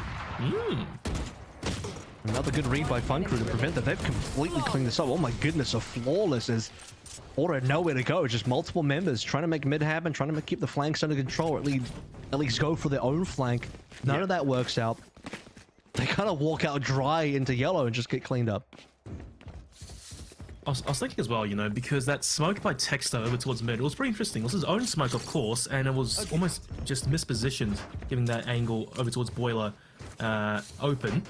And it just reminds me of last night. I was covering some ANZ champs, and a couple of these smokes, as the meta develops more, they were placed on purpose to isolate certain very particular angles they can play off of. Maybe something to keep in mind later on, but I think I'm reading way too far into it. You can ask him later, maybe. Ask him what he's getting done there. I'm not even sure if he died from that angle. In any case, once again, Fun Crew, they really want that mid control, but Easy had it. He gave it up, and he's there now. And they've made it through the two easy spots of play. He might have even spotted two. Ronsky under a little bit of pressure. Well, Easy's just on his drone. Okay, he's safe for the time being, but the shock dart is good. Maple on the run up. Yeah, he's gonna punch that any day of the week. A change up now on the aggression over towards the B side. Yakuza, the lone defender standing, soon to fall. Dake in his sneaky position. Head catch Ronsky. Can't even confirm the kill. And then they multi-swing him. Flushes 1v3. What the hell was that flick onto Ronsky? Man's breaking his wrist. 1v2. It's still blown out, but Maple and Texter. That's a nice TP. They heard him. They know exactly who he is. And Flushes. Oh, the lineup! He's about to do it! And Maple, oh no, just had the reposition. Still clutches it out, but by God, Kev, that came close. Yeah, I mean, Flushes with some really crazy flicks there. Really good shots. 2 out of 3. With Maple not far off as well. That could have been a transfer onto Maple easy, but Maple landed the shots required to get Flushes down. A very tight round. I mean, that would have been Fun Crew 7-3. They've gotten that with a lot of economy. And by the way, if you look at the economy of Order, they would have had a broken economy. So that's a huge round for Order to recover from, considering the stakes at hand. Not their map pick. They dominated Breeze, but they're in Fun Crew territory now. Came down to the wire as well. And I think in that situation, they recognized the fundamentals pounded into them. Spacing. Poor spacing. Maple had to get the hell out of dodge. Make that a 2v1 clean. Now Order setting up for the A side take. They've tried this a few times, and Major has also been in this position. And there's the read. There is the Aldrone. They're countering him. They force him off the angle. And Order slowly starts to aggress. Ronsky, as per usual, first on site. Flashes Texter. The TP sprays down Major. Bomb soon to get planted. Fun Crew 4v5 on the retake. I mean, it's a wild TP because he not only commits to it, but he got the spike as well. So if he gets punished there, he doesn't have a successful TP, doesn't get that frag and a plant. Want to put themselves in a really weird spot. Just have to dodge out the recon now. Flushes for the second tour to force making it work, and it's a 3. No, make it 2 versus 2. Ronsky going large. Now Flushes has to do it all again. Toxin screen down. Once the wall goes down, he may not be aware of this. RDW has every advantage in the book. Flushes in a safe position for the time being. Ronsky is just a bait. The comms are clear. But Flushes, he's so sharp, but Ronsky is just a tad better. Widescreen, 4K for Ronsky. And it's just what happened on Breeze, you know? Order they were down by a few players, and Ronsky just goes mental. I mean, it's the second round in a row, though, for Flushes, where he nearly clutches up in a pretty difficult situation, 1vx. And here he'll bring it back down to 1 versus 1. Ronsky versus Flushes. Ronsky will win it, but Flushes made it close. 14-5, by the way. He is playing out of his mind. But it wasn't enough to get that round. Timeout coming through from Order as they talk about what to do for the final 2 rounds. We are currently at a 6-4 scoreline, which is very close, almost neck and neck. Plenty of opportunity for Order to even things out at 6-6, but also if Fun Crew can find their mark and win those final situations, and I'm not just talking about if Flushes can maybe win a 1vx, but maybe they don't need to be there. Maybe they can be in better situations where Flushes still has more players alive to help him out. Maybe they can punish Texter going for those aggressive teleports, especially if he's carrying Spike as well. Very dangerous. Fun Crew could see themselves on the better end of a 7-5 or maybe even an 8-4 if Order make mistakes. Big if. Now, one thing to note as well is that for Flushes, traditionally for Fun Crew on Icebox, he has always been the outstanding player. The last few times I've seen him play, he's just been popping off the consistent carry on this map. He's right at home on it. And that is scary prospects because he's definitely playing like that. He's truly woken up now. And Order, you saw that tactical timeout being called by Dick Stacey, the coach, just to maybe calm the boys down a bit. because these rounds are getting closer and closer, and Order is still behind by just a bit. Get out of my way! And Roski will pop the ultimate here as well, as he's only otherwise holding on towards a Spectre, so they're definitely not holding back in terms of making sure they have the equipment. Disco onto a Guardian is not ideal, but they'll have to do. Andy, solo play on the B with an operator.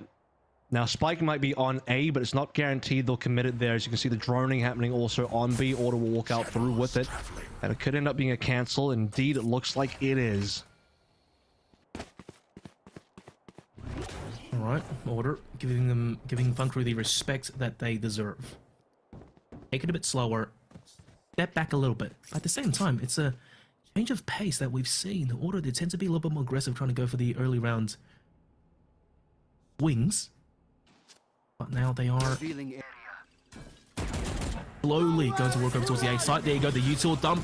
Double the tag. Ultimates. And Vronsky trying to slice and dice. There goes Dake down for the count. But how about it doesn't fully clear out the angle. Flushes. My god, this guy is sharp right now. I've said it a few times now. He's popping the hell off. 2 headshots back to back. Collecting the skulls for his trophy room. Looking for a third. This one, RDW is almost a bit scared to swing it. 30 seconds. He heard the announcer. Texter has managed to lurk his way over towards the B site. But the spike is in a precarious position. And FunCrew are aware of this. Oh, That's wow. the shot that needed to happen. FunCrew shut down Texter. They were waiting for it to happen. Texter needs to activate in order for Order to actually even have any opportunity to get this round. And what an insane opening. I mean, we actually had a crazy good Hunter's Fury from Maple, who double tags players. I believe he got Fwishes and one other player. I couldn't quite see. It might have been Dake. But a double tag, super good info. Fwishes, after getting tagged by Hunter's Fury, he's now on 70 HP, still gets 2 kills. Unreal frags from Fwishes. And then Andy with the excellent read onto Texter coming through all the way from defender spawn. If Texter's allowed to get anything done on that flank, Order still have a chance. Texter dies, Order are out.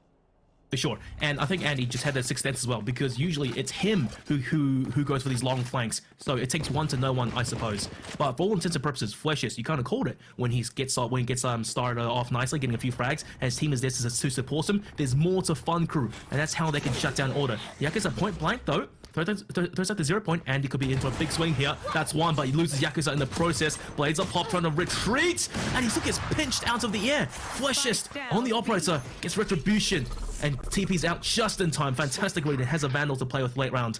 I mean, Andy's like floating in the air for some reason during that. He reveals too much of his head. He doesn't quite drop down fast enough, which means he gets headshot. And Dake now brings up the lurker of RDW. It doesn't get any easier, unfortunately, for Order. Especially now, to convert that into the Viper's Pit to guarantee that A is going to be difficult. If Order want to push in towards A, they at least have the 2 agents, I think, probably best suited for clearing a Viper's Pit. 1 flash available, plus null command for Disco. You have all pieces of utility available for Maple, but he's on 25 HP. Dake, however, is out in the open. A single recoil arrow probably would give them the kill. At the same time, they're going to go SEAL Team 6 just 0 right points over there his now head. as well. Wow, Dake has no idea. They've got no idea. But then again, they should piece together the puzzle real soon. FunCrew just playing so slow here. Maybe too slow. They have to speed this up. They're trying to clear all these angles, but they got to plant. Finally, will happen. Dake gets the bad news. Okay, they got behind him. But how does he play the situation? He needs to maybe even potentially just wait for his team, because he has a good angle from where he is. Especially with that reveal. Disco's aware of where Dake is. Now Maple could be in position to strike here potentially. Dake finally swings out, and Maple has the angle, but however couldn't quite account for Easy's wide swinging. Disco 1v3, he's gone inside the pit, he's lost so much HP, and the corner now, the defuse, he's not on it, and another recon arrow. Disco gets spotted out, 8-4. That's a really good half for FunCrew after the domination that they experienced on Breeze. I mean, it's definitely difficult for, I think, Order to even have an opportunity to win that round when they're down by multiple members, only 2 alive, a lot of util, but they opted to not clear the pit, which you would argue is potentially a mistake. They went for the plant instead. Yeah. And I think the 3v2 retake with Dake so deep inside the pit and able to influence things, having the pit up, which denies a lot of angles, it's rough. I think for Order to really win that round, they would have had to clear the pit out, but it does cost them a lot. They don't want to ult into it, but still, ends up saving a decent... They didn't ult into it, but they didn't really use anything, actually. So 8-4 now. I did say 8-4 could have been on the table if Order makes some mistakes. I don't know if we could entirely say that Order made a ton of mistakes, but man, that second to last round with Flesh going for the double was insane. What the hell? RDW, the classic, just pumping bullets down range, and only brings 2 players down very low. Vronsky with the Sheriff. Mint wins the duel against the Major. It was a bit brutal though, but hey, look, damage across the board, and it's gonna be Order with the leg up.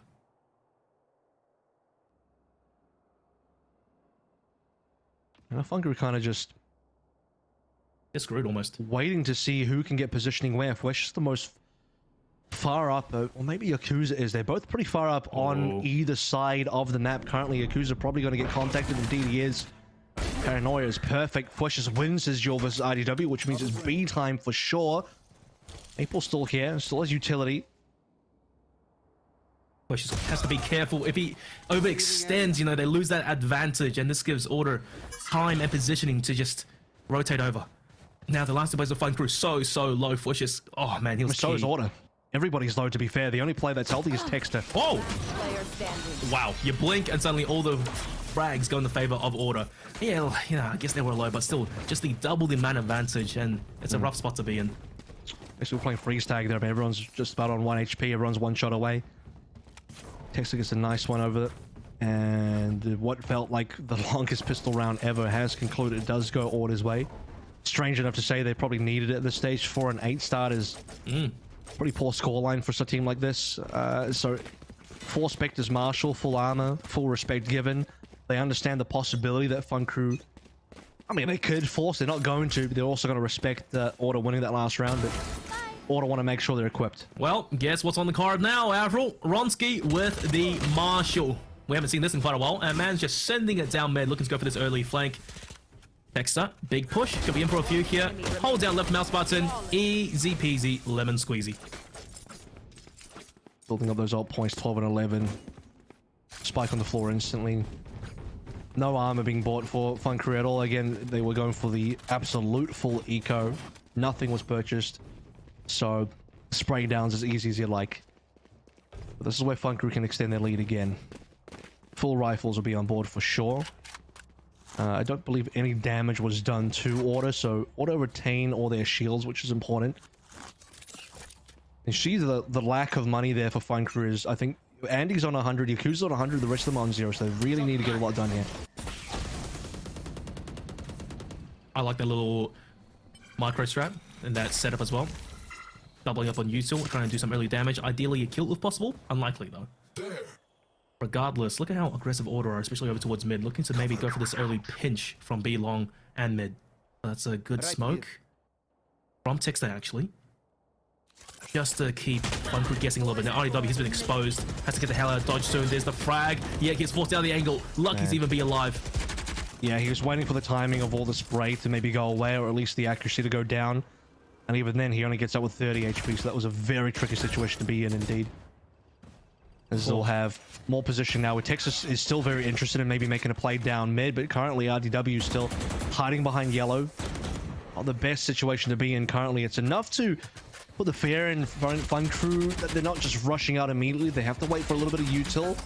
Drone has to come through as well. Oh, Maple. Oh, good flash. Maple swings. Tries to go for a second, and it's just a bloodbath over towards the B side. And Fun Crew, this is the position you want to be in after expending so much util and time. Texas to still barely get onto the sites. Yep, Texas has been spotted over towards Paranoia to rotate.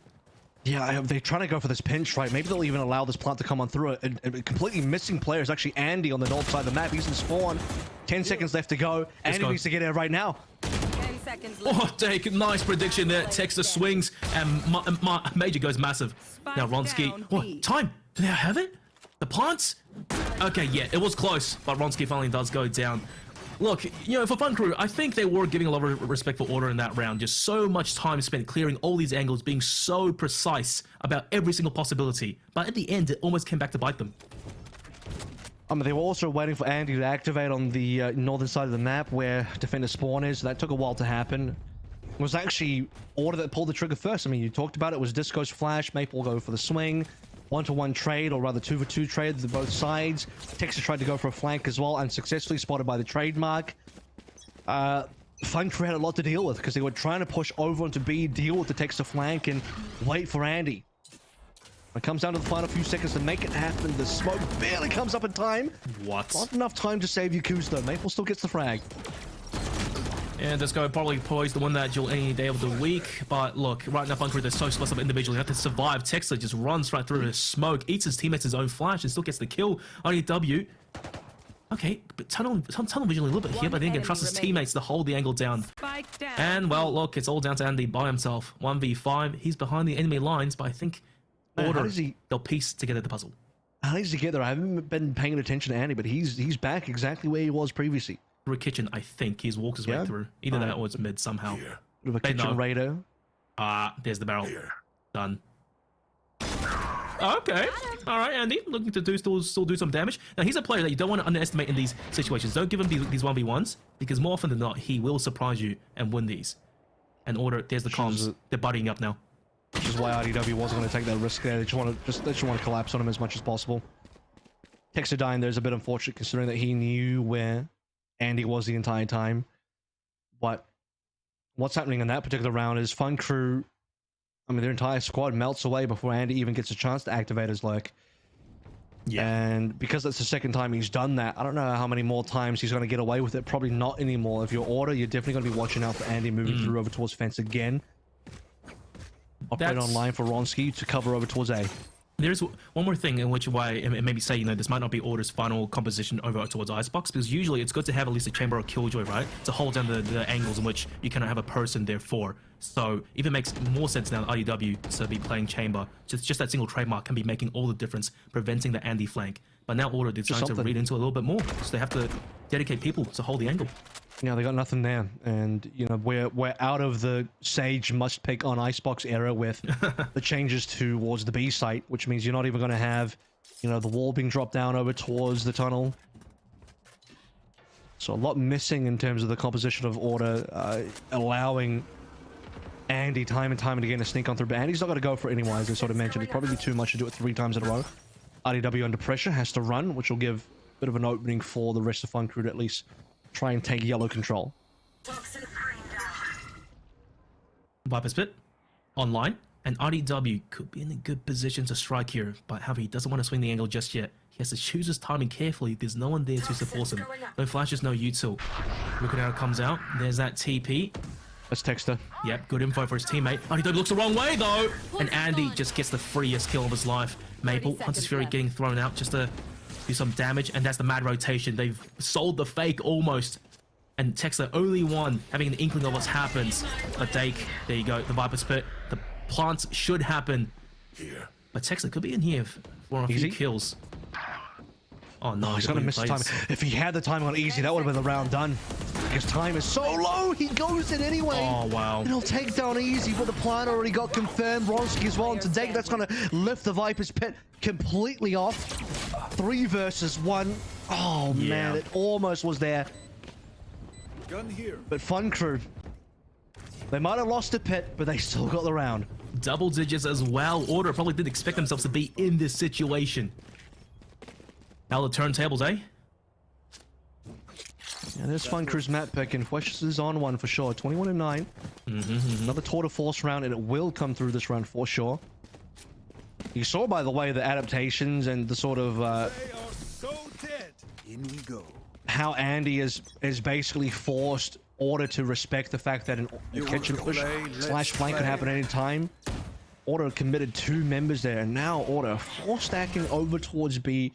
4 members nearly looking over towards green as well. They really want control of that. He's gonna do it again. And look, when Order, they just leave a player to play elsewhere, kitchen is potentially open, and Andy in for another flank potentially late round. But Ronsky, I was gonna say, maybe let him loose a little bit, do his thing. And Fun Crew, they're just considering every possibility. Full respect towards Order. And there's that punish early on. Crucial piece of Order off the table now. This is when things start getting a little bit dangerous, Kev. Definitely makes their entry a little bit more difficult. Oh, wow. Yeah, well, entry being a re-entry when they go for the retake, which is more than likely going to have to happen now. Andy, brilliant pickup, and Andy's just doing so much work over towards kitchen, and that's kind of the deficiencies of this composition. You sort of said it.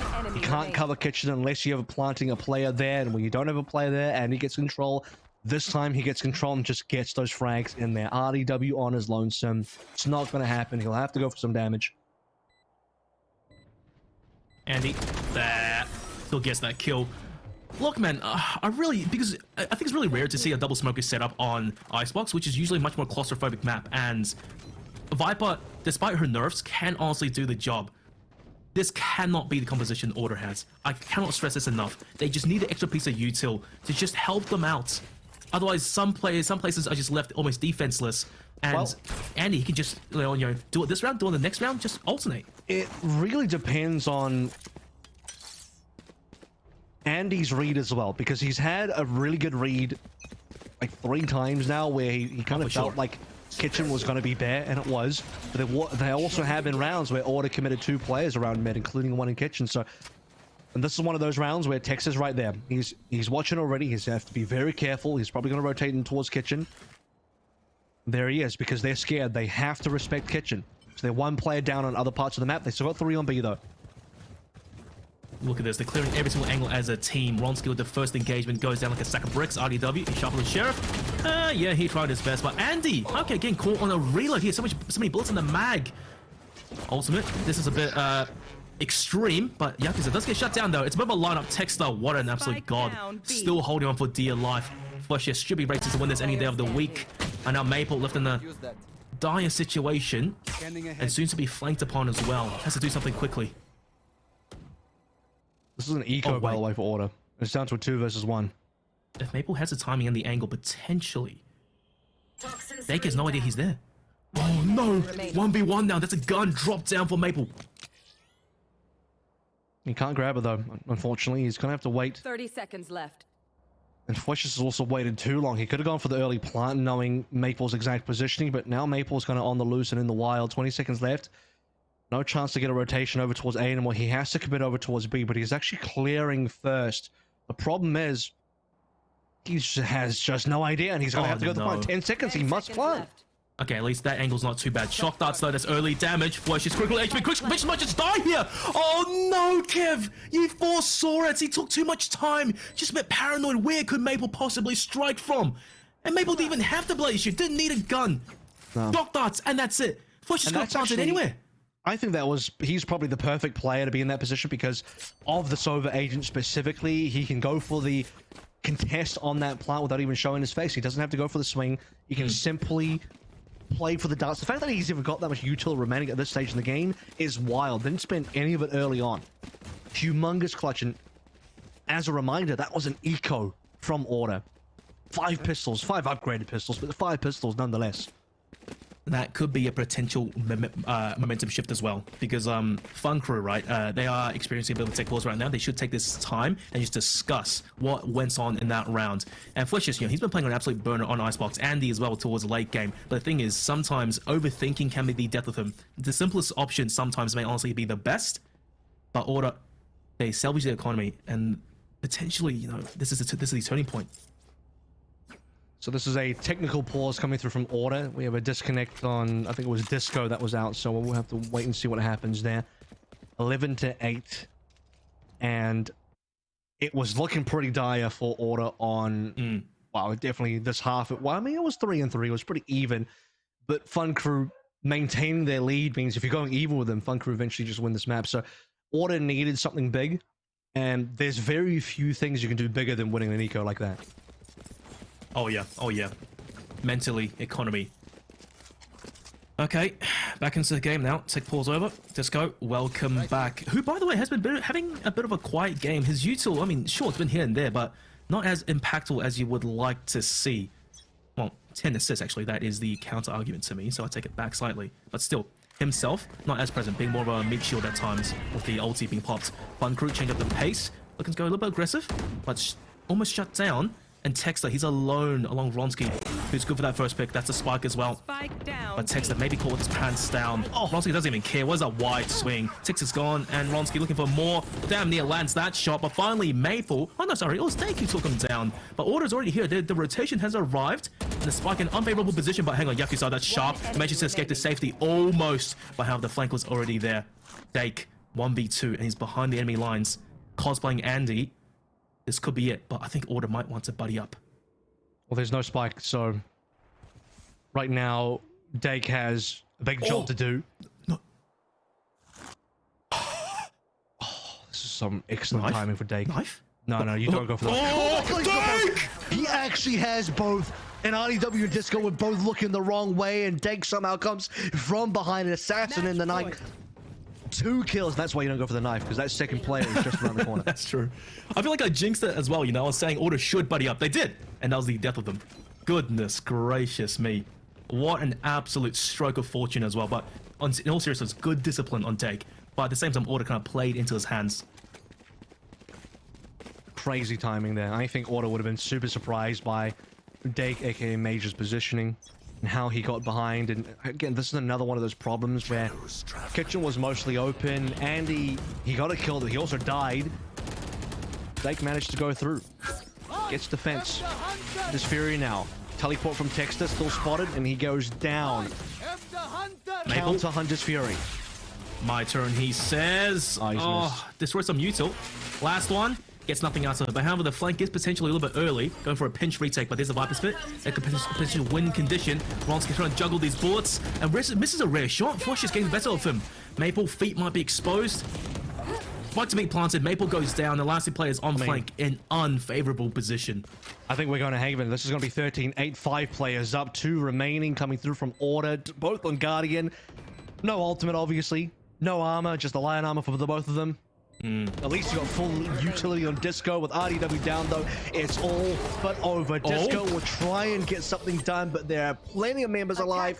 Andy will clean it up. 13 and 8. It looked like it was going to be a potential 2-0 finish for Order, but you go to Fun Crew's map pick, you go to their playground, you play by their rules. Oh yeah, that was so well played by Fun Crew. Granted, it was still a close game though. 13-8 Order, they still showed their chops. Individual players as well, making Fun Crew's life a little bit harder. But at the same time, like you said, on their map pick, Fleshist was playing right at home. Man's just popping the hell off, getting those insane shots and just causing a lot of pain for Order. But still, I gotta say, on the defense side for Order, just that composition, the util, I think that may have made the difference. We'll see. So many players just able to flank behind Order, get in defense, get over towards spawn. That ended up being the death of Order. It was just too hard for them to deal with. Lost too many rounds doing that. And we could even see early on particular rounds in that first half where Fleshis, he nearly won rounds by himself just clutching up. So that's just insane what Flesh was able to do on this. For sure, the MVP of map number 2, but there's still one more to play through. We are going to a tiebreak. We're going to the 3rd map out of 3 here. Haven's the only one. No, is it? I think it is Haven, is it not? Unless I got that wrong. But yeah, so Haven's going to be the final map on board now for both teams. We'll have to see how that goes after this break.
should see your face.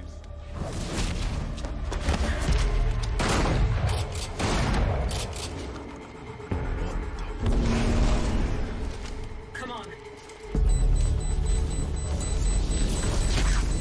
Did you find a power source? Here.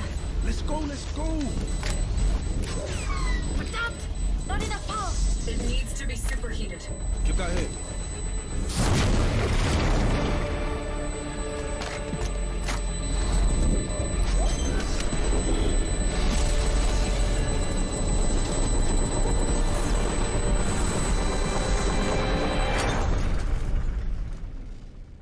I honestly didn't expect that to work.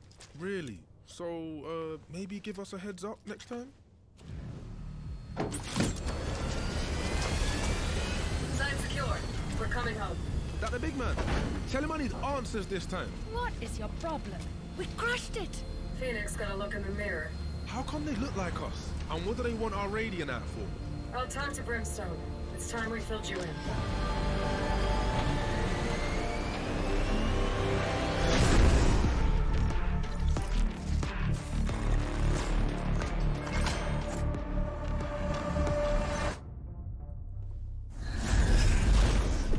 Yo, we got problems. We? You're the one that screwed up. You serious? You had it easy, Jet. You know they're bringing whole teams now, right? And so will we.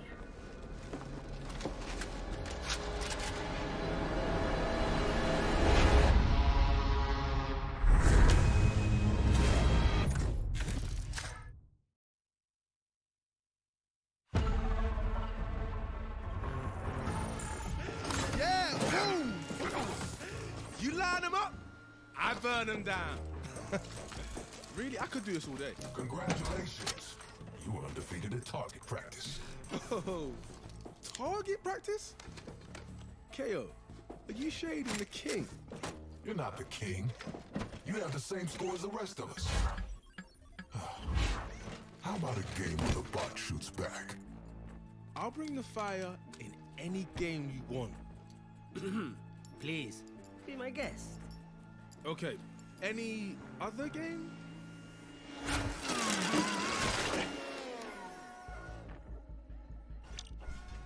Let's dance. Yeah. Say hello to MaxBot. The perfect blend of tactics and firepower. Now you can train against, well, you. My money's on the machine. You got this, pretty boy.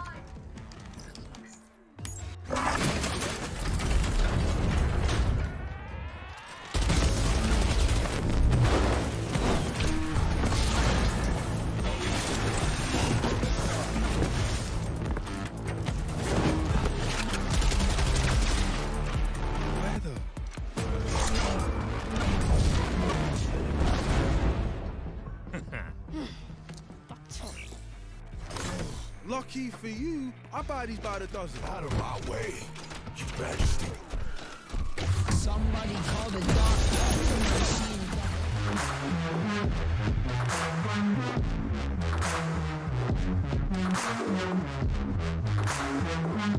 Go back to VOT stage 2 here, ready for map number 3, our decider. Order versus Fun Crew, and Fun Crew doing an excellent job on Icebox to bring things back, tie the series up 1-1, and certainly making things very competitive. Oh yeah, absolutely. Map 1, it was a bit of a wash, I won't lie. It's Order just being confident on their own pick, but at the same time, a thing I tend to see a lot in Valorant games is Map 1 jitters of sorts. Players aren't quite warmed up, but maybe I'm just thinking too deep into it, because Map 2, Fun Crew, right, on Icebox, they were at home, individual players started popping off. You had Andy going on these monstrous deep flanks, just penetrating the enemy's back lines. You had Flushes doing what Flushes does best, popping heads, and you also had Major as well, having a quiet start to the series, and Map 2 ending it on a very respectable scoreline. It is. I mean, map 1, you're right. It was definitely a write-off. I think you've allowed Breeze to come on through. They had the map up. They had the option of banning Breeze. I'm very surprised they didn't ban away Breeze. So there it was, 13-3 result. Very expected. I knew Fun Crew were going to be much better on their own map pick, and indeed, I mean, they were just extremely good on their map pick. Fletcher's came more than alive. He was indomitable. He was exactly what Fun Crew needed. Even the rounds where Fletcher's lost and Fun Crew lost, he nearly brought it back. He had multiple 1v clutches that came down to the wire that he probably could have won if he did. That would have been an even better series for Fun Crew, but they won regardless. We go to third map. It's actually Bind. I was joking when I said Haven. Haven will come banned away ages ago. It's actually Bind, and we're going to go there right now and take a look at what compositions are coming on through. We did note that Order's choice of composition on Icebox was maybe not ideal. Yeah. It did cause some problems for them. Now over towards Bind. This is looking... I don't know if I would say this is standard either, because I do see a lot of Viper on Bind, but maybe Viper's fallen off on Bind a little bit now. Look, I think it takes a very specific team to actually play Viper on a map like Bind. For all intents and purposes, I'm perfectly happy with having, say, either Omen or Brimstone on a map like this. Viper, if you do a double smoker, that indicates, you know, yes, a little bit more possibilities on the attack side on which sides you hit. But at the same time, you are a little bit more limited in aggression, and you kind of have to really make sure that your slow plays getting map control has to work out. You have to be getting those frags. Otherwise, in these do or die situations when everything's just hitting the fan, you're going to be at a disadvantage. And this will be both teams, I believe, first Bind played since last stage. So certainly been some time now. We're seeing new metas develop on a new patch. Astra's been significantly nerfed. Sky is also pretty good here, so I didn't quite catch what the composition for Order was. Did it include Sky? I don't think it did. No, I was looking at Order's composition. They had no Sky, so Disco is still Skyless for today. Yeah, so it's a bit sad to see that, actually, because Order, as you were saying, Disco has been a huge fan of that character for quite a while and found reasonably good success. But once again, with this new rebuild, two new players coming into it. Oh, their characters are right. A bit of a better idea. And Ronsky coming in the last minutes, I think I heard him over the loudspeakers. Bro, lock in your agent, man. And text that, there you go. There's a single smoker, Disco on Breach, which actually quite rates on this map. Maple getting off of Sova. That's an interesting pick, Kev. I mean, the Breach and Sky are kind of, they serve the same purpose, but unless there was something really good for Breach recently, I think Sky on paper should be better, right? Shouldn't it? I mean, you have the extra info, you can play most of your util through the teleporters, that's huge value. Breach on Bind seems pretty old school, maybe too old school for me. I understand the Omen coming through because Astra has been significantly nerfed, but going through the composition for both teams, I mean, both of them were playing significant amounts of both Astra and Viper for this map, and we've gone from 2 smokes to 1, but even going from 2 smokes to 1, Viper ends up copping the L here. Astra's nerfed, obviously.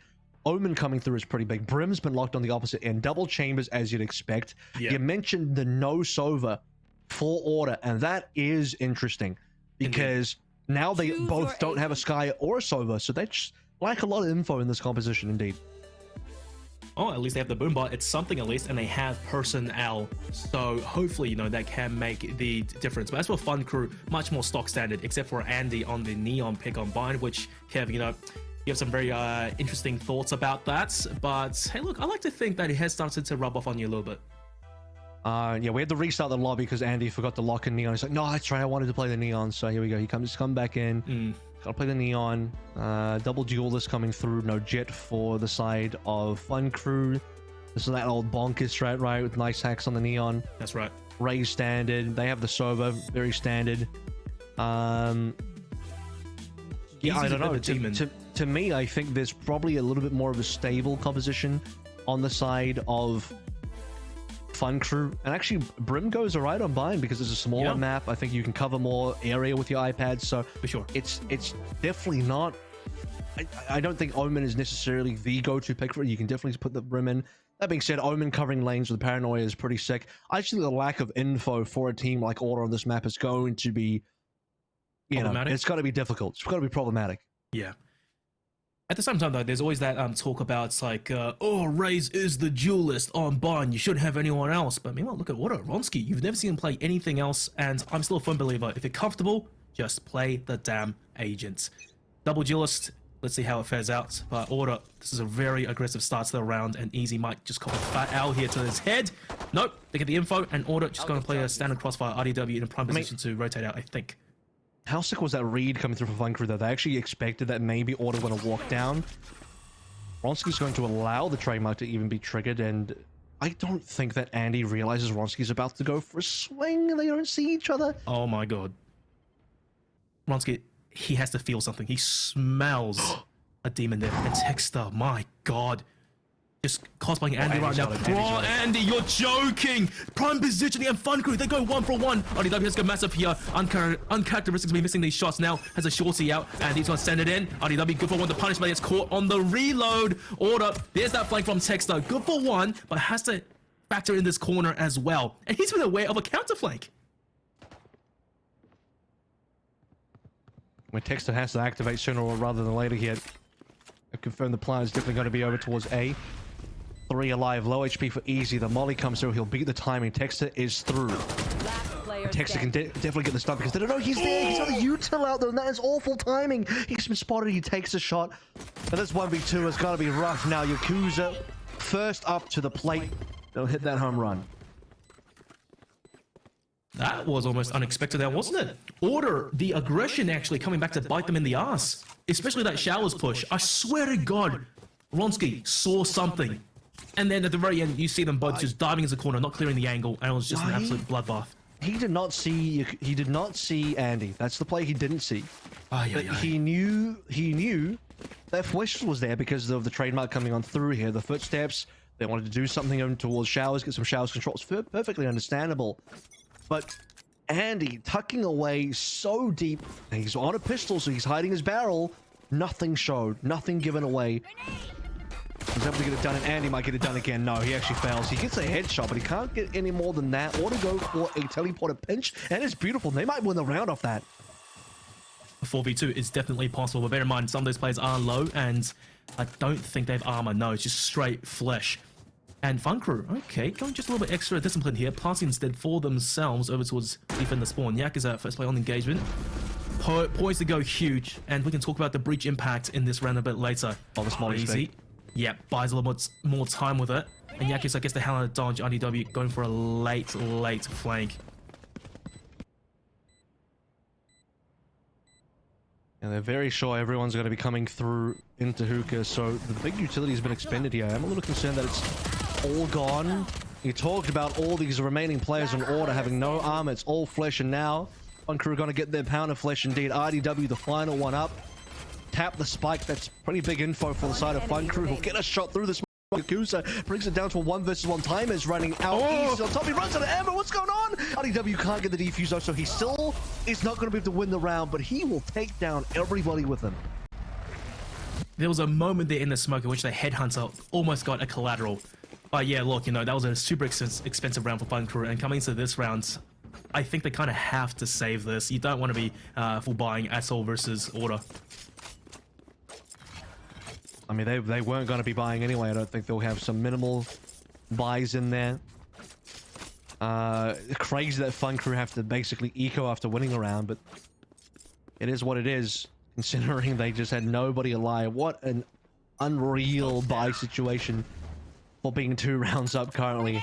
Order looking good, full rifles as you'd expect. Another teleport. Texter going deep. Texter has just had enough of everyone's crap and just taking matters into his own hands now. Andy, that's ballsy, but however, swings out, exposes his position, and Maple gets the freest kill of his career.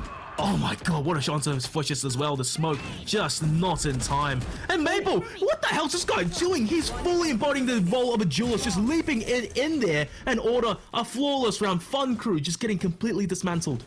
I mean, we didn't expect Fun Crew to do too much there, but maybe a little bit of damage, a couple of kills would be good for them. Order give away nothing. Ultimate starting to come online now. RDW Tor up and ready.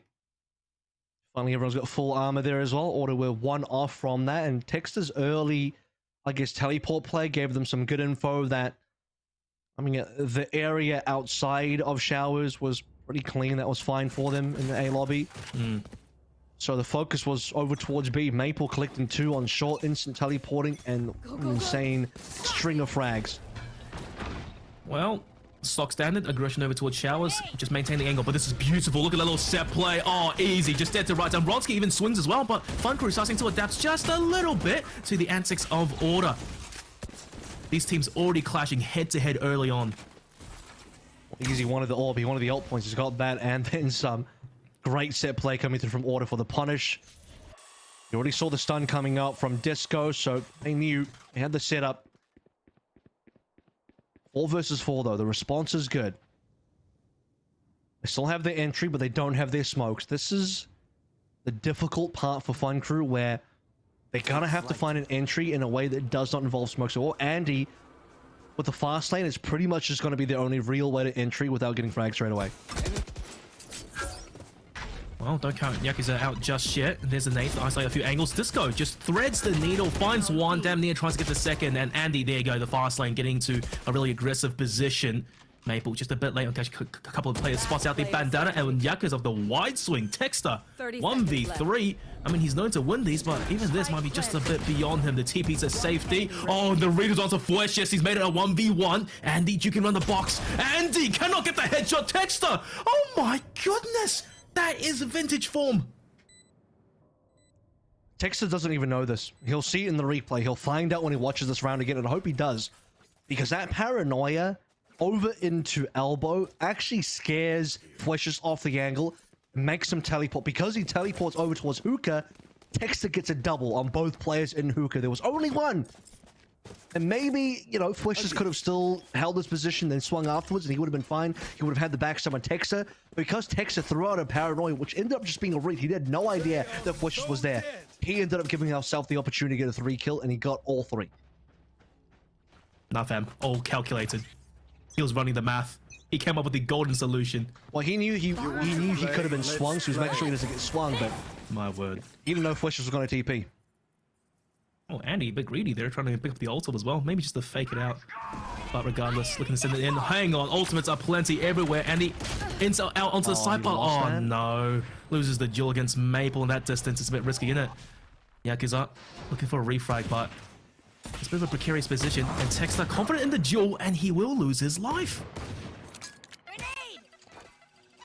Yeah, Andy will be frothing at the mouth of the fact that he lost that duel. That was one he should have had for sure. Maple now, opportunity for a shot. He misses. What is that? Maple, that one just goes on. That's even more egregious than Andy losing his duel. That's going to give guns over. This is now looking much better for Fun Crew. In fact, it's looking doable. Ronsky can only find one shot. Fletches it's cleared up by the Tour de Force. Now RDW, the solo. He's got a Tour de Force as well. That's it. No headhunter. And the classic. You know what else? What? He's in the same place that Texter was in just 1 round ago. Yeah, well, 1v3 coming through from spawn.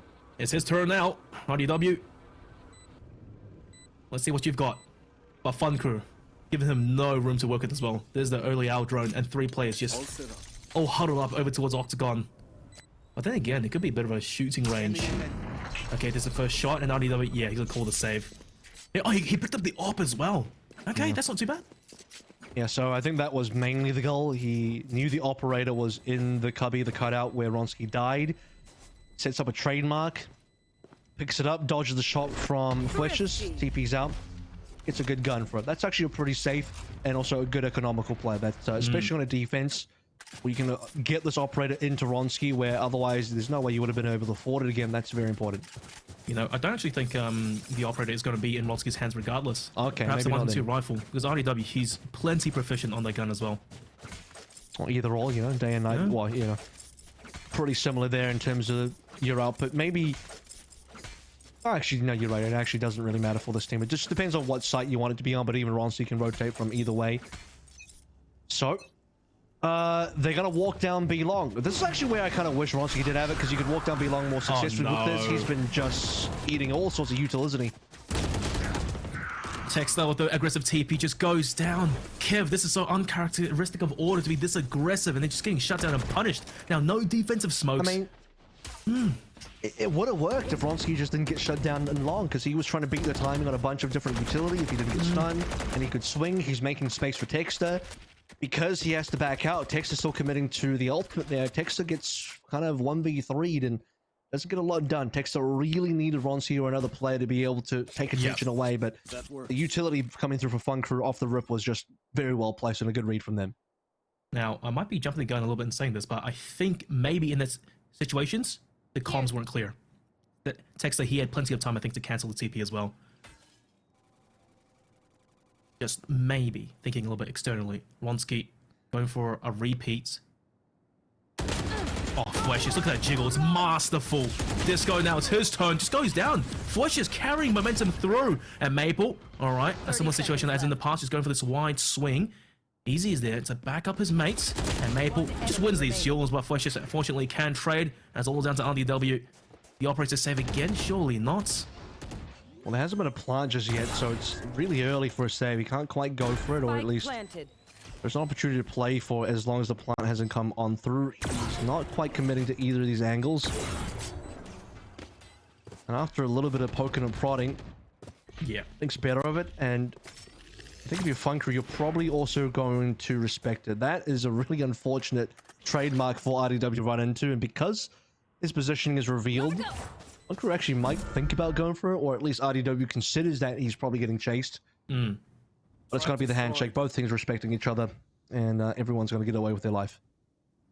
Now, over towards the A side as well, you can see Flesher clearing out these angles and maybe identifying RDW where he places his util. That could be a factor later in the round, because I do think that he's a player to consider these small possibilities. And there you go, there's the pings as well. But yeah, Funker, like you said, full respect. Didn't want to swing to RDW at all. Give him no room to work with. One frag, and he picks up a rifle, could swing into more.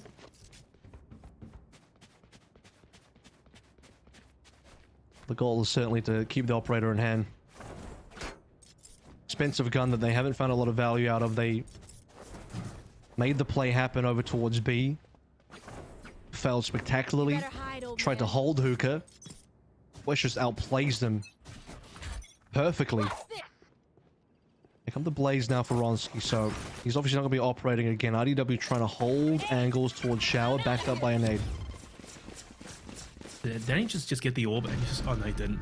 Well, Order, they've done this strat so many times now. This is an aggressive push. And they don't get much out of it. More TP is safety, leaving only Ronsky to try farm a little bit extra. Has the jet privilege of escaping the safety after all. But Order down the rough spot. Ronsky, last blade remaining, does get one onto Dake. But however, Spike does get planted. Flesh is in for a bit of a mow down. Loses his life to Texter, who TPs onto the site.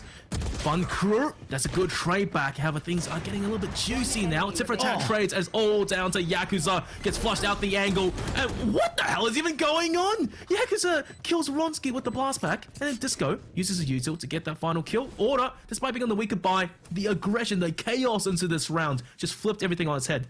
Yeah, I mean, being able to TP through over towards the Shower side of things gives them the second entry point.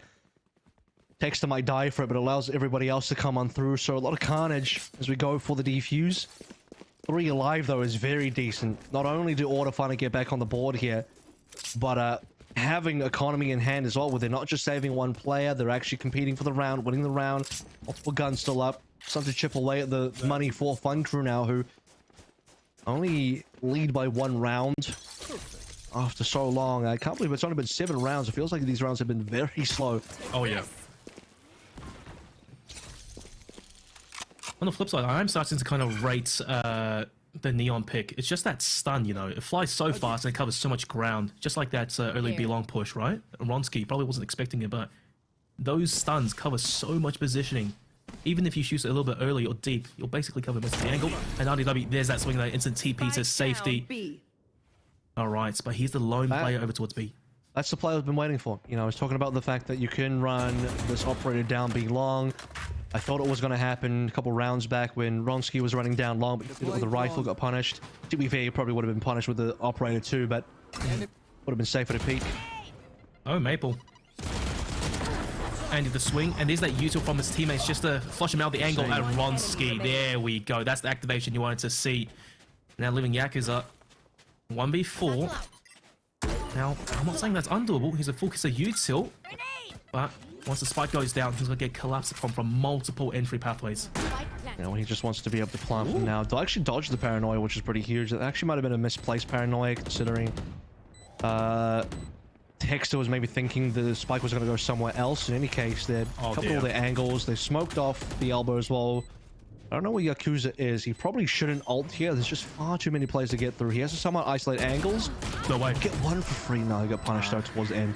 I thought maybe he could have picked up a second player, considering that Disco's looking the wrong way, but they'll swing around. They'll take him down. Decent attempts, but Order, they do stabilize 4-4. Not too bad. Not letting Bind go by the wayside, just like Fun Crew in the previous map, getting such a strong start into it. And you talked about the economy for Fun Crew starting to reach its breaking point now. Maybe one more good buy. Bush is being forced onto the tour de force.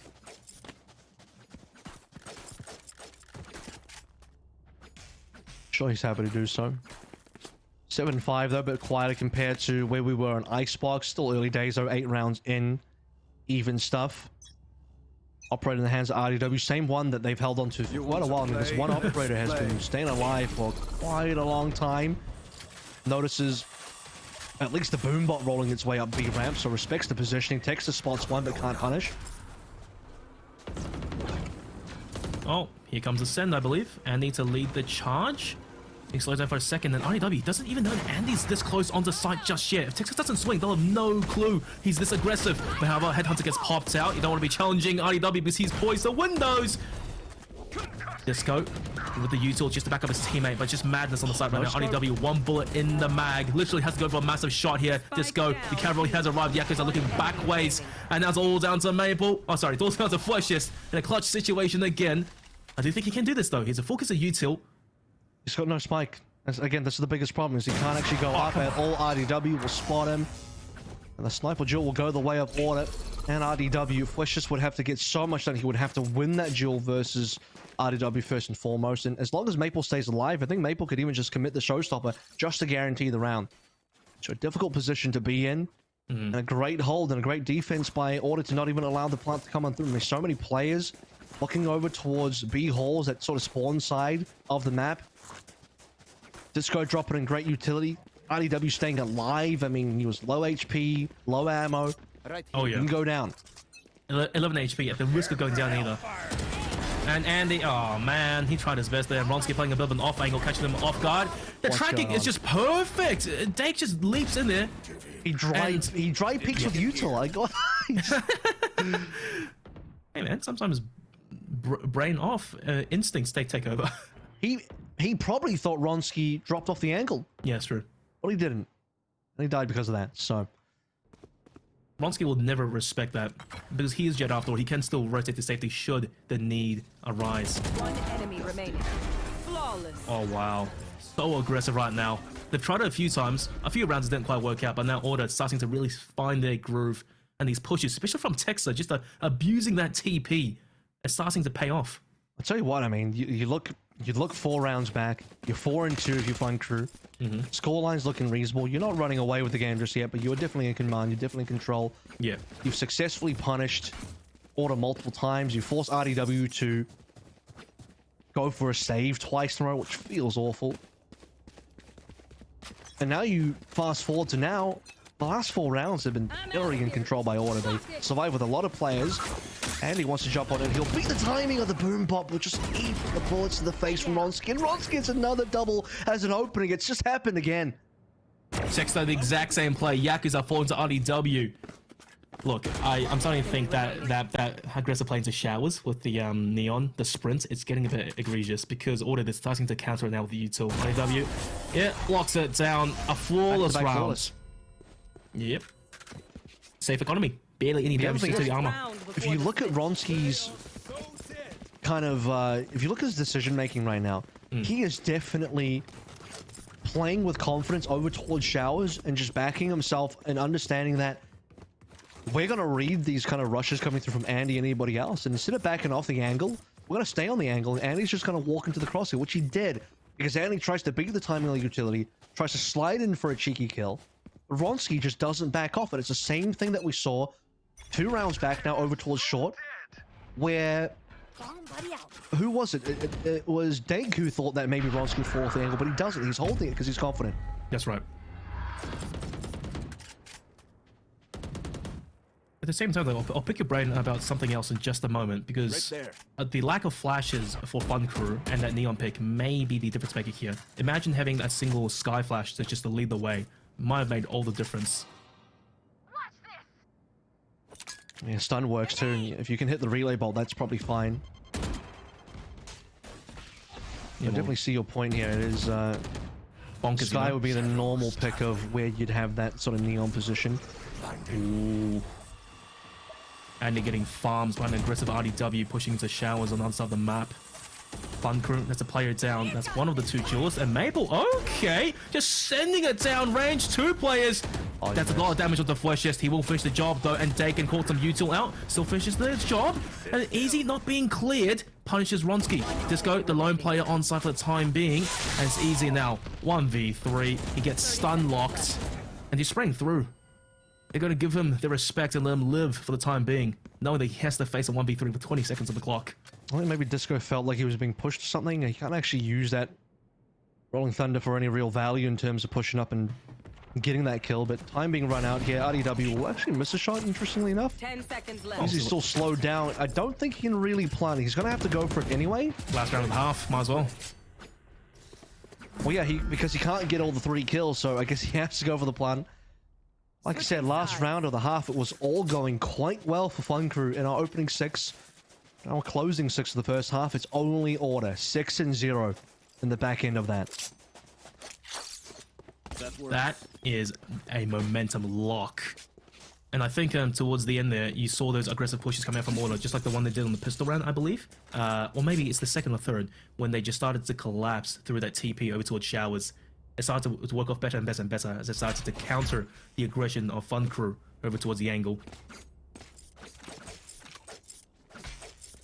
I'm starting to see why Texter prefers the Omen on this map instead of the Brim. Definitely more active on the map in terms of making plays with the From the Shadows TP, the ultimate. And the smokes. Well, yeah, I mean, smokes, but also playing with paranoia timings and all that kind of stuff down very specific lanes.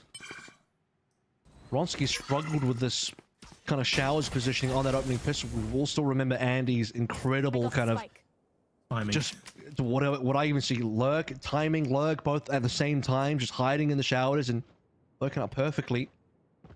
They managed to get away with an ultimate orb and just slowly be working their way up now. Flesh is missing a couple of shots on short. Uncharacteristic, I'm not gonna lie. Order, they've gotten the intel that they need to jump around, and they saw flushes as well, so they know there's at least 2, perhaps 3 over towards A. And that's the mad dash rotation. But Andy, point blank though, in almost a bit of a one and done position. Has to be good for gold here. Ronsky dives right into his death. No utils to back him up. And he's gonna retain Hookah control for the time being. And that's just egregious. What the hell, man? Dashing around with the classic right click and picks up Disco as well. Order, they're in a rough spot now on the pistol round. Dake catches Maple. That's a fantastic thing. Slowly but surely, Order, they're getting chiseled away. 2 low HP members, the Incendiary coming up, perfect timing as well. Allows Easy just to have his crosser in the right place on the high ground. Texter will go down, as will Make Point. RDW not only look on and a little bit of terror here. He will be able to potentially get a plant, but Yakuza's actually already there. And he's got a good util. Yakuza can throw down both last packs, or even just one of them, and prevent the plant. Jesus Christ. RDW, I was actually going to praise him for that nice shot onto a flying Yakuza, by the way. But then the classic immediate, man. Just these things. It would definitely have gone down afterwards. He would have definitely gone down afterwards to the rest of the Fun Crew members, but it would have at least taken 1 kill away. Yeah. So, a pistol going the way of Fun Crew, second of this map so far. Likely will also go into anti-eco, assuming no mistakes here. Order respecting it. No forces. All classics, no armors, not a thing purchased for them, which means Yakuza and the rest of his crew should be able to get these rounds, or this round in particular, and these kills without any issues. 9-5, the expected scoreline. Hey Kev, how crazy would it be if Fun Crew managed to win this 2-1? It's starting to seem like a possibility now. It would be crazy, but they have to kind of beat this deficit. Remember, they lose 6 rounds in a row on the back end of that first half. That's an excellent paranoia coming through as well. But not much value though. No one's pushing onto the sides. So what's the call here? DTP to safety. They're trying to fake it. That's a lot of util expended. And Fun Crew, there's still 2 players over towards the A site, ready and primed to go for some kills. And there's a trademark there. Dake in position to strike. Maple pops it. Early shock dart, just as a warning, giving his position. Order. I don't know, Kev. They fake this round. They faked the fake. Maple's actually gone in. Yeah, he's going to get taken down as well. So it's not working, though. No opportunity to get too much more done there. And he's in a great spot. He's just waiting for the timing to swing. He's always in these insane positions where no one gets a chance to check him. And it's just a spray downtown. Only 1 player alive. Disco.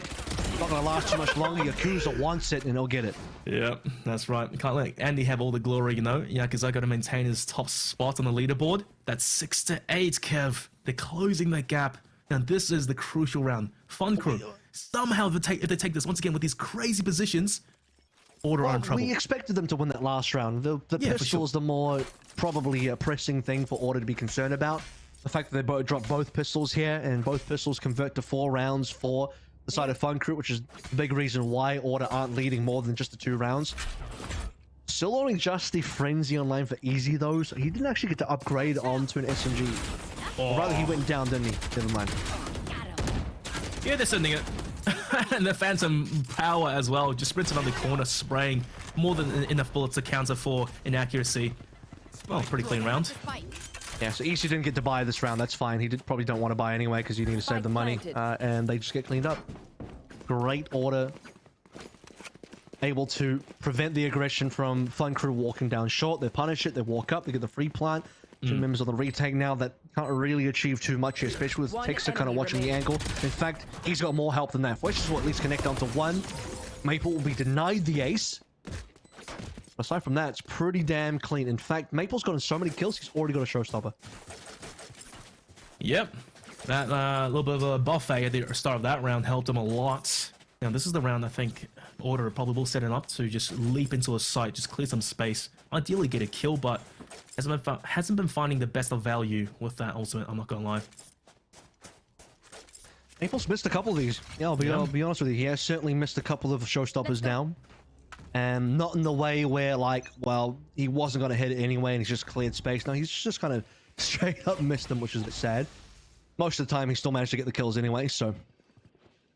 Will be an incredible tool. Ooh, careful there, Easy. Flesh just kind of has this TP to safety. Yeah, that's the right play. And Maple, there you go. Oh my god, Maple completely explodes Fun Crew. What is with the caster curses, Kev? We were saying he's been missing shots and he just finds the money ball. He's making up for lost time. He's making up for lost kills here. He actually missed out on the ace before and he's on board again. Just the previous round, he had 4 frags. Now, another 4. 3 stopper. Unreal. The perfect positioning. They force Fletchers out of the cubby. He TPs over towards Lamps. They all exit Lamps together and they all die together there. Holding hands, waiting for Maple. Speaking of waiting for Maple, he's on the way. No, Disco will steal it. That's fine. Yeah, you can't let Andy get any sneaky kills here and there. You gotta maintain your economy, the armor, and of course the full buy. Wow, Order the util dumper as well. It kind of just forced all those players getting into that back angle. I cannot believe it. It's just pigs to Saucer. Source a couple times now that unlucky for Fletchers that he TPs into the exact wrong spot. We had that 1v3 Texter clutch a little bit earlier, which by the way, an insane round. One that he'll be proud of, where Fletchers was pushed off the angle via the paranoia, TP'd into his death, and here again TP'd into his death. So it do be like that sometimes. Yeah, chamber. It happens. Whoa. The stack up. Andy kind of has to go massive here, and Maple just leaping onto a side, man. Once again, this guy's such a menace, but this time everyone getting sliced of the pie. Fletchers, that's a nice TP, and he's good for 1. Not for long, though. Well, Yak is out with the Spectre. Look at that read by Disco. Instantaneous. Forces the push. That's clean by Order. Yeah, 3 alive there. 2 drop down. It's all good. Won't get the plant, but everything else looking pretty decent. You got 8.6k on Maple, 7.9 on RDW, so they definitely got a lot to play through in terms of money. And you talked about the what if Fun Crew could win by and get this 2-1. Well, that dream is slipping through their fingers because the issue is and always has been what happens after the pistol and the anti-eco. They'll get the 4 for free. Not for free, the pistols definitely took a little bit of convincing. Yeah. Maybe not the first one because Andy kind of just took that one away. But you win the pistol, then you get the anti-egos for free. What about the other rounds? These gun rounds, though, have mostly gone the way of Order, and that's been the difficulty for Fun Crew. Especially Maple just popping the hell off. I think there's two 4Ks back to back. That's the kind of performance you need. Well, RDW.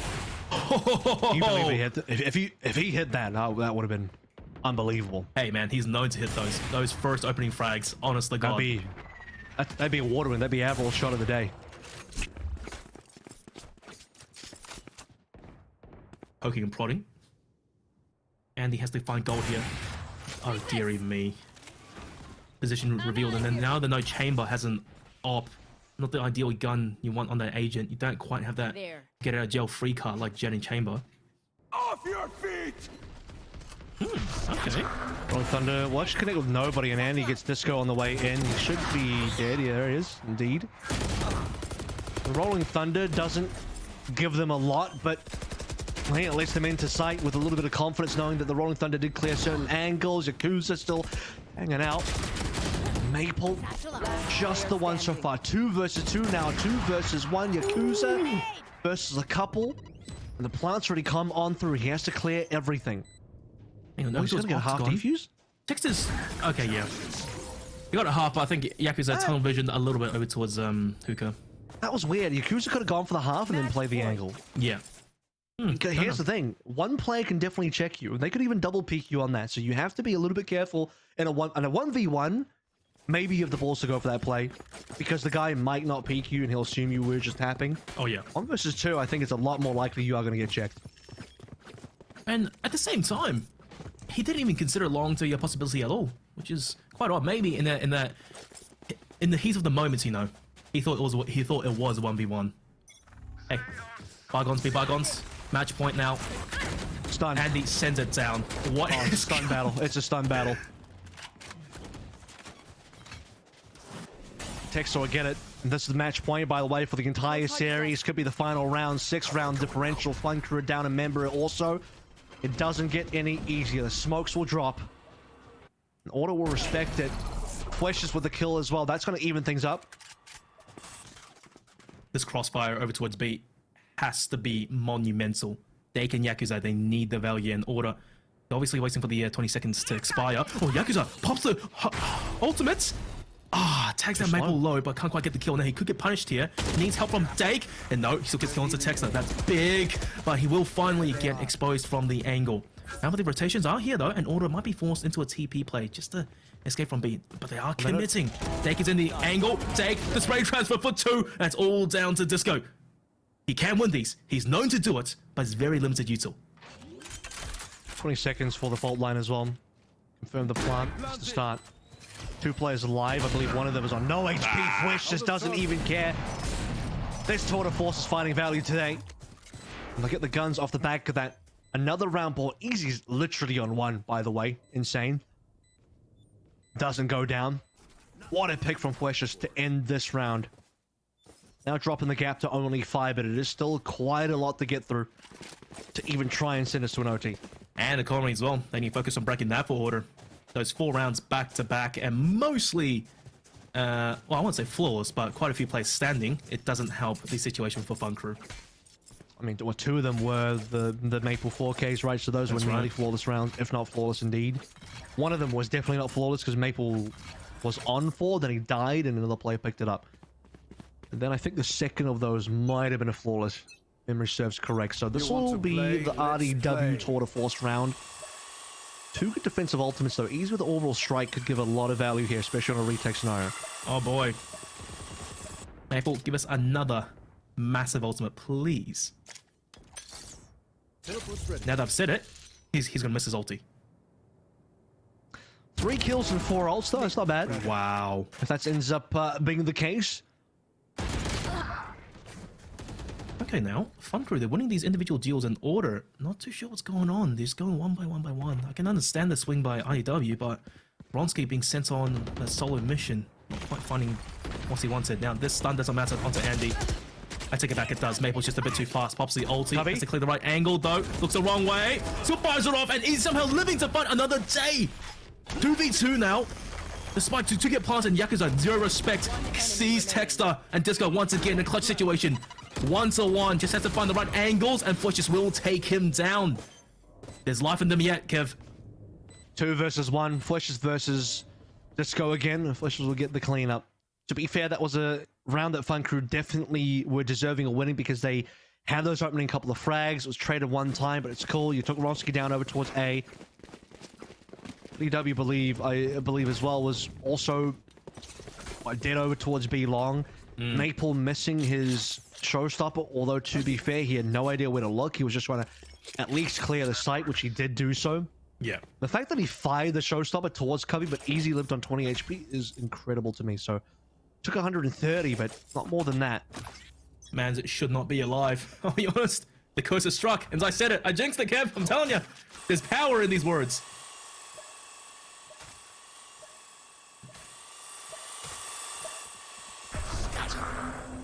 A lot of action on A, and that's going to be Texter checking over towards Heaven as well, so they know one is there. They know it's going to be Andy there as well, but how do they want to swan to that one? Okay, Rolling Thunder is certainly how. Does Fletch just get caught, though? Because the range really matters here. The he's fine. range in front of Disco. Oh, no. Oh, no. Yeah, Fletch is fine. He doesn't get clear, but then again, he can't see the players either. They're too deep onto the side, and all the time to farm these kills. Fletch just drops down. He's missed it, but he still manages to finish off Texter. Dake chimes in as well. Maple swings, takes down Fleshist. 2v3, but bear in mind, one of these players are low. The ulti does get popped in order. They've got all the time in the world to work with. Ulti got popped even potentially early. I don't believe there was a tap. Was there a tap on the spike at all? Were they trying to stop the plant from coming on in? Whoa, whoa. Easy needs to slow down a bit there. No, they're cancelling. They're actually going to fake the fake. They're going to go back over towards A, but because there's a TP, the sound cues have been heard. Funker are going to make their way back over. You can see that Easy doesn't trust it. Look at this conditioning. They are going to split 1-1. That's going to give Dake nothing to work with. In fact, Dake should probably not even go for any play. He's going to have to chill, wait for his teammate to come on by, and they have to work together, but they can't. And again, this is match point and probably the final round. Easy's got almost nothing to work with. That Molly, well, not the best piece of utility you want in this situation. The three-way crossfire as well. Every angle is covered. Maple in a tight corner, and yeah, he wins that duel. Easy goes down 13-8. It got a bit dicey there. There was a possibility that Fun Crew could have 2-1'd Order, but no, Order, they still reign supreme. Yeah, it's too many rounds in both of the halves that went the way of Order. And I don't just mean that in the obvious way of obviously they won, but you have to look at where those rounds happened. 6 in the back end of that first half, and then a number, was it 4 rounds after the anti-eco that happened for Order in that second half as well. So huge streaks in a row for Order, crippling the economy of Fun Crew. And Fun Crew at one point did have a 4-2 lead, which is not an insane lead, but it is something they can build off of. And they never got enough momentum to take that any further. So Order, slow-ish start on Bind, but they get to finish the ration first. Oh yeah, absolutely. And, you know, a huge part as well to Maple. Guy was just popping the hell off towards the later half of that game. The 4Ks we talk about. And even beyond that, you know, sure, he whipped a few ultimates, whatnot, and he was the highlight player for the game. Ending it with 27, 6 first bloods. Mans did his job as the primary duelist for Order on Bind. Yeah, I mean, he definitely got those first bloods in there, but he also got first blooded a lot, I feel, as well, because he's making those aggressive plays and definitely got punished over towards Showers. 19 deaths overall, not brilliant. Half the kills he got were first bloods, but Andy definitely, I think, struggled for the most part as a Neon. I can see the value of Neon. The relay bolts are definitely strong. Yeah. But I think you mentioned this, but they definitely were lacking some flashes. Then on the other side as well, I mean, you know, Order's composition is quite interesting also because they had no info. They had no Sova, no Sky. They were having to check a lot with their bodies, and certainly Texter using his TPs to check and kind of playing smokes as smart as he can to get that kind of info. And they made a lot of very aggressive and gutsy plays, especially on that defense where they teleport through for multiple TP flanks and TP sort of pinches. Some of them working out quite well for them. Yeah, and just compound onto the point further as well. You said it, no Sova, very limited intel gathering util for Order, and they have the body check, right? And that's where the Breach comes in as well. You were thinking, oh, Sky, maybe Sky better than Breach. Yes, that is true. You've got such a diverse kit, but it seems like Order, they kind of have this set strat and that mindset of for Bind, these long lanes, you just dump the util, combine everything together, and you saw these micro plays. The stun, I'll pair with the nade maybe, the stun, nade, flash, whatever, and the TP, just a pinch over towards Showers, get that part of the map locked down, and then perhaps focus on playing retake over towards B. Should have come to that. All right, we've got the winner's interview ready now with a member of Order. I believe it is Riley from Order RDW. How you doing, mate? Back from Thailand. How's the leg, first and foremost? Leg's doing much better, mate. Walking, not in a boot anymore. That's good. Better. Lots of rehab though. It's a bit sore, but fair enough. Fair enough. Team's looking strong. A bit of a tough one on that second map, but a 2-1. Look, you guys completely cleaned up 13-3 on the breeze. No issues there. Talk to me a little bit about what happened on Icebox. Just a lack of composure. A few mistakes here and there. Obviously, I had no arms. They fell off. I didn't need them for that one. You got your legs back, but the arms, I don't know about that. Yeah, they fell off for that game. But no, I think it was just a few mistakes. Like we haven't got to scrim too much this week, so we're just kind of getting back in the gist of things. And Icebox isn't something we've practiced an insane amount.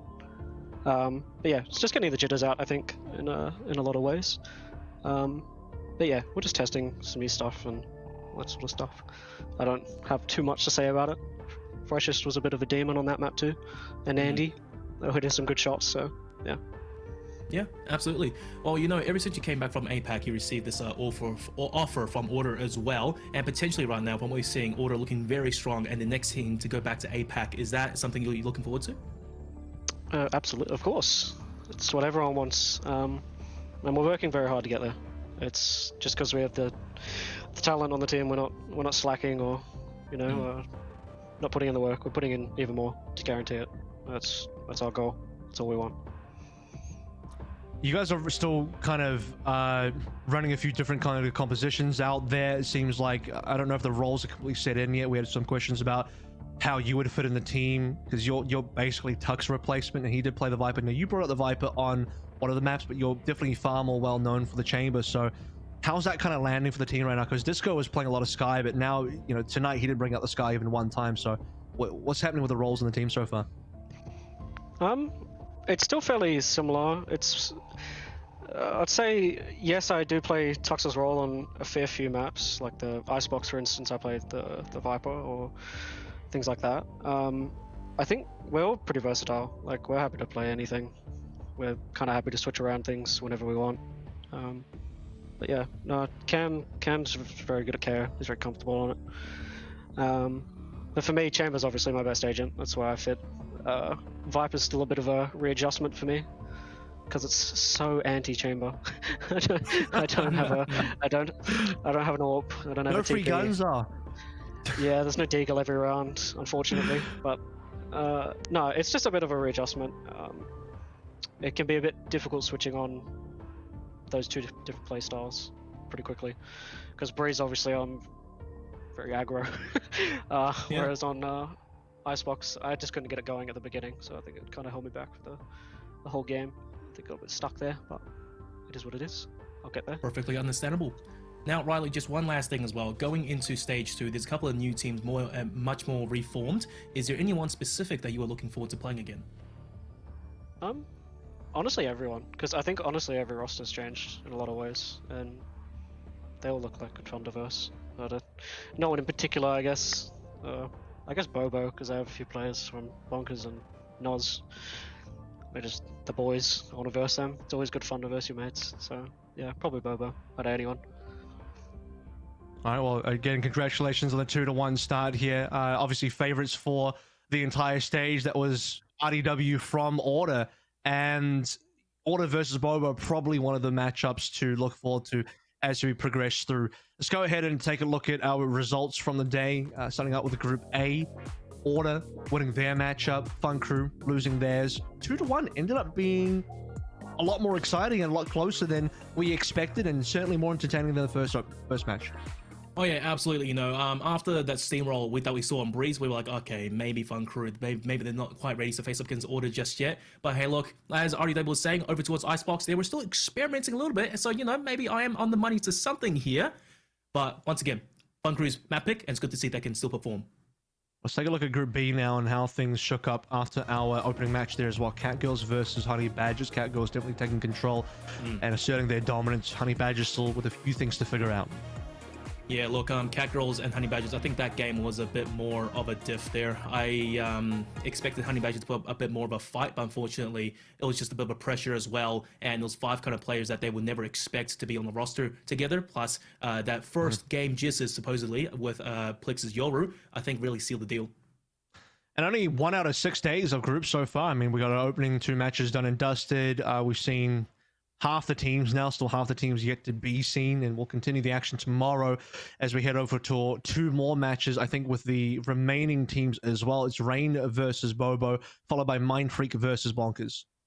Yeah, 2 very interesting, 2 very interesting games that we will have to keep an eye on. Rain, that new org, picking up the ex-Iconic boys, and Bobo looking to be a very strong contender to go far, but Mind Freak as well. My money is actually on them. That Duddy pick has lasted them very well, in my opinion, and Bonkers being a little bit reformed, losing a lot of their core that went to APAC. Oh, look, man, it might be tough, but time will tell. They've had a lot of time to prac and scrim to bring things together. All right, well, that does it for day number 1. Again, tune in tomorrow, same time. We have matches on Sunday as well. Then all over again the next week on Friday, Saturday, and Sunday, close out group stage, deciding the seedings for playoffs. A lot to go through. Still half our teams that we haven't even seen yet, so things will get exciting. Tune in again tomorrow for more Stage 2 VOT. For now, though, we're saying goodbye. Going to be too effective from Niceax. Goes up. Precious can't land the shot. Now again. Quick double from Precious. This cam over the top has a nice line. There's the ping. See you later, sicko. And another as well, Cloxy. Texter, another frag to be found. Cream, he's in such an awkward spot, but he's going to line up the collateral. That's a tag coming through from, I think, the camera. Oh, what is this?